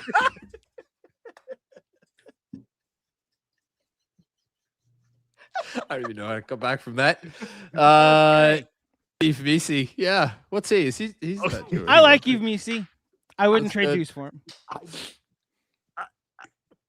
I would trade Pacome in like 4 seconds. For He's him. a No, young no, player not that 4 has, seconds. he's a young player that has shown some promise. And my point, I guess, this is my point about Looney. I forget who I was saying this to, but like to read too much of anything from a player who spent last year or whatever last couple of years on the fucking Hornets. Excuse me, I got my former New Orleans Pelicans team, which is like a bottom 3 organization when you factor everything in, like all together.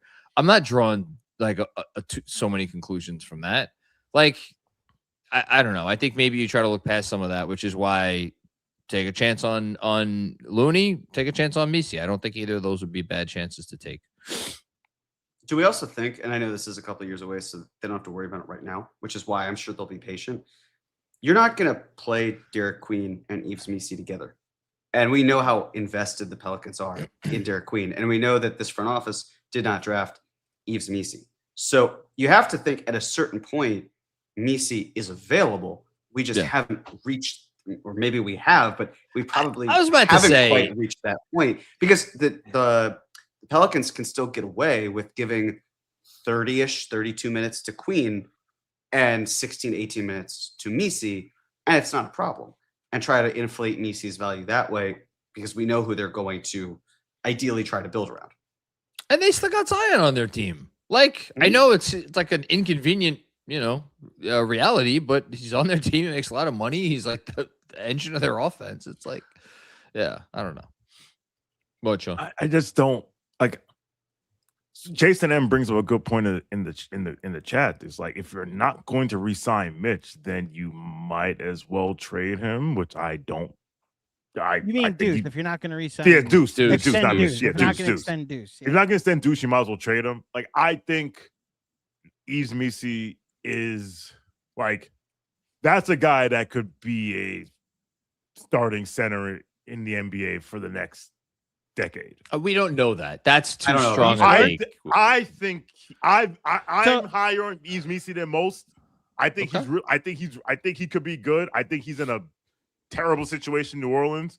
If I'm not, and I don't want to, as I said, I want to keep Deuce McBride.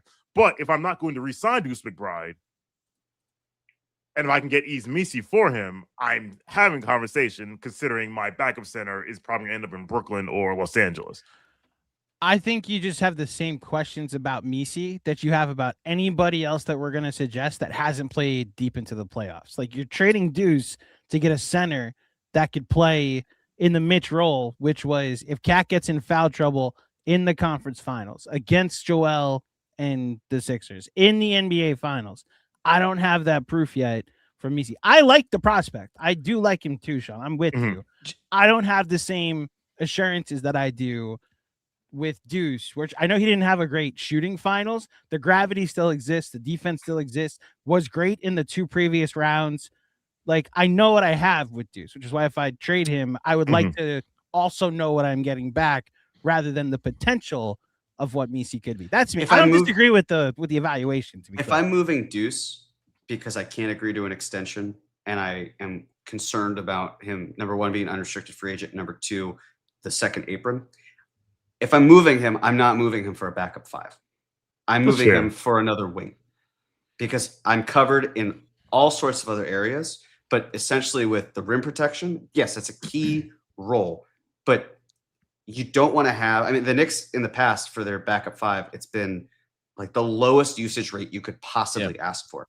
And if I'm trading in, an undersized wing who handles a little bit, isn't a playmaker, but has an insane shot from deep and started to course correct his efficiency, I want someone who I know can slot in, at the 2, 3, 4 next to, pick whichever, but like next to Diawara instead of a big man.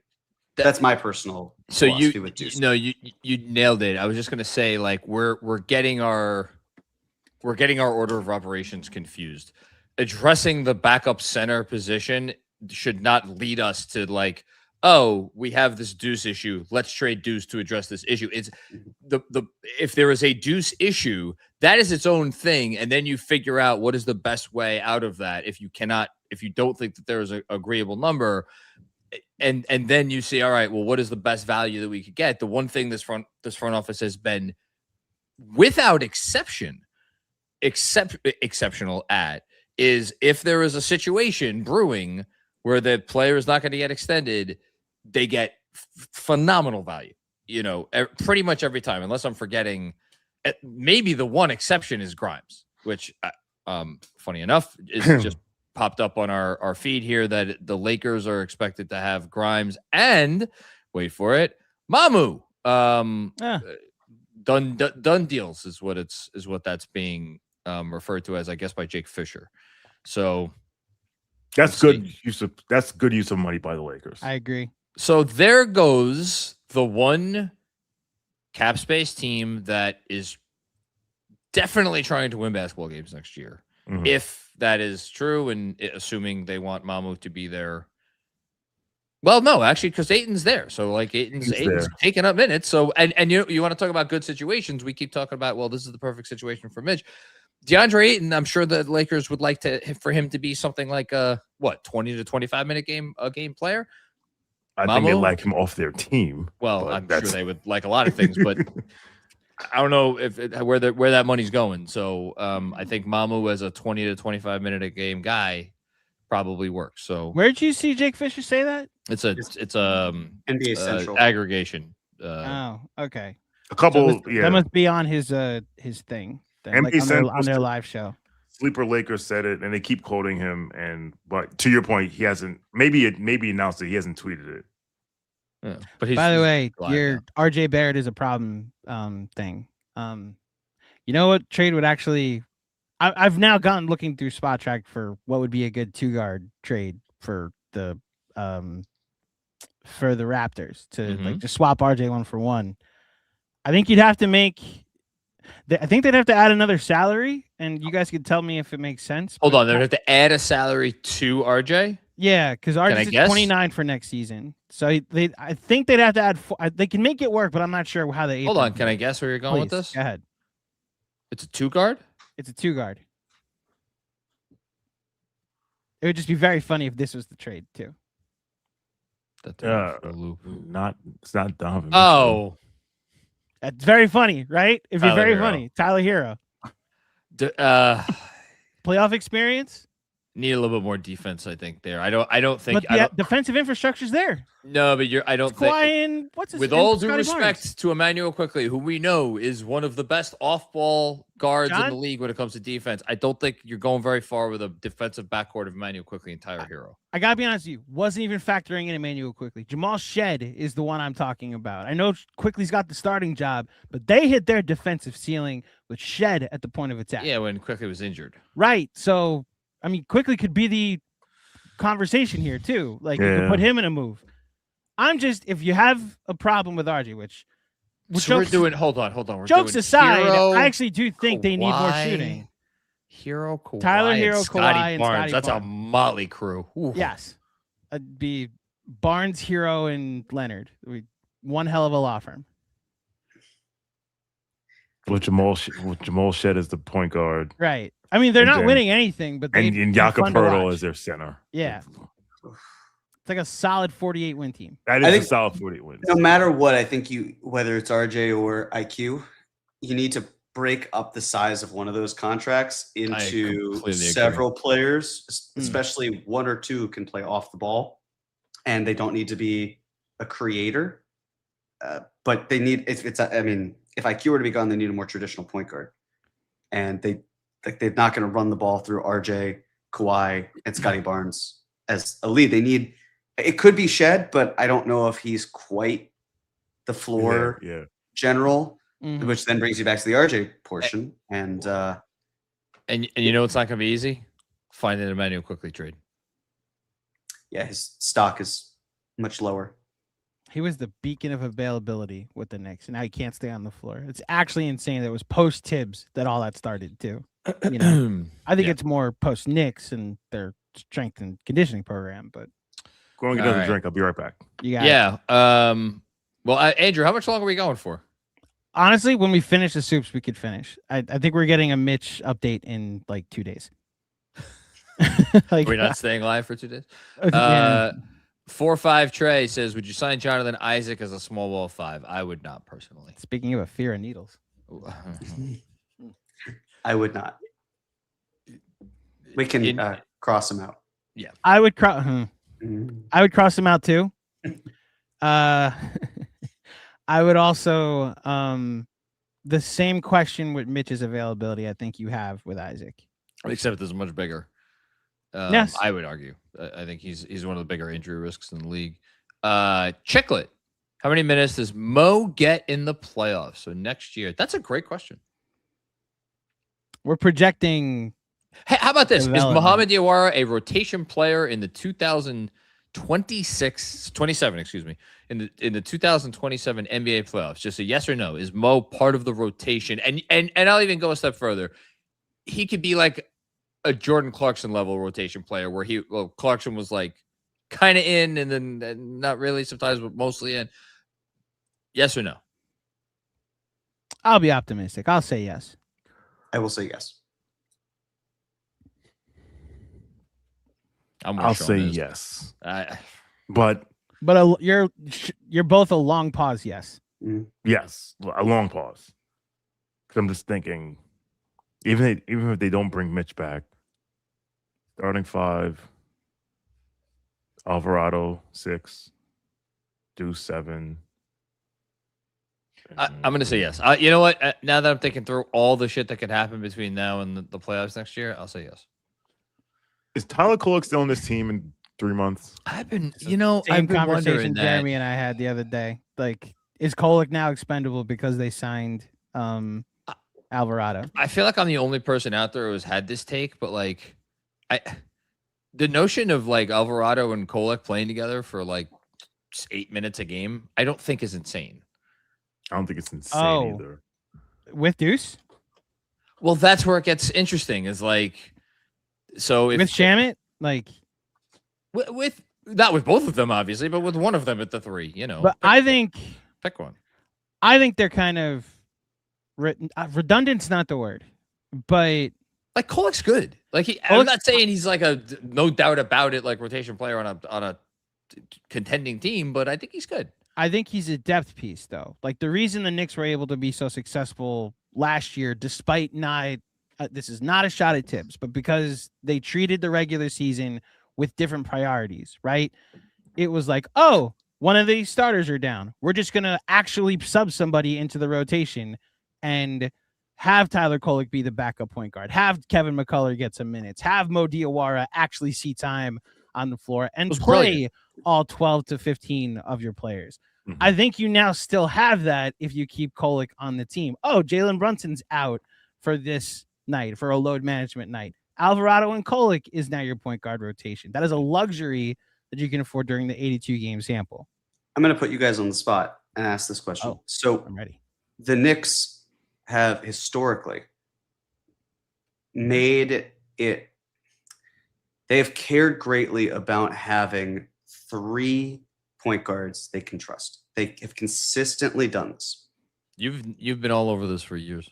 If Kolek is not with the team because Brunson's not going anywhere and Alvarado was just kept, who are you bringing in that is a 3rd string point guard that you trust, that can run the show even when someone misses time? Because Alvarado, before he came to New York, he was also battling injuries. Now, maybe some of it was the Pelicans saying, we'll probably trade you, so we'll put you on ice.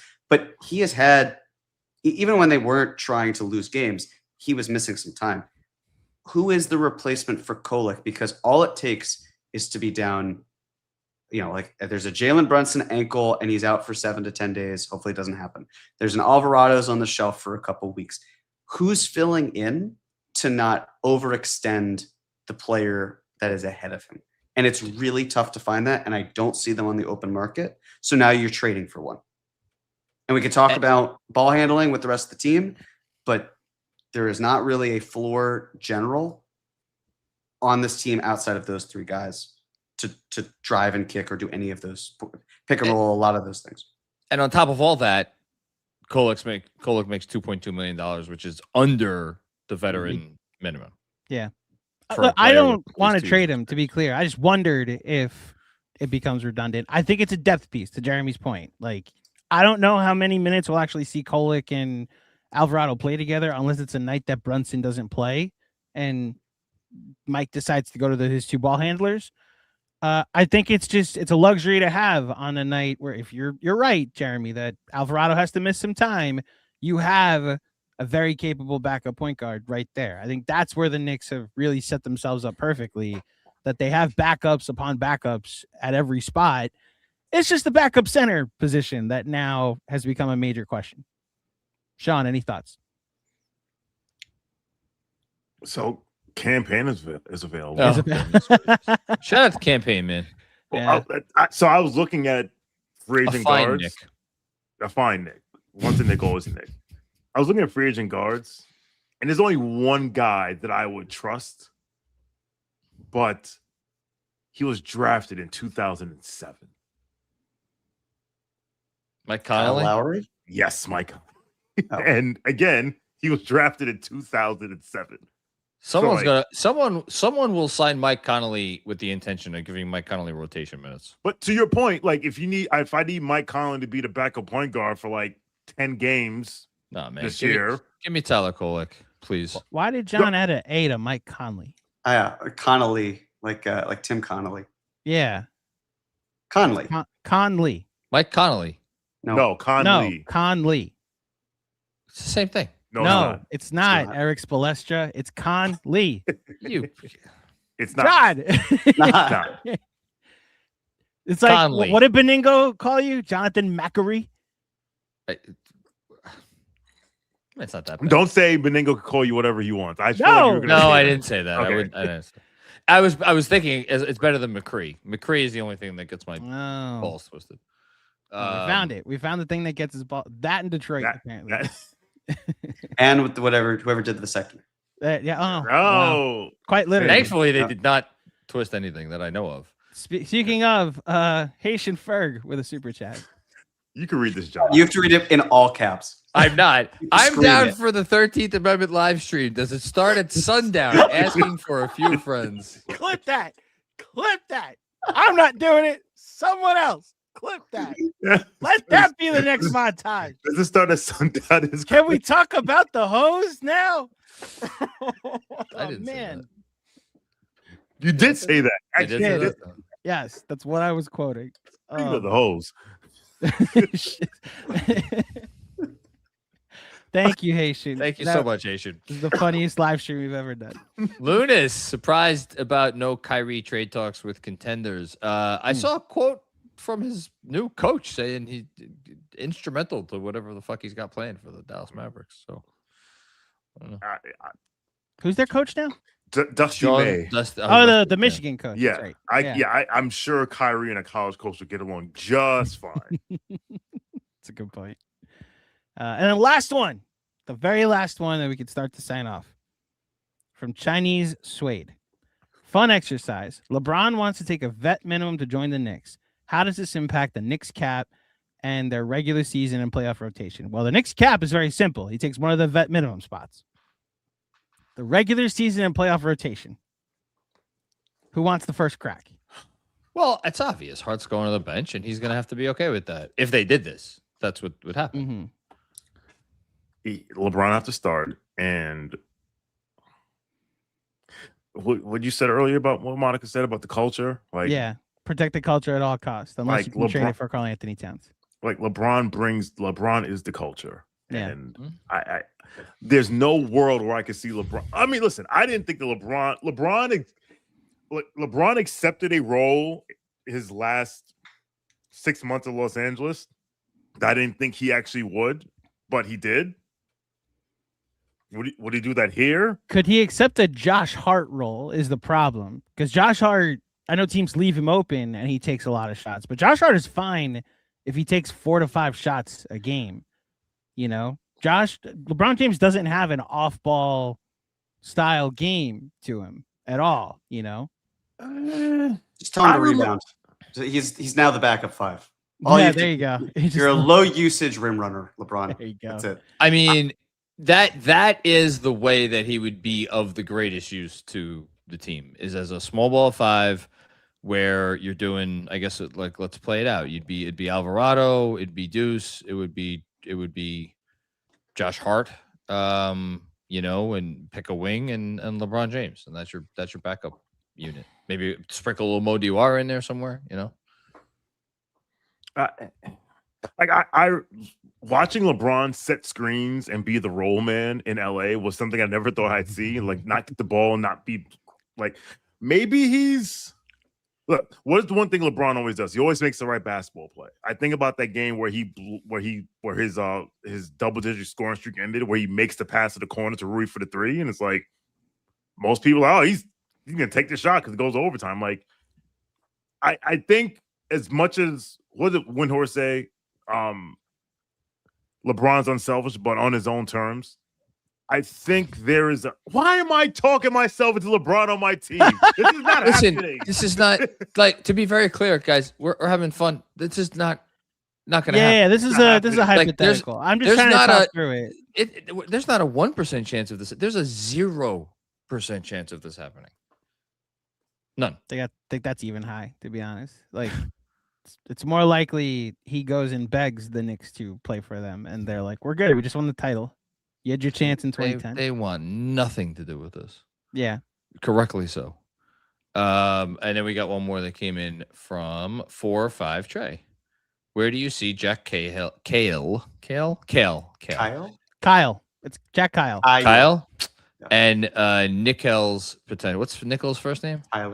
Tyler Nickel. I'm more excited by Nichols. We don't have to do this anymore. Jeremy and I are laughing at something else. His pronunciation of Nickel, Nickel Bridges. Yep. I think you'll figure out how to pronounce his name when he makes the rotation. I'm with Sean. If these dudes see time this year, something went terribly wrong. So what about potential? Not this year. Forget about potential is just like in the future. If you give me a guy who some people are like he's one of the best shooters in the draft, and you tell me 6'6" or 6'7" or whatever the hell he is, I'm interested. I'm interested to at least see more. That's it. I do not care. Okay. I do not care. You know why I don't care? Because the Knicks won the title. Because we won the freaking title. I agree that as far as right now, I hope these guys never play. And in fact, the kid from Germany is not going to play this year, right? Yes. So like we have a while before we see Kyle anyway. Kale. I'm intrigued by Tyler Nickel. Tyler Nickel. It's not. It's like you're doing it. Well, is it the element Nickel? No, yes, it's like the element. Oh, Nickel. okay. Coin. You have it like when Steve Urkel went the transformation chamber, you're doing Stefan Urkel, like Nickel, you know? Yeah. Anyway, I'm intrigued by Tyler Nickel. I think that's a project where you might see him in a year or two be put in, like the Diawara minutes just suddenly started to grow. Like you might see the Nickel minutes, if he actually is this good a lockdown shooter, start to grow. But I don't think that's a this year conversation, personally. If both can turn into rotation pieces, not even starters, just solid bench pieces, you've done an excellent job. Agreed. If one of them pans out, nice. Well done. These are lottery tickets. And if you've been I think that the value of, say, the 24th or 25th pick compared to where these other guys are taken isn't that extreme. If you look historically, the results and how a player projects, they're both kind of around rotation. Just you might have better odds towards the end of the first than the second. But either way, the difference in talent isn't that significant. So they're 1 year away from being 2 years away, or are they 2 years away from being 2 years away? I think they're literally 1 year away from being in the rotation. From being in the rotate. Or like 1 year on the fringe, being depth pieces. Yeah. So they're 1 year away from being 1 year away. Maybe. Sure. If that's how you're phrasing it, fine. I think they're a year away from being depth pieces. Okay. Like the 12th or 13th. So they're a year like away from being Tyler... Trey Jemison. Yeah, unless they show more than that. Like I am intrigued. I don't know that Trey Jemison has like sustainable NBA rotation skills. No disrespect. You need to be able to do something elite that if you can't shoot, right? Mm-hmm. So I think he could rebound, I think he could defend, but not at a good enough level that justifies him playing a lot of minutes. Therefore, I am a believer, at least I'm intrigued by everything you read about Tyler Nickel and his ability to shoot, the volume that he shot with in college. I'm intrigued by it. Mm-hmm. The biggest thing you have to find out with second round picks is, can they like defend at the NBA level? We saw that right away with Diawara, which is why he suddenly started to show signs and they started to put him in more high leverage situations and into the rotation. Mm-hmm. I just, like, the biggest agreement I have with Sean is like, this is not a concern of mine in 2026 or 2027, potentially even 2028. So we'll see. So as we finish up here, One more thank just you. comment or just a super chat from Marty. Thank you, Marty. Thank you, Marty. Just going, I just glanced at a couple like the lists in terms of the rankings. Just not considering free agents or restricted free agents or any of that who settled their free agency business coming into today or like before free agency started. I'll even say none of the top 10 like currently like in play players. So between restricted guys like Walker Kessler, Jalen Duren, Peyton Watson, and like unrestricted guys, none of the top 10 is their finality on right now. The top guy in terms of like in terms of what these lists are ranking that settled their matter since free agency started is, I guess, Mamu. Yeah. Right. Yeah. That's the only guy that was like, if this Mitch thing falls through, like I can see them making a play for. Or that's not even my settled boy, yet. Yeah. Or my boy Nick Richards, who people yelled at me on the internet about me liking Nick Richards, but I understand why. But other than that, I don't. That's the only two. That's the only two names. I don't. Because again, we won a championship with a very deep roster. So, like, what more do you like? I don't know what else more do you want to do besides filling the obvious holes if certain players are no longer. Put the Knicks aside. I think this comment was made like just as I was getting back on the live stream. This is absolutely the slowest first day of free agency that I can remember, where none of the top 10 players who were in play as free agency kicked off signed. That's wild. So, do we think it's Jaylen Brown's holding stuff up and not LeBron?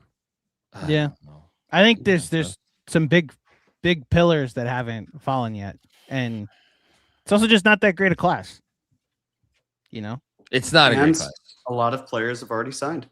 Yeah, and a lot of players have already signed. That's a great call. Like if Alvarado and Diawara were the first two names that dropped, and Shamet dropped today, then this would be a much more lively thing. But you're allowed to negotiate with your own guys days ahead of time now. And I'll add one more layer to that: the fact that there are how many significant restricted guys in play? Kessler, Duren, Tari Eason, and Peyton Watson. That's 4.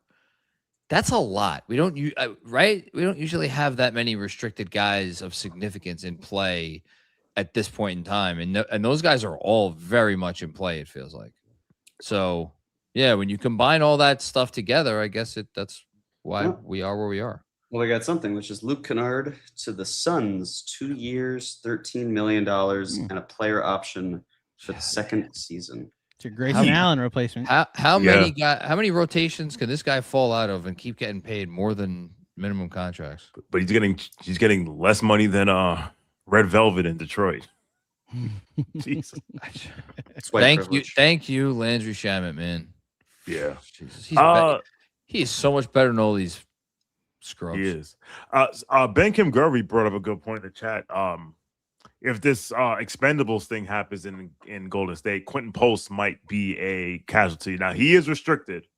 I'm pretty sure Golden State would not be like, oh no, we have to match a Quentin Post offer sheet. But maybe he's a backup. Maybe he's a backup guy. But to your point, like there's not really much else. They gave him a player option. They gave Luke Kennard a player option. What? Yeah, that don't make any sense to me. That doesn't make any sense. It's 2026. We're giving Luke Kennard player options. And it was like that one game seals it for him. That one game against the Rockets. Yeah. Just real quick, this is more for Sean. Tyler Nickel in college, his last 2 seasons, 6.1 threes per game his junior year. Attempts. 6.1 3-point attempts per game his junior year, 41%. 7.6 threes per game his senior year, 40%. Already has the volume. I know it's college Tyler threes, Nickel? but what's up? Why do you hate Tyler Nickel? I think he hates the idea of like I don't want to answer for you, but we'll address that question. Like the idea of this young shiny thing. Yeah, I'm just over that. Yeah, I don't even think the question was that. I think it was just like, what are your thoughts? And I like the idea of Tyler Nickel. I'm okay if we never talk about another young player again. Which, by the way, Tyler Nickel was a 4-year senior, so he's 22 years old. So 23 in September. If I see Tyler Nickel play basketball this year, it's because something went terribly wrong, or he destroyed summer league. Right. That's I'm just letting you know that's in play. Let's hope he does. Him putting Devin Booker. I'm trying to think of the last. Kevin Knox was the Knicks example of just putting Max Strus. Max Strus, putting up those types of summer league numbers where it's like, oh, this guy in summer league getting 9 threes in a summer league game. Yeah. You know, I apologize. It's Get fed up. PTSD from in February, people were like, man, why couldn't we see Dalen Terry? I'm like, yo, we don't have to do this anymore. I will never forget the night the Dalen Terry for Yabu trade happened. Hey, this could be I think we just got our backup wing. And you texted me and you're like, should we do something about No, you were live, John. The trade happened while you were on the post game. And you were flabbergasted that the Knicks didn't have to give up a pick. Maybe it was that I was like somebody asked me if I was gonna write like a newsletter on Dalen Terry, and I'm like, no. It's like when we traded Obi, and people were holding spaces about will Isaiah Roby be a backup 4, and I'm like, oh, I remember the Isaiah Roby. Oh minute. my goodness, that was a moment. Like, how far have we come? The chat. Big Papa H, Andrew, the Mets won a game. Hey! The streak is over, folks. Not for the Yankees. They lost again? Yeah, I think they had 2 hits. But the Liberty one, the Commissioner's Cup. Go New York, go New York, go. More trophies, trophies. Sean and Jeremy don't know this, how I ended Just Mets the other day. I have put down all part of it's because the Mets are an embarrassment to the city, but I've put down all weapons of cross town rivalry, and it's the Knicks have incited something in me that is very much like Jamie Lannister in season 6. Fuck everybody who isn't us. I'm Team New York right now. If the Yankees have a parade this year, I'll wear my Knicks stuff to. I'll wear my Knicks stuff to it. I'll wear this. Sean, literally, I wear all Knicks film school stuff to it, and just be like, you know what, New York having parades is really fun. I hate to say it, I don't think that's happening for either. I mean, I don't think that it will either. Hey, there's a basketball the American League team is that ass. plays. There's American League's ass, but there's a basketball team that plays in Brooklyn that doesn't wear black and white. The Liberty could have another one. And guess what? I have a 3-team parlay, and it was PSG to win the Champions League, Knicks to win the championship, Liberty to win the championship. What are I'm looking at the standings now. The Liberty apparently 12-8. And they just won the Commissioner's Cup. Yeah, just win the championship. Just win the championship. But parades in New York are fun. I hadn't been to one since 2009. They're fun. We should do them again. Just not at the Canyon of Heroes. I'm sorry. Yeah. We gotta move. I've never amened something you've said more loudly. I brought the same take to Game Theory when I was like, just start it at Central Park. Adjust the route, man. There's no reason that you got to give the Knicks winning a title 8 blocks and say, here, find a spot, everybody. I tweeted this in 2022, they cannot use this route if the Knicks win a championship. They do the Thanksgiving Day parade every year. It works out great. You got all of Central Park for people to chill in. It's wonderful. Every ethnic group does their parade up Fifth Avenue. Exactly. Every one of them. It can end at the parade of the Canyon of Heroes if you wanted to, but just make it an extra. Have it wrap around if you want to. Wrap it around church and have it extend if you wanted to, And or I guess go up the other direction. don't forget to join us as we will rank those ethnic group parades on 13th Amendment After Dark, which will be teeing off in about 9 minutes Why does it gotta be dark? from right now. You can After do it before the sun sundown. goes down. Yeah. Yeah. 13th Amendment. All right. On that note. On that note, There you go, John. You can do the thing. what am I doing? I've That's done all the the sign things. off. Here, thank you, everybody. Thank you, everybody. Thank you to The Knicks did not make a move in our nearly 5-hour live stream.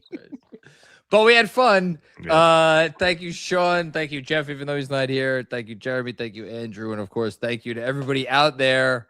And thank you to the Knicks for winning the championship so we could make this 5-hour live stream an absolute laugh fest. And don't forget, help out your friends at Knicks Film School.